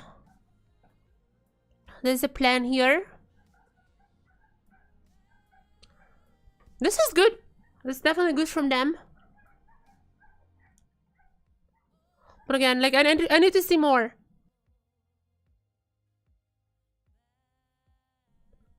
I feel like their main issue in Split 1 was very, very similar to SAG. They just were not playing as a team. And it's good to see that it's changing a little. But yeah, we'll see. I feel like a 2-0 is definitely possible and likely at this time. And does feel like that GAM could potentially even challenge Talon, though once again, it's not like that. It's not like that Secret Fairs really were like It's not like they were kind of. It's not like Secret Fairs were kind of, you know, trying to do anything with them. They were not too proactive either. So it's gonna be all on how much can GAM use this calculated playstyle against some other teams as well. But this is the first step. And as for Secret Whales, it's more in the line of what I would have expected from them coming into this split. What is gonna be their next opponent? Let me just check the schedule a little bit. So next time around, GAM is gonna be playing against SAG. That's not too good to hear. I do feel like this GAM is gonna be destroying SAG next week. Next Saturday is gonna be quite boring, it seems like. We're gonna have Chiefs versus Talon and the SAG versus GAM. Those look like to be two quick series. On Sunday though, Secret Fails versus DFM might be quite close. I hope DFM actually gonna be bringing this momentum with them. And CFO Vikings is definitely gonna be important in terms of like how much Vikings can still challenge the top teams. They ended third last time around in Split 1. But they were definitely a surprise team. Kurami! My cat is chewing on my cables again. The time is now GAM time. That's what the sign said.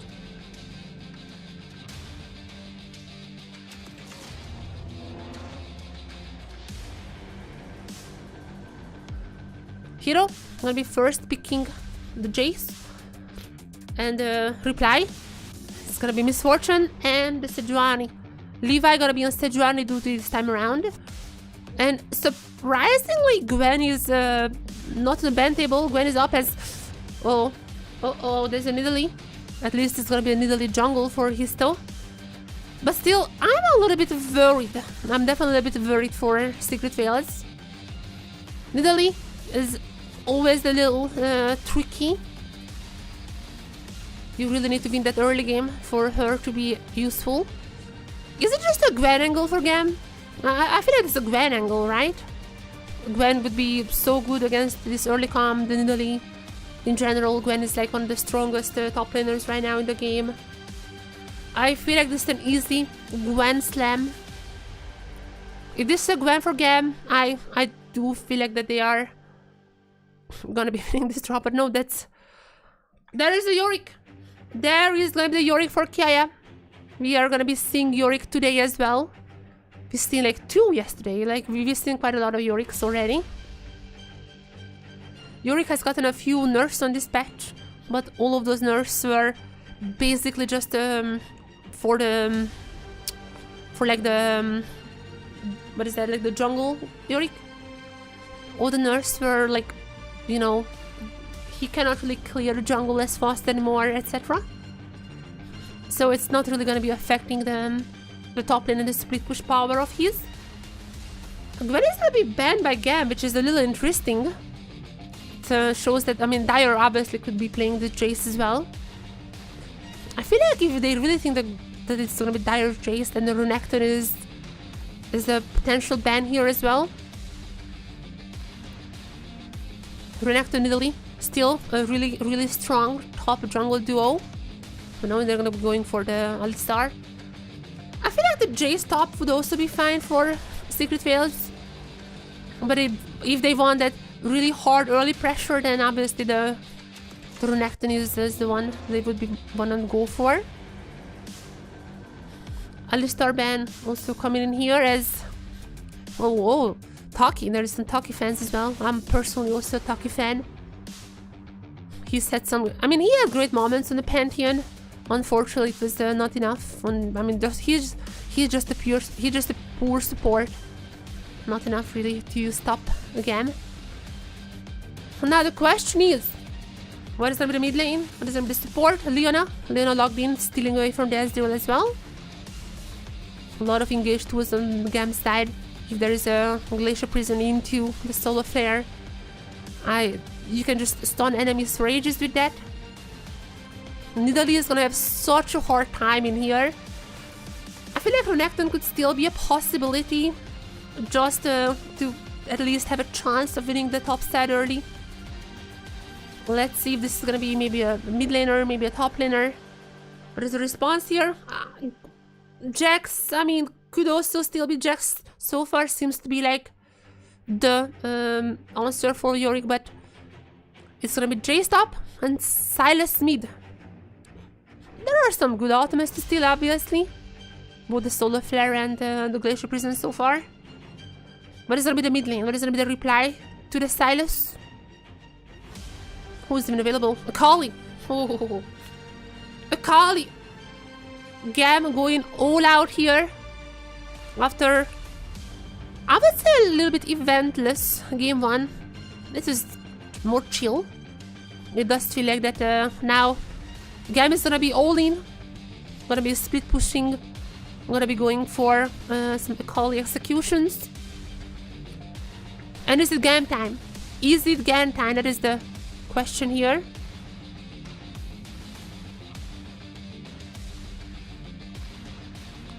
I feel like GAM's comp is a little bit better. Sylas not really gonna. I mean, the Glacier Prison and the Solar Flare are pretty good ones to steal. But besides that, there's really not much for the Sylas to steal. If the Sylas is not getting Omega ahead in their lane, I do feel like that's gonna be GAM's game. The comp that they are having is also pretty easy to execute. With the Yorick, you just wanna perma split push. Secret Veil is not even really having a response to that. The Jax was, in previous occasions, fine-ish in terms of keeping up with all the split push. The Jace, I mean, you need to win early. Jace, Nidalee, you need to win early if you want anything in this game. But it's very risky, and I do not think that Secret Veils could do that. And oh, that reminds me. Where is my let me get my sheet here, because I can rate the teams. That's right.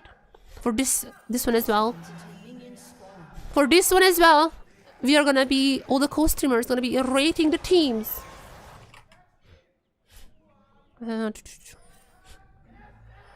Okay, let's see. Let's do this with the final rating for all of those players.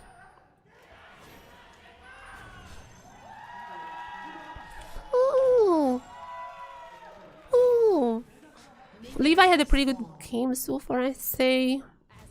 Elio, I don't know, none of them were like super ahead. Kiaya's Galio is really insane though.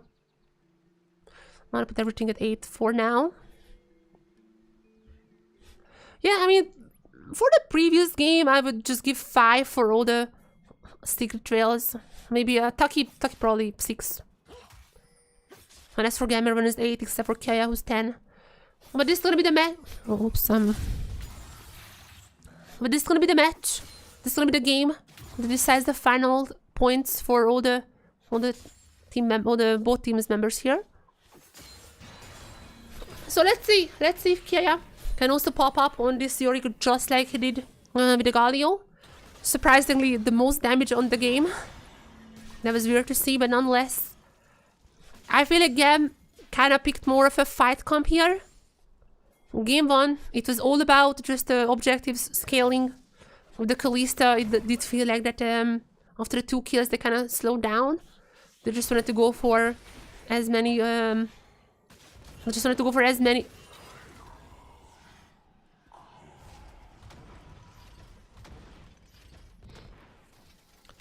Alrighty, Kira's just laughing. Okay, Kira, you're gonna bomb down to 9. I mean, yep, a little bit overestimating this range matchup. Yeah, Jace earlier on is gonna be pretty strong, and now this is gonna be the perfect opening for the Nidalee. If she wants, she can get ahead quite a lot, but now there's gonna be a gank coming to the bot side. Levi looking around. Not gonna be engaging onto them. As the top lane is not looking the best right now. It's not over though. Nidalee still needs to get ahead for this comp to really work. But it's a good start for Secret Veils. That's definitely a good start. They need to kill Kiaya way more if they wanna stop potential split pushing that's gonna be happening later on. As now he's still coming in for RS. Oh, RS, I'm not so sure. Okay, never mind. I'm sorry for adopting you, RS. Just gonna go for the solo bolo. The 1v2. Another coming in also, Levi with the help. Okay, there you go. 2 solo bolos so far. GAM is liking this. GAM is just smiling. I mean, this is pretty good for them. Shutting down the Stylus, I feel like, is way more important than shutting down the Yorick.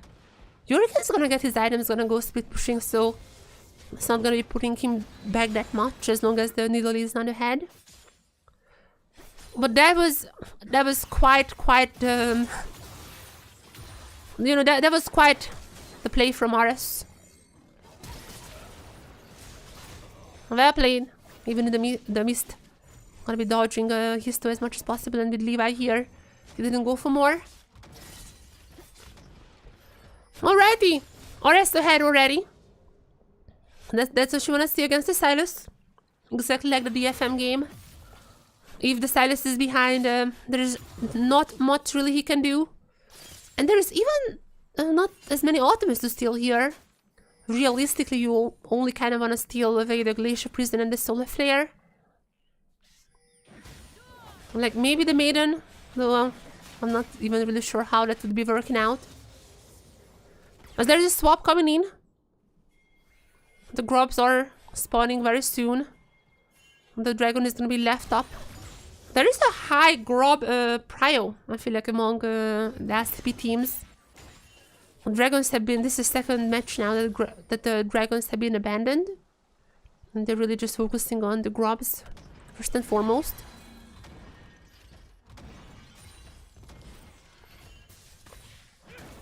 Let's see, Artemis, you're the last one who needs to get ahead, and I feel like then GAM is gonna be set for this game as well. It's a really unusual sight to see 2 Vietnamese teams and not really always fighting. But I feel like for GAM, it's a good sign. It's definitely a good sign because they need coordination. If they had coordination, then I feel like they could be potentially the second best team, but definitely in the top 3. It's a grub spawning. They might be seeing a first fight here. He's still already on the grubs, but there is Levi. Sejuani is not really gonna be that strong. Obviously, the Nidalee would be winning most of the fights here. Oh, as already. There's gonna be Elio going in for the stun. Artemis is gonna be exhausted. They need to be retreating for now, but I mean, they should be well aware that Nidalee is not around. Oh, there is one grub actually that Levi has gotten. So that's pretty good. Stealing away one grub is going to be pretty impactful potentially for the second grub camp, as Kiaya now going for the proc, seeing as he's still looking for maybe something. Okay, Elio, he is sensing that something is up. It's gonna be going up a little. Not a bad early game from Secret Fails. I feel like they're getting some leads here, but the game goes on, and the Yorick, I feel like, is just gonna be unbeatable on the side lanes. If Secret Fails really want any say in this game, they need way more than this. We have... Okay, Histo. Histo is gonna be in trouble.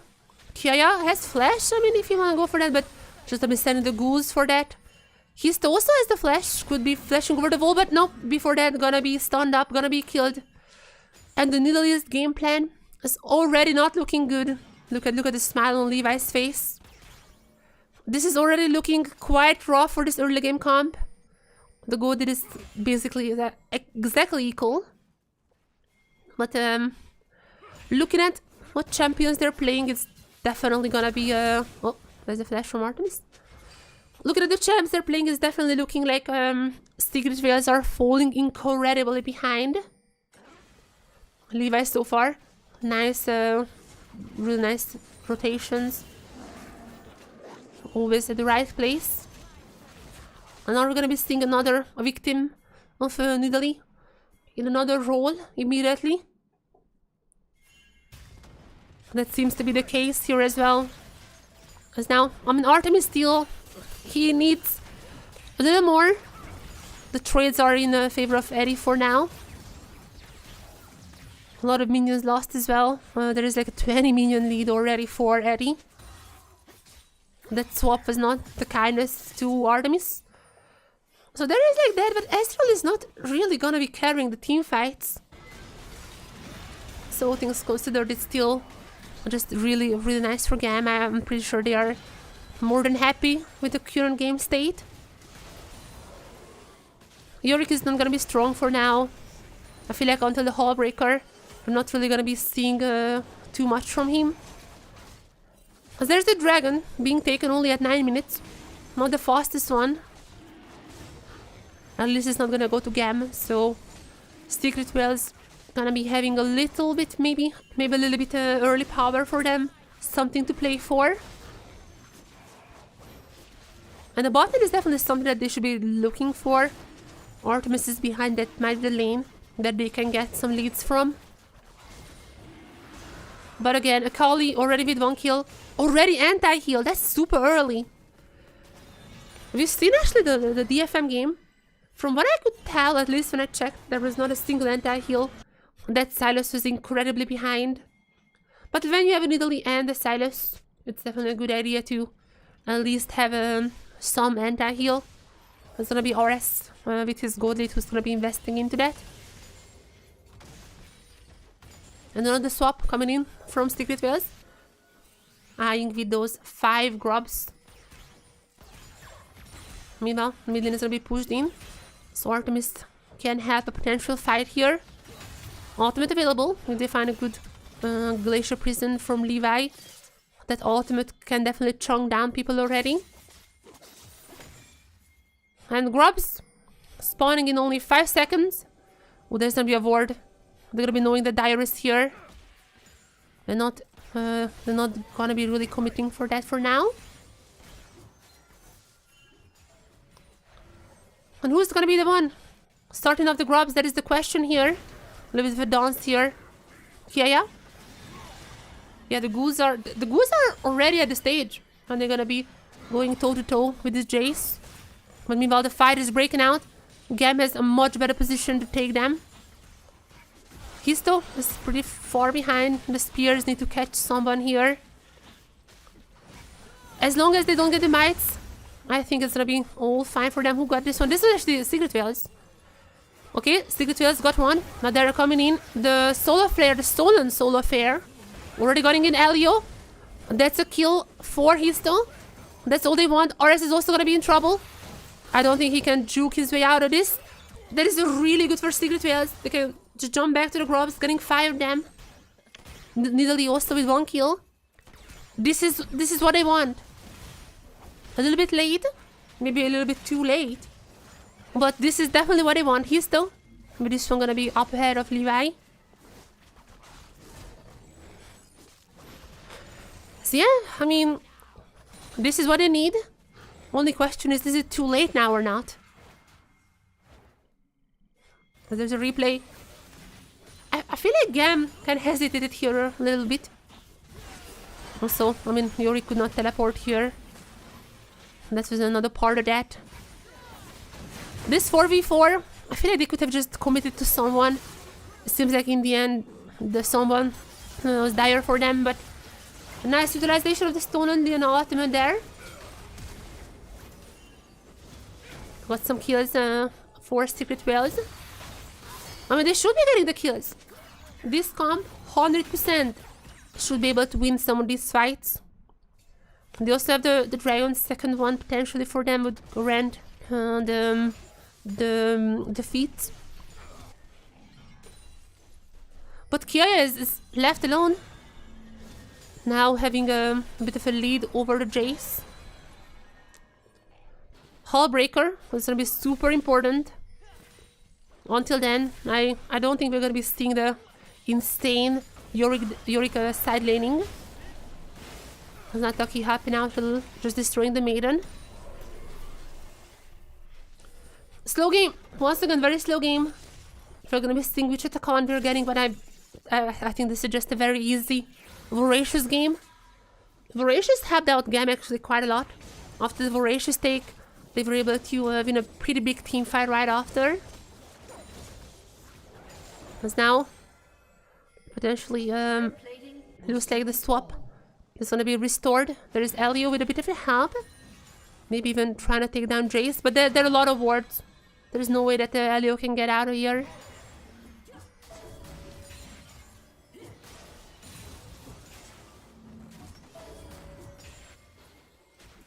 I feel like this is a little bit better showing from Secret Wells. They're playing for their comp strength. But again, I'm not really trusting anyone with the Nidalee. Not named the Shy or Canyon. So it's gonna be a little bit a risky play. Oris also kind of lost the lead that he had. But there's gonna be first item Storm Surge. So execution will be even stronger. As now, on the mid lane, the bot laners are trying to get as much as they can. Bloodthirst already done for Misfortune. This will be really important to not get caught up by the lot of poke that Secret Wells has. And they're immediately gonna go for the dragon. With that one, they're also gonna be getting their feet of strength. And we're gonna be finding out which rift we're gonna get. I feel like Hextech would be the best, but it's gonna be Camtech. It's gonna be a Camtech rift. Hextech would have been amazing for all these poke champions. With Camtech, I mean, there is no chance. I don't think GAM is gonna be getting the soul, but would have been nice for Akali. Maybe it's gonna be good for Silas. Though Silas is falling more and more behind. Because now Levi, secret in the bush. Just happy now on this turret take, I would assume. Hero, gonna be sticking around, but this is not something that he can fight right now. Levi is sticking here for so long. I mean, I feel like the little particle is already a giveaway. The goose is gonna be doing the damage. And with this one, this turret is not gonna be sticking here for too long. But he also just cannot really commit to that either for now. We're back to a very slow game. It's really, really weird that the slowest game we've seen so far is our VCS Civil War. It's definitely a weird sight. But there's already Triforce for the Yorick. Can now finally start building that precious Hullbreaker.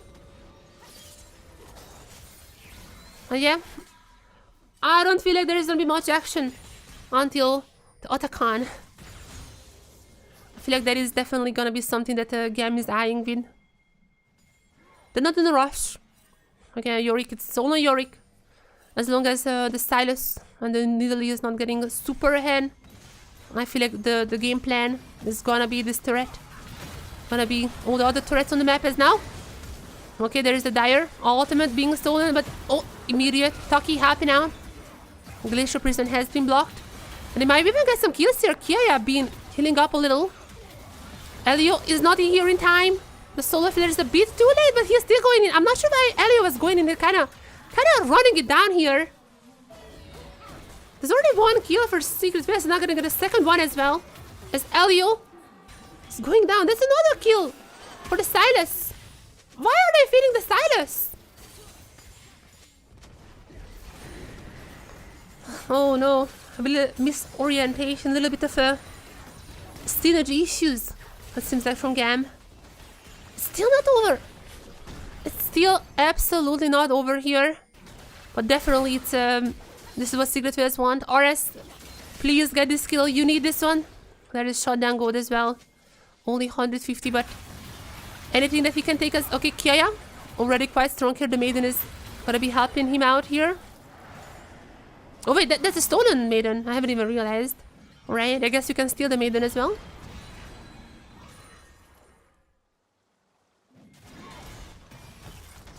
I wasn't sure how this one looked like, but I guess they're just a single Maiden then. That was a really bad fight from GAM.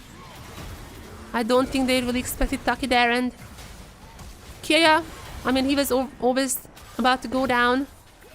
I don't understand why Elio went in. I really don't get this play. Definitely putting GAM back quite a lot. And also meanwhile Jace has just gotten the Rift Herald with 5 grubs. It's still not gonna be enough to really counter. I feel like the... Oh wait! Oh, I haven't even realized that the stolen... Wait a second, the stolen Maiden is gonna be doing just as much for damage. I haven't even realized that. She's gonna be sticking around for quite long. Alright, GAM. They're not doing too good. They're not doing too good. I do feel like that they had every tool to win this game as well. The early game has not been the greatest, especially just now. Getting the Silas fed is a big no-no. Or else it's gonna be on you to really carry some of these 1v1s. But it's getting more and more rough for them. There's gonna be Otacon spawning. I don't think either team is gonna be strong enough to really be taking this. But the dragon, I mean, GAM has to be fighting the dragon. If there is gonna be how much, like a 20, that could be like a minus like before 30 minutes, definitely. Before 30 minutes soul for Secret Veils. It's definitely gonna be helping them snowball their lead even further. It's a little bit risky for GAM. I'm not really seeing the life in them as much as I've seen in game 1. They fell behind in the early at this point, and I don't think they really find a way out of this. Immediate dragon for Secret Veils, that's pretty well done. And the next objective on everyone's eyes is the Otacon, but that's no team can really be taken now. They need to win a team fight before that. Secret Veils is gonna have more than 3,000 for gold lead. And the Maiden has not really been able to do too much for now. Hullbreaker still in the process to be built. It's gonna be a slow game. It's gonna be very, very slow. GAM does not really know what to do, how to get out of this situation. They need to win a team fight. They somehow need this Yorick to keep split pushing, generating the gold for the team. As now Hiss is gonna be here. I mean, they're gonna be well aware very soon that Levi is not around. But it's still, yeah, too early to take this Otacon. I am not impressed. We still have Otacon even if Noxus season is over. Otacon is gonna be reworked. Basically, Voracious is gonna be gone. I'm happy about that. I really don't like Voracious. Voracious is gonna be gone. There's gonna be only one type. There's gonna be one type which is similar to Ruinous. It's gonna be very similar to Ruinous, but instead of the blood, like basically, there's gonna be similarly the blood petals spawning across the rift. whenever there's a kill, there's gonna be a blood petal spawning. And when you take this new Atakan, I think it's gonna be called the Thunder something, Thunder Spike or whatever. Doesn't matter. There's this new Atakan, and when you kill the new Atakan, you won't have to collect the pellets anymore. Which is I feel like that's a good change. Maybe it's gonna be like a little overpowered. It's definitely gonna be like you don't have to pick it up. It's gonna be worth 250, this new Atakan. And when you take the new Atakan, you get all the pellets on the map. Like whenever, even if like somewhere else there's a pellet spawn from a kill, you're gonna get all the pellets. And you're also gonna get like a new buff when you take down someone. There's gonna be like a slow for all the people in the AoE. It's looking kind of broken, not as broken as the J Atakan, but it's looking kind of broken, definitely. It's gonna be similar to Ruinous, just a little extra buff, basically. And it's also gonna be like, depending on where there were more action, that's the Atakan is gonna be spawning, that stays. But no more GA. It kind of seemed broken in the trailer. I think that's gonna be still tuned. I don't think it's gonna be like super broken. The slow area, the duration on that was like a little bit low, it seems like, from just the trailers. It looked like it's not gonna be like super broken, but definitely definitely pretty strong, as Artemis already down. That's already not good at Elio once again. Gonna get taken down. That seems to be more than a 1-1. This seems like a 1-1. Levi gonna be leaving it as well. Secret is gonna be picking up the Atakan. There is gonna be the force life for them. And chat, it seems like we are going full length today. The only day when I was saying that please just give us a very quick day. Just 4 games, please. The only day when I was like, please just give us a short day. We're gonna get 6 games, it seems like. It seems like 6 games are on the menu. This variation is gonna be happening on 6 fields quite a lot. I feel like Yorick is still gonna be able to split push. But this is such a hard game for GAM, extremely hard. I don't know how they're gonna be fighting the next dragon, which will be the Chemtech Soul for Sacred Fails.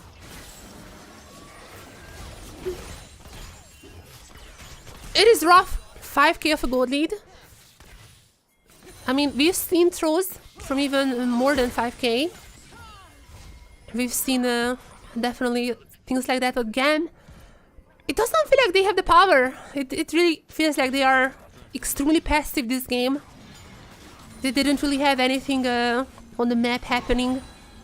And they basically just let Histo get ahead after not the greatest early game from Secret Fails.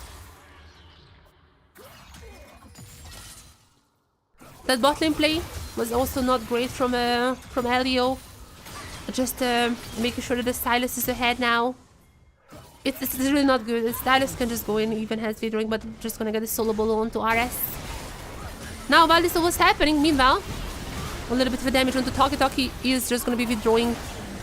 That's just gonna be withdraw with Stylus also coming in. That seems to be an ace happening. Especially when the dragon is up. This is horrible. This is absolutely horrible for GAM. Yep, it does seem like that it is GG. It really seems GG for Secret Fails. They're gonna get an ace, a little bit delayed ace. Oh no, that's an ace, that's a real ace. I got a real ace here. And what just happened? GAM looks dead. GAM just absolutely dead right now. We're gonna get the Chemtech Soul now. What is happening? GAM? What on earth is happening? This is horrible performance from them. In my ratings, I'm already downgrading them by 2 points. This is a really, really bad showing. And Dyer, I mean, props to him. Dyer, I feel like, is doing a lot of work here. Hero as well. I mean, Hero has the head of solo ball as well. Doing pretty good. He's still props to him for coming back. And Eddie not really doing too much. Eddie still not really, Ezreal is not gonna be the one who's really carrying these fights.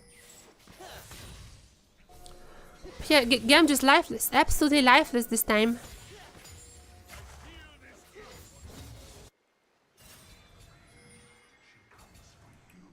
RS, I'm not sure what he's waiting for. But there's not much to play for either. I'm gonna guess like there is Baron. But Baron is gonna be definitely delayed a little bit. If you're Secret Wales, you wanna delay this Baron to overlap with your Elder take. And I mean, Kia is gonna go for the Spirit of Shojin actually for second item. The turrets are gonna be falling quite a lot, quite fast. But Artemis, the best he can do is just clean up the minions. Wait, what just happened here? Why is GAM feeding? Why is GAM feeding? I'm gonna put them even one score lower. This is a horrible game from them.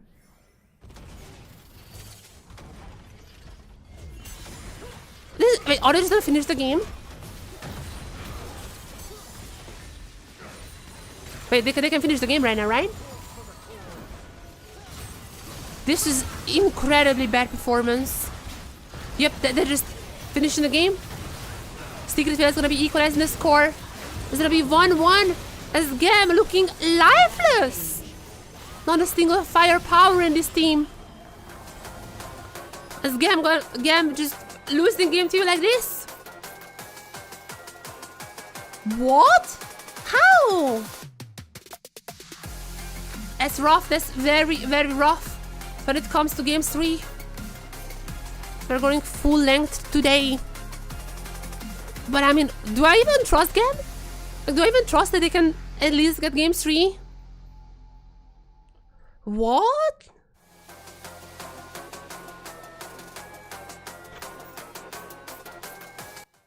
This is crazy.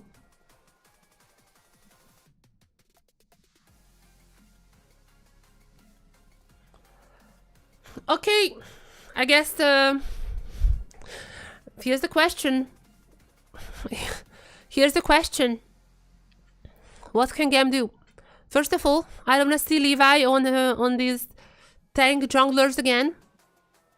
And even besides, like a Histo was not really in the game. That Nidalee was not a factor. Dire though, Dire. That is a crazy, crazy performance for now. I don't know what to say. This game was so bad. This game was really, really bad. I mean, GAM put Levi on Sejuani and the team just fell apart. What? Why? How? I don't know. This looked like I mean, Kia had a pretty bad game. Like, didn't really utilize the Yorick either. Yeah, this looked like a different game. Individually, like, they had good players, but they just fell apart. This is a team fight. This was the team fight, and they absolutely fell apart. They got confused. What to fight? What to fight for? Artemis saw Dire alone, and they just got baited. They got baited by Dire. That solar flare was really, really nice as well. Elio immediately died after. They got baited. They got hard baited into this fight, and after that, Secret Wales is back in the game. Oh my god, this... I don't know. I don't know what else I can say, really. And this fight, this is just a icing on the cake. This is historically bad from GAM. Elio especially. Like, why Elio thought that this is something that they can fight is beyond me. Yep, I mean... I can just still see GAM coming back in game 3 with like Shyvana or something and carrying, and we would be like, oh yeah, Levi is still good. But Levi on Sejuani was not it. He's not it on the Sejuani. That much I can say. Elio having a pretty poor game, I feel like. Yep. Cool. The only day when I didn't want 6 games, you're gonna get 6 games.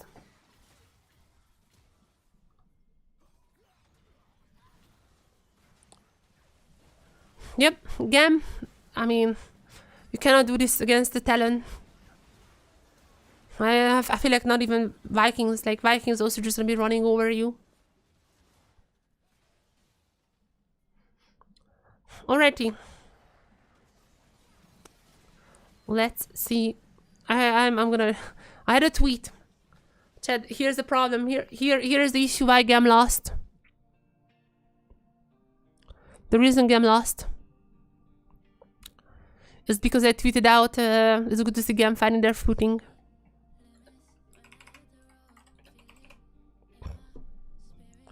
That was the issue. I cursed them. I cursed them! This team is not looking great. I really wanted to have like 3 good teams. I mean, we still have 3 good teams. But I really wanted to have like 4 good teams in the LCP. Vikings, if they can continue their dominance from the last split, they're definitely in the top 3. I was like, maybe GAM joining them.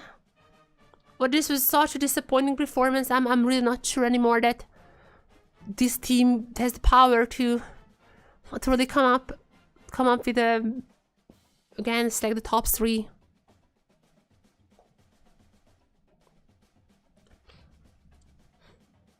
And the thing is like that they just look dead. Whenever Levi is not on a carry champion, this team just looks dead. I mean, to be fair, it's like no surprise that Levi, like the most veteran member of the team, will be the shot caller. But this still feels like that if Levi is not on the carry champion, that this team is just as bad as last time around, last split.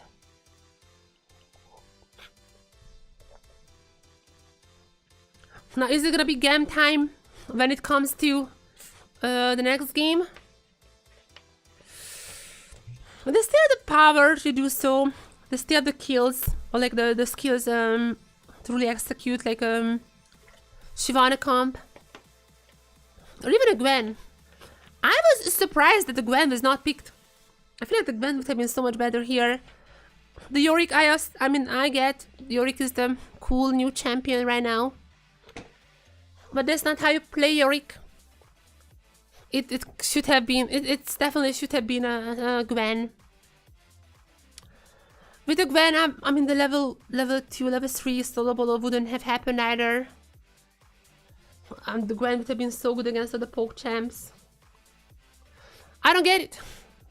I don't get it. Why was it that they decided on the Yorick and then just like kind of like fold into this? So yeah, that's my assessment of game 2. Sorry, that's my assessment of game 2. Props to Secret Whales. Props to Secret Whales. I mean, they came in with a comp. They executed that comp. Yeah. It definitely looks like that, yeah, Talon is not, well, sure, it definitely looks like that GAM is not in the top 3. There seems to be quite a big gap, still. Same way how it was in like a split 1. There seems to be a big gap when it comes to the top teams. But yeah, I'm just disappointed. I got my hopes up that we are gonna be seeing another strong team who fix their issues, but no, they haven't. And I mean, it could be just draft as well. I don't wanna like write them off too much. It could be just draft again. This is like not their style of draft. But again, like if you fold this much with any draft, then it's not a good sign. Junjia was still performing on something like Sejuani.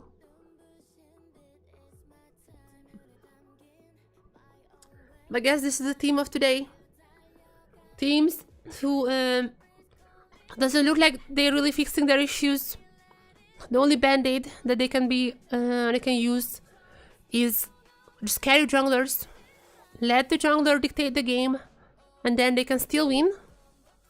But this is worrying when it comes to even like BO5s, for example. Like if your jungler can only play carry jungler, and this is how a team looks like on like tanks. That is super worrying when it comes to BO5s. Like there is not gonna be enough champions to pick. Okay, Levi probably can still pick all the carry junglers in like even game 5s. But it's Shyvana time. Or Gwen jungle still pretty strong. Not that many people playing Gwen jungle, but I would be definitely trusting Levi to be one of them. I feel like the fact that Gwen got banned in the second ban phase, but the fact that Gwen was not picked after being left up in the first phase is kind of criminal. That champion is in any other game, she's just perma-banned. There were like a few games and she got through, but yeah, I'm just as shocked as you guys are. I would be going Gwen, Shyvana. Just bring it on. Fight comps with very easy engage tools. Especially Shyvana, like that very visible engage tool on her. If you're gonna be seeing a Maokai or something like that for game 3, I feel like that's if Levi plays the Maokai or something, then I feel like that's a Secret Wales victory. But we'll see. I do have a faith in GAM that they're gonna be realizing all these issues that they were having and trying out a different comp this time around. What on earth? Okay, my dogs are crazy. I am alone this week with my dogs, and they're just going crazy. 1 second, what's up? What's up there?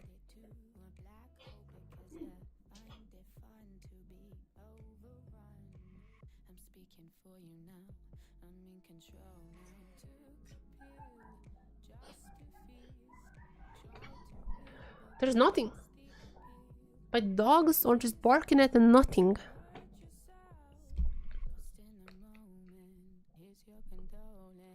Okay. You have dogs as well? Yeah, no, the dogs are outside. They're not inside. But they're good friends with... they're technically not my dogs. I'm just looking after them. But they are actually friends with Kurami. Like they are... sometimes they are together. But Kurami doesn't like going outside. Like she's an indoor cat. But sometimes they meet and they're all fine. They're all friends. The dogs though, the dogs are outside. I'm looking after them this week. Oh yeah. Actually, it's actually Kurami who is who's kind of terrorizing the dogs. They're very afraid of her. Blue side was gonna be the choice for GAM. First pick Gwen. I would be shocked actually if Gwen goes through this time around the ban phase. That could be a potential ban date for some of their issues that they're having. I would potentially be even maybe seeing a Shyvana ban. Maybe that's a little too far-fetched. But I wouldn't be super shocked to see a Shyvana ban. I feel like when their backs are against the wall, then Shyvana could be coming in as a rescue. So we'll see.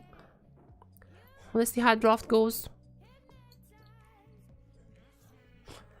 They're not happy. You can see they're not happy. They had the game in their hands. 100% could have won this game.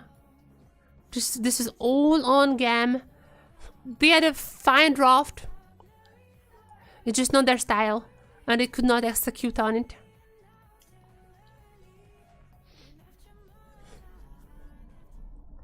Game 3. We are having so many game 3s this time around. A lot of sloppiness. Nocturne is basically permaban against Levi. He is causing chaos, and GAM would absolutely love that. Let's see. Now here's the question: if both Gwen, if Gwen is open, I feel like that's a Gwen first pick. But I mean, there's no chance that Hista would be picking up the Shyvana. You can leave it up for later. I would assume the Gwen ban is coming for Secret Fields though. That's such an Omega pick right now.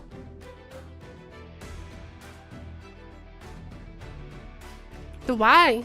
That's an interesting one. If I was Archie, I'm busting in the Gwen first pick. She doesn't really have good counters. Maybe melee champions, but like even them. And there it is. There is finally the Gwen coming in.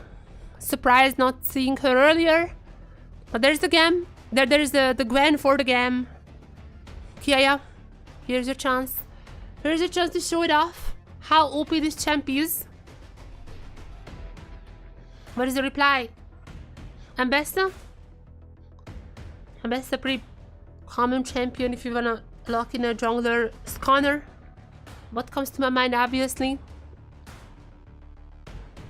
Scanner is still pretty OP. Let's see if Hista would wanna go for that. Or there's any other champions in mind for him, or maybe they're just the Victor. Scaling is the game for them. There's the Victor. For Dyer, he had a pretty good performance on the Silas. Let's see if this Victor can be scaling as well as now. Or are we gonna be seeing the Shyvana? Big questions here. Is the Shyvana angle? Are they gonna be reaching for the Shyvana pocket pick this time around? If this is a Maokai, I'm losing it. There is no chance. There is no chance.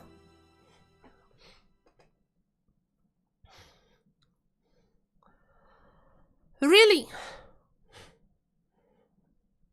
Okay, I guess it still could be Elios. I guess. Kai'Sa. By the way, it's a Kai'Sa angle right now. Artemis, you should be. Or the Corki. Oh no, so Corki was already. But Tristana. Tristana is also pretty good to scale. Why are you picking the Maokai? Levi was not looking that great. Maokai is super OP though, so I understand, but on the Team Secret Veil side, they're going all in. They're like, Levi, you wanna play? Let's play a game. Let's play the game. Viego picked for Histo. And it's a really weird spot we are in right now because nameplay itself, I would say GAM comp is pretty strong. But the way they're playing, I feel like if Secret Veil is just gonna be like, okay, GAM, if you wanna be playing safe, just be it. Or Victor is gonna be very, very fed.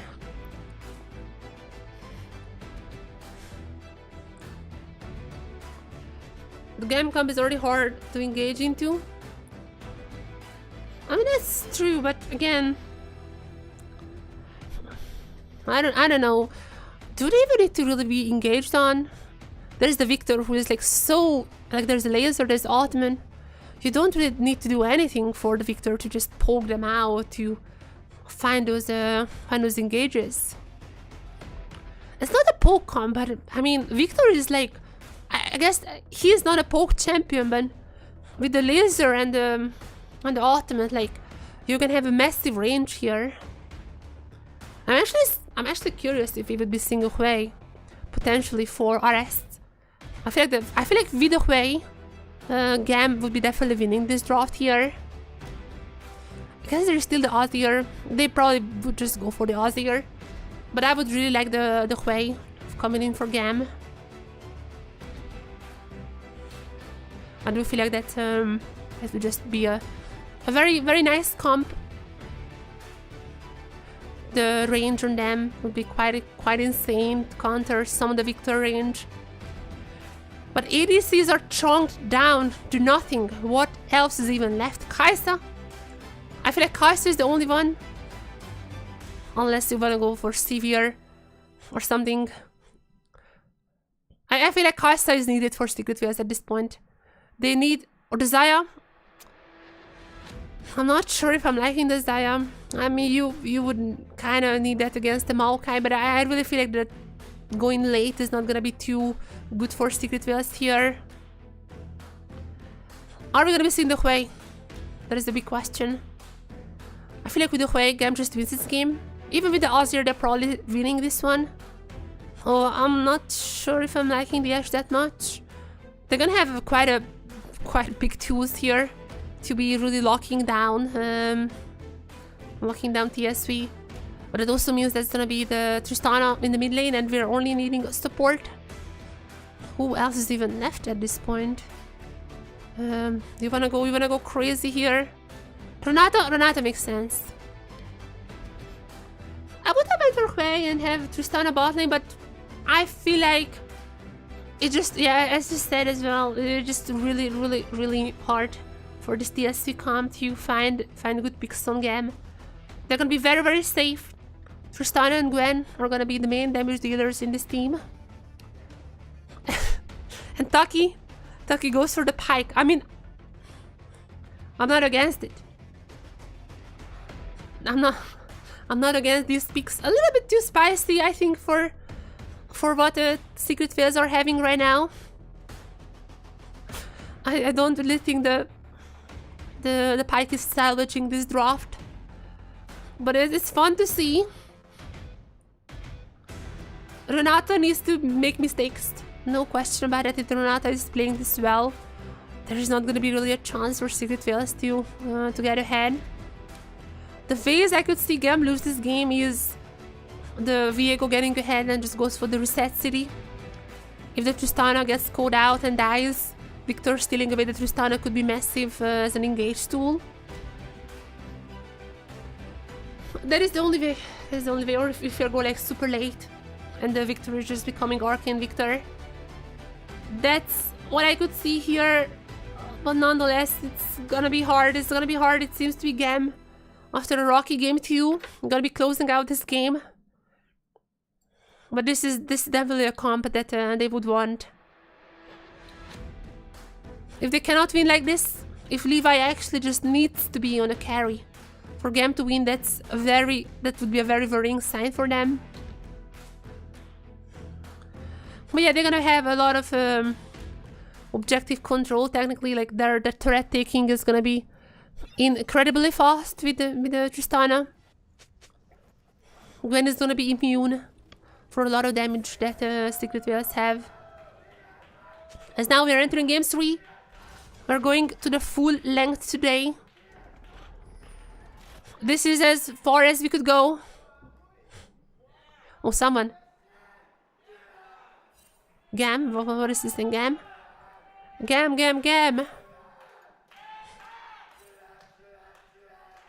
GAM time is what they're saying. GAM time. It might be GAM time. I feel like this is GAM time here. I feel like we have a bit of a daylight saving last game.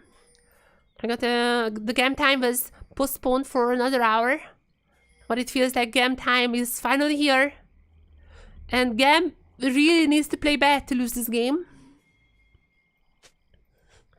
I'm not the biggest fan of the Ashe. I said this before. Ashe, I feel like it's just a utility ADC. I don't like putting ADCs on Ashe, but when you have a Tristana as well in this double ADC comp, that's definitely a lot more value than I would normally give to Ashe. And another point with that is they're gonna be having the early game. Earlier on, this Ashe is gonna be destroying this lane. Something that I feel like GAM has kind of been struggled with. If they get a little more proactive early game, I feel like they're gonna be looking much better. Well, we'll see. Taki, you can maybe change this game. If you win this game, I'm giving you a 10 in the rankings.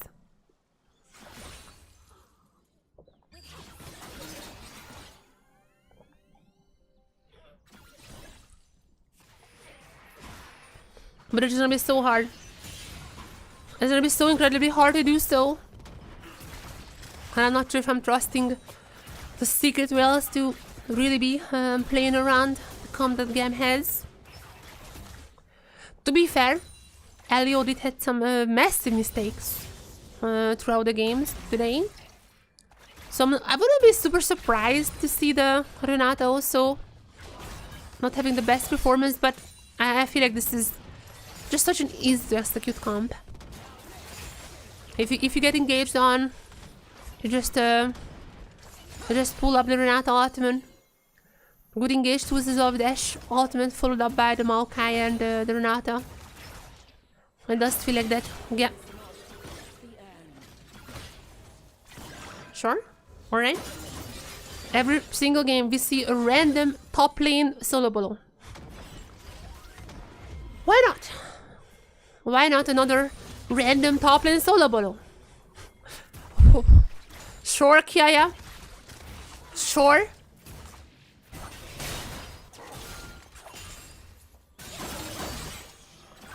What just happened here? Hero, I mean, overestimated the Ambessa. This is exactly, by the way, how the Jace killed the Yorick last game. Alright, GAM. I guess here's your time. GAM time is here. Game 2 was a little bit of a fluke. They seem to be back. I still don't really think with a good heart I can contribute Game 2's loss to drive gap. I mean, it was not a comp. Oh, okay, Artemis is just dead here. Oh, Taki. Not gonna be going for the reset. There's a kill for Eddie. Literally the same as last game. Literally the same, just reverse roles. Okay, that's... Artemis not in a good spot. And how are you really losing a game like this? Like, how are you losing a lane like this with an Ashe? I don't know. But props to Taki. That's how you pick up the... That's how you pick up the pike. He's still coming to the top side. Reset city. Not gonna be reset sitting for now, but I mean, still gonna go for a dive here. Okay, not gonna be dead. Not gonna be that aggressive. As a Viego, you can still go for dives because you can just go for the resetting the aggro. Artemis was way too aggro here. Well done by Taki. Another good Taki moment. Even when TSW is not doing well, even like last split, Taki was always on my radar as one of the shining stars of this team. And he is showcasing it once again. In 1-1, in Game 3, gonna be picking up the pike, and so far having a pretty good performance on this champ. I mean, that's what you want. You don't want the Ashe to get early leads. And so far, so good. I feel like for both teams, actually, like, if your Secret fails, your goal now is to just keep feeding Eddie. I don't really think the Xayah can do too much to GAM when it comes to team fights. But that is your best chance now. Well, if you're GAM, this Gwen is gonna be your ticket to victory. And also Tristana is gonna be scaling pretty well, kind of just like Victor. Because Levi is gonna be actually the one onto the grubs. I mean, there is a ward. He's still gonna be fully aware that's happening, and because of that, just gonna be trading it for the dragon. A very normal trade. Secret fails had a pretty good dragon control last game. That was also one of the reasons they were able to snowball their leads so quickly. And the plan is the same. The plan is the same. Secret fails can win if they are stacking the dragons. If they're stacking the dragons, if Histo gets ahead, there is still a chance for the victory here. There is still a chance for TSW 2-1. But it's gonna be much harder. It's super hard. At least the Gwen is already gonna be ahead. I mean, that's what you want from this lane.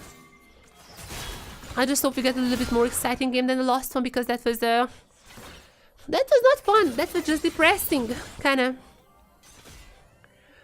TSW didn't even have like massive moments there. They didn't even have like huge pop-off moments. It was like GAM just basically losing the game. Now Artemis, are you gonna make the same mistake as last game? Are you gonna be too aggressive here? There's the ultimate. Nice, actually very nice shield. Without the shield, Artemis would have been dead here. No mana on Eddie. What? Oh, okay, what is happening? Why is everyone like 1 HP when the camera pans on them? What is happening? Okay, Levi. I don't really think this is a gankable angle here, unless Hero just aggroes it too much. There's a recall happening. A lot of resets are coming in for the champs. A lot of low health bars we've seen. Okay, look at the minimap. Look at what's happening on the bot side. Artemis is super low and Taki still sticking around. Are you guys thinking what I'm thinking? Are you guys thinking what I'm thinking here? No level 6 on Taki though. It's just gonna be annoying them a little, delaying the recall time, which is... I mean, Eddie's gonna get a juicy wave just for himself. So that was definitely worth. If that is a level 6, that's a double kill. Okay. Full wave lost to Artemis. Not a good laning stat so far.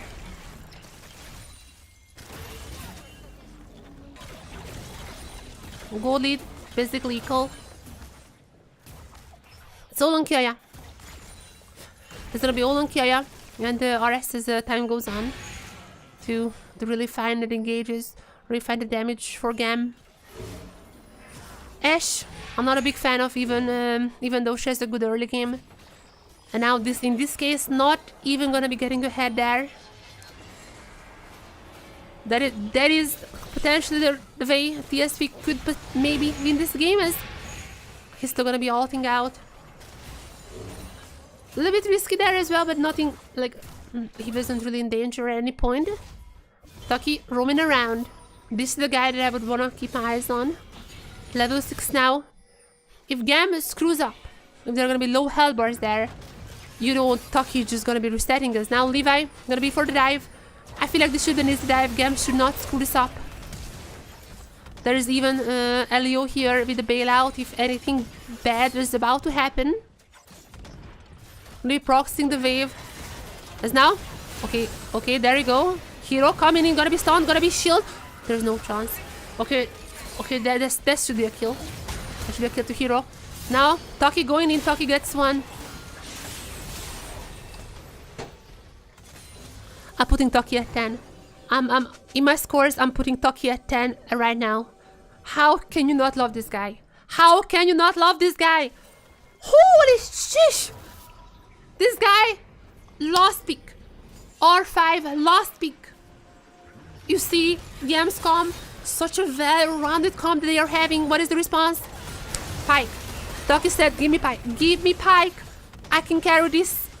And he's doing it so far. The delay, the start of this whole thing with the delay onto Artemis. So Artemis is even more behind. Into this dive.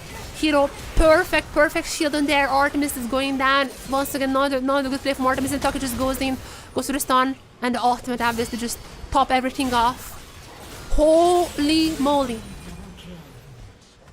Taki, you are... Another kill. That Dire is already ahead. What is happening here? What is happening?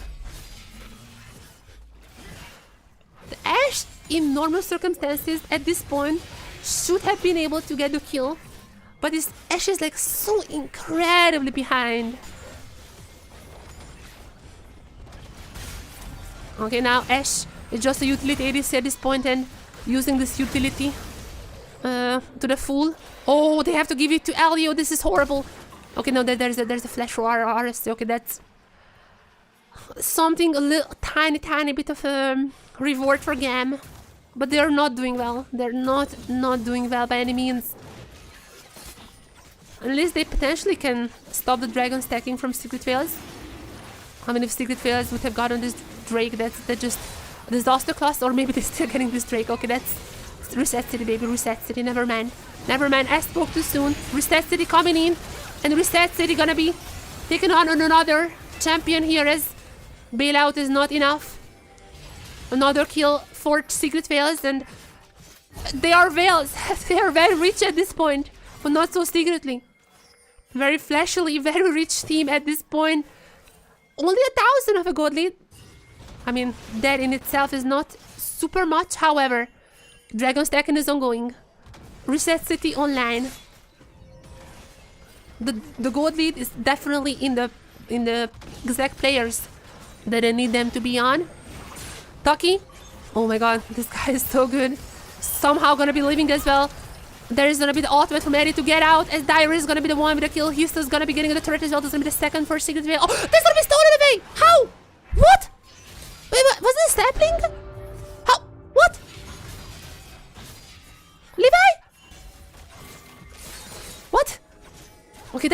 was a really needed steal. I cannot emphasize enough how much GAM needed steal right there. I think it's not enough, but they absolutely needed to steal the dragon away. What on earth is happening? Okay, was it a sapling?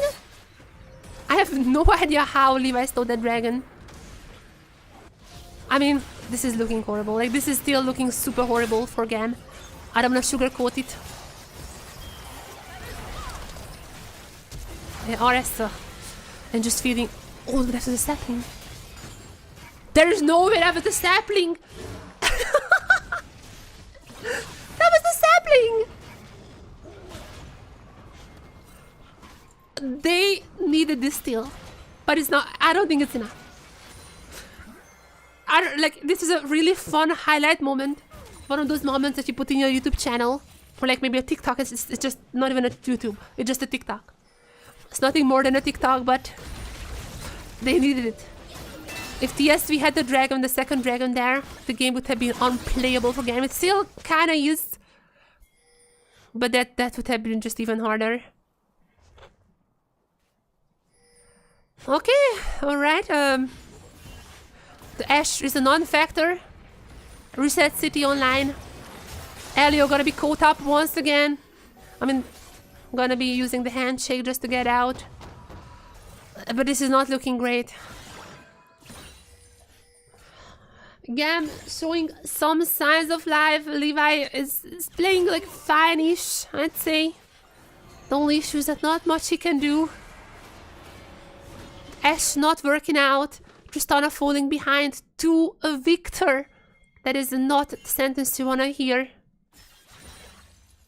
At least Levi gonna be... Levi also gonna be caught here, yeah. No, absolutely nothing is working out for GAM for now. And Secret Field, they're looking to start their season with a victory. After game 1, they're just completely switching it up. GAM, I don't know what happened to them. Little small, super small, just little beam of brilliance, but right after, Secret Fields woke up, and now they are controlling the game. Taki, I feel like this guy, the Pike, was incredibly important for them. From the very early stages, he was getting the lead that the team desperately needed. Now, the only question is how much of that they can snowball. But I would trust them. I would definitely trust them with that, because Taki has not shown me any signs of slowing down. Now this is 3v3. Versus is already pretty low. And there it is, Taki. Amazing hook there. Public execution gonna go on RS. RS is pretty low, but not low enough to die.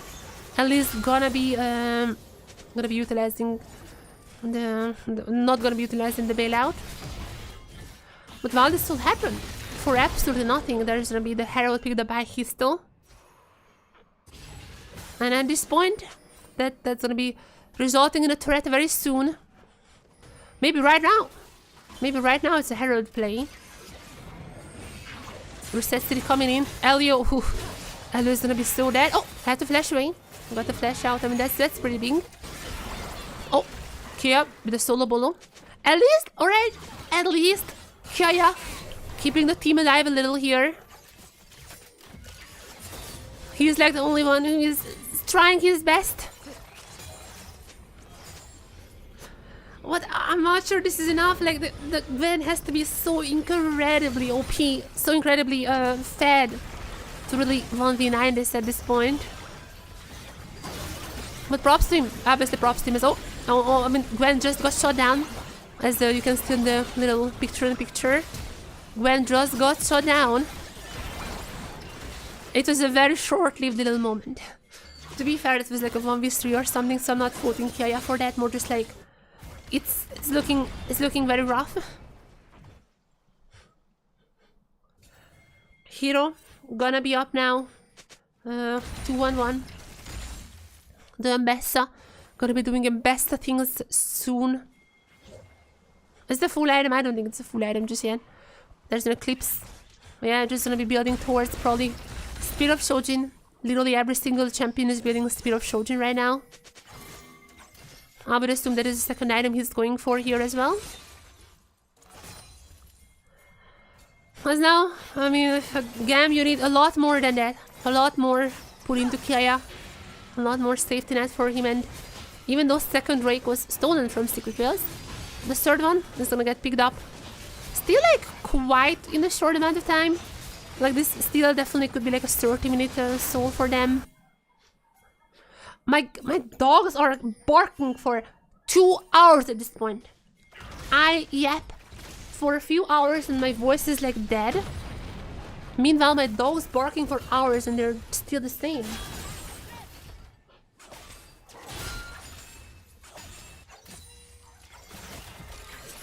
Literally, any person comes even close to the fence and the dogs go crazy.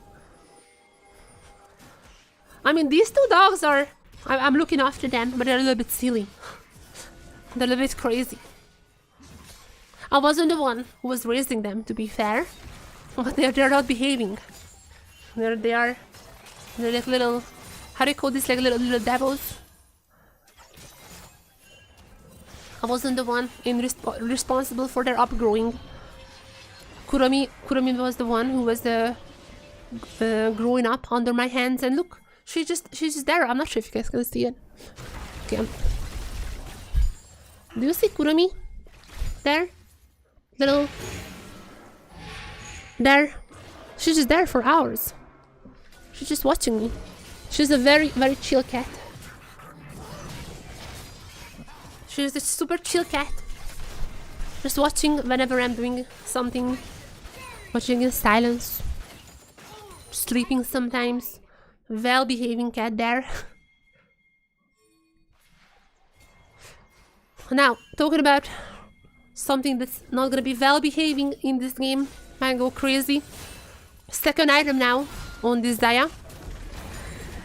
Ashe is extremely behind, like basically a whole item behind. Ashe is usually, in my opinion, just a utility ADC. But in this occasion, gonna be more than ever.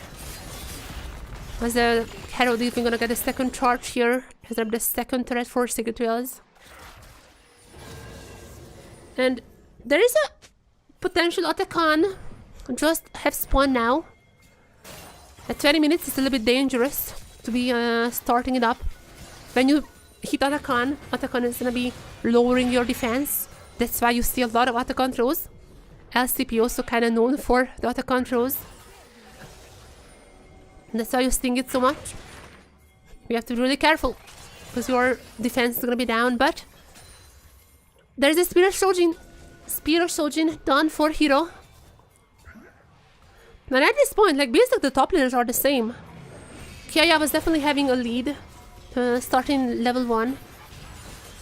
But right now it does feel like that Hero has basically just completely caught up. This is Mbessa, who is not as OP as a Gwen right now, but still like can dash around, can survive for minutes at time. Artem is gonna be just finishing up the second item and it's just a Phantom Dancer for a little bit of attack speed. That's not good.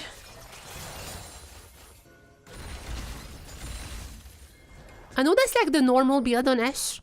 However, it's just gonna be like a slow bot. Ashe not gonna do damage. It's literally just gonna be there to slow, for maybe Kaya to pick up the kills. But it's just like so many hyperballs when you get to killing some of the members of TSW. GAM is having a massive slope, not slope. How do you call this thing? No. Is it a slope? When it's upwards. Upwards hill. Oh my god, I'm losing my mind here today. So GAM is definitely looking at a huge hill ahead of them. Dragon gonna be spawning very soon. I mean, it's a cloud, so I mean, there is that, I guess. If it was an infernal or something like that, it could have been way worse. Engaged. I mean, also, I mean, Ashe with the auto attacks is gonna be slowing enemies. That's also important, but there's not really gonna be anyone really to pick up those kills. And there is Otacon. Secret Whales, do not throw. Do not throw. Do not throw this. I'm not even sure if they can really engage. Levi has ultimate if they would want to potentially contest it. Or the 6000 is falling incredibly behind, and there is Ash Shadow coming in also with Levi's ultimate. That's the right route. And they're stealing the Atakan. They're stealing the Atakan, getting all the petals. And then Best is also down. Welcome to the LCP event. We have the best Atakan throws the world can offer. Okay, Levi gotta go in. And there it is. Elio gotta be going for the hook, and there's Kiaya. Gonna be in a kill, but Eddie is still there. Whoa, wait a second. Techie. No, this Techie gonna be getting out, but still. It's 3 kills to 1. They're gonna get a dragon as well. They got the petals, which is a little bit gonna be helping with the XP leads. Reset City, are you coming? No, he's just gonna be giving it up. Also talking is disengaging at this point. Kiaya gonna be getting the turret. Holy moly, if I swear, if GAM wins this one, Kiaya should be getting like a 200% raise. He should be getting all the money that GAM has to offer. Because this guy kept the game alive for long enough for this fight to happen. It is the bomb, actually. It was the bomb. They got the Atakan. It was all the steals, by the way. First, it was stopping the dragon stacking, which I think was really important by the just one sapling. And now it is gonna be the bomb. It's gonna be the Tristana bomb, the stealing away the Atakan. And they also were able to get all the pallets, by the way. If you cannot pick up the pallets, it's worth nothing, but all the pallets are now on their side. They actually gonna get a little bit of gold lead. And more important than anything, the XP. I feel like the XP is gonna be the most important from this Ruinous, because Kiaya gonna have the XP lead. Okay, Levi going in. I'm not sure if this is necessarily the right idea here. Levi is gonna be super slow. Has still the bailout, not gonna be used for now, but they're gonna be scaring out Secret Veils from the Baron Pit. Is now there's the public execution. They're gonna be turning around to Ars. Hero is still alive somehow. Arcane Victor not gonna be catching Kiaya for now, but that one kill might be enough to stop GAM's Baron taking. The game got a lot more interesting. I wish we could have just like fast forward into this moment. Very boring early game, but it's really interesting now. Wait, he still can go for Reset City here. Oh, you don't want to engage on his though, I think. And there's the Baron. I mean, they have to engage, but what tools they have? What tools they have really? If they screwed up here, he's just gonna go for resets. Okay, it might just be a, oh, okay, they're gonna Baron. Levi! Holy sh... There is TK. TK going crazy, I would assume. Levi and Kiaya. These two guys single-handedly keeping the game alive. Literally stealing everything away on the map. What the fuck? I started to think that GAM just threw on purpose. I started to think that GAM just threw on purpose, so it could be like a highlight montage for Levi. What the fuck? It's a smite. It was a smite. Yeah. Was it a smite? What on earth has killed the dragon? Wait. Was this like a Renato? I have no idea what killed the Baron, because I didn't see a slap. Because I didn't see Stapling there. Probably was just Stapling, I don't know. I also didn't see the smite going. I think the smite was on cooldown. I don't, whatever. There's no chance GAM just winning this game. 27 minutes into this. It's like very deep into the game. If TSW just dies here, they're gonna get the game.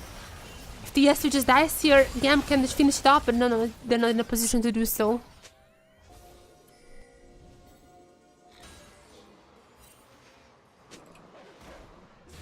There's some chat messages that I'm hearing. Unfortunately, a lot of chat messages that I'm hearing. Do you guys hear this on the stream? I'm not sure if it's like high enough on the volume, but I've heard a lot of chat messages being exchanged. Unfortunately, we don't see the chat messages. I really wish at least the co-streamers would be able to see it. Dota actually has a public chat, like you can just see all the chat messages in Dota. And because of that, from what I know, they don't really chat. It would be such a cool feature, actually. if co-streamers would have access to the old chat, and like obviously, if there is something heinous being said, we wouldn't show it, but if there is something less heinous, then co-streamers could just, you know, provide the juice. I'm being a little bit selfish here because that would be peak content. There's so many chat messages! I swear! Or they're just yapping in old chat? I mean, they're Vietnamese, so they're probably just exchanging some words in Vietnamese. GAM just turned this game around.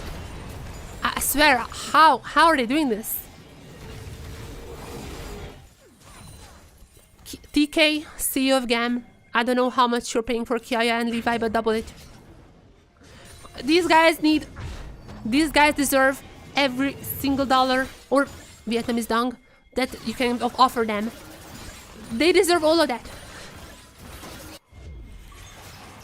Now, there is gonna be a potential dragon. I mean, I feel like he still can get this dragon. It's going down pretty fast. It's just a dragon soul point, which is, I mean, just. It's not gonna be that bad. It's not gonna be that bad. A lot has been used actually by Eddie to get out of here as now. Oh, nice pick on Histo. Histo is down, no more reset city as Kaya also gonna be picking up potentially the Besta. There it is. And wait, there's a wave. Is it? No wave, no wave.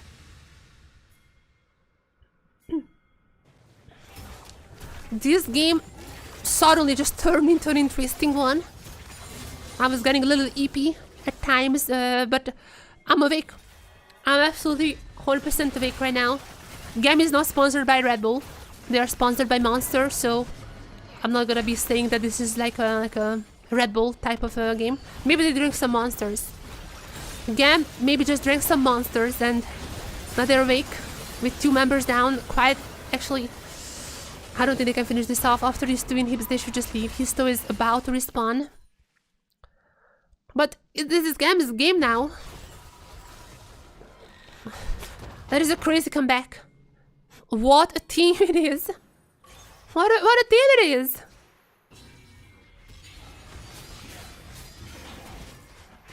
I'm lost for words.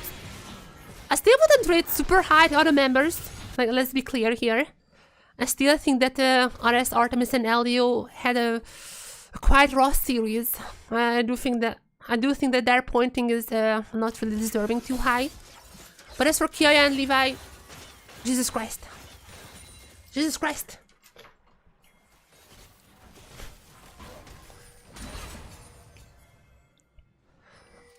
In case you guys don't know how the pointing system works, we can also send in a message.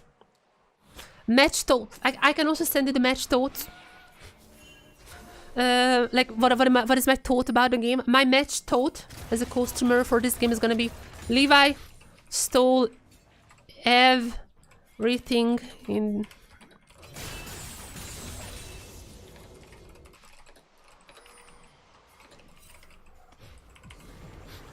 Levi stole everything in Games 3, including the fans' heart. That's gonna be my thought about this match that I'm sending into production. I don't know if they're gonna be featuring these thoughts. I don't know. I know they're featuring like the average of all the pointing systems, but I don't know if they're gonna be featuring the thoughts. Nonetheless, that is gonna be my thought here. Levi, what a monster you are, stealing everything. And now with hero down, I do feel like this might just be the last push in this game. There's Eddie's ultimate being popped just to dodge Levi's ultimate, but I feel like with hero down, 50 seconds on the death timer, 32 minutes, it's very, very high.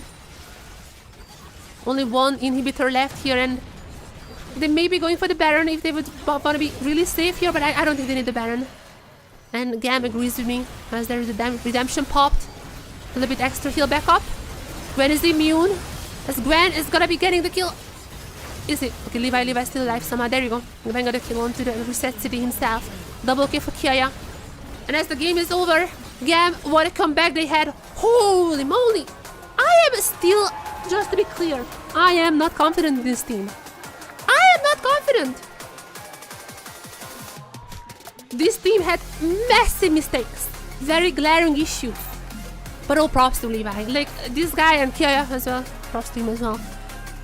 These two, I feel like they just showcased. They just showcased by They are GAM, but they are the partner team from Vietnam. They showcased it all. GG's. GG's, guys. There's only one thing left. There's only one thing left, everyone. We have to fill out our player scores. So, I'm gonna be downgrading them. Hero especially, I got... I'm gonna see, because I feel like it's fine. Histo resets it, did not come online.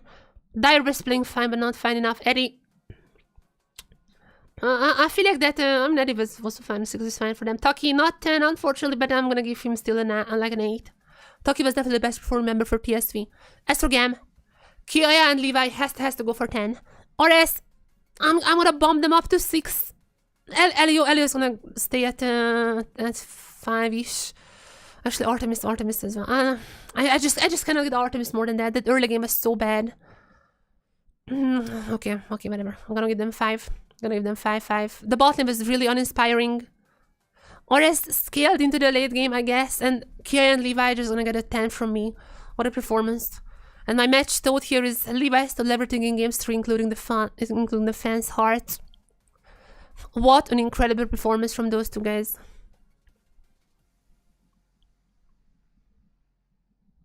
That is gonna be my score.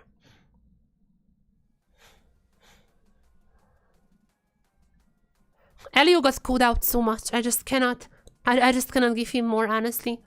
He got called out so incredibly much. He also remember the Leona play when he just went in game 2. He basically just lost the early game.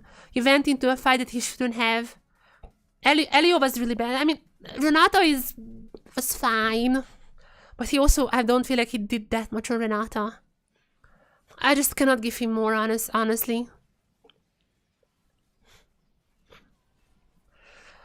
Yeah, Kiaya and Levi. I mean, just the highlight play after highlight play. I'm still in shock. I'm still in absolute shock how on earth they could win this game. But they somehow did. And with this performance, GAM wins this one. But it's not looking great. I feel like when they go back to the drawing board, there's gonna be a lot to draw. There's gonna be a lot to draw, and those drawings need to include other members than Kiaya and Levi. Levi got the player of the match. I mean, understandable. Game 3 was phenomenal from him. I would have given it to him as well. He said Giovanni was not great. But honestly, I mean... Yeah.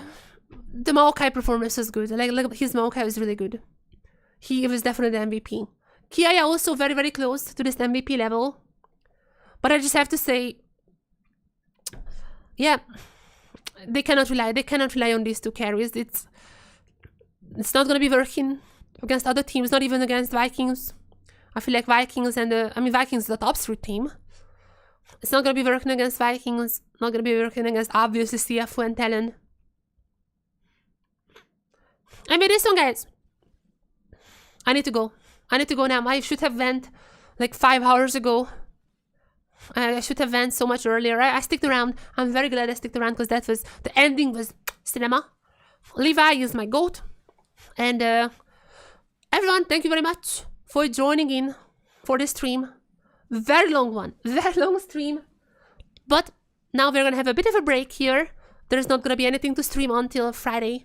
But on Friday we're gonna be back for LJL. LJL is gonna go into playoffs. We're gonna have our quarterfinal matches, the 2 not literally quarterfinals, it's like the round 1.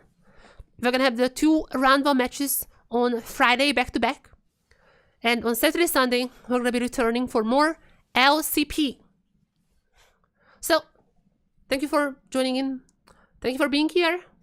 See you guys on Friday with some LGL, and see you guys on the next weekend for more LGL. Highlights are gonna be coming on the YouTube channel a little bit later, because obviously there's just a lot of stuff to do. Like a lot of... I'm gonna be doing highlights for CFO Talon, and I'm gonna be doing highlights for DFM Chiefs for sure. I'm not sure about this game. I might be. I'm not sure though. I'm gonna have a lot of free time next week, so maybe. But we'll see. I'm not sure about this one. Definitely the first one to come out is CFO Talent sometime tonight. A lot of stuff to do. We had so many 3-game series, which I'm happy about, but it's a lot of work. So I'm gonna get to work right now. And yeah. See you next week. Then we're gonna be seeing some new matchups. Saturday gonna be a little bit probably one-sided, but Sunday might have some interesting ones. Thank you for joining in, and see you next week. Bye-bye, everyone. Bye-bye. Bye-bye, bye-bye, bye-bye, bye-bye.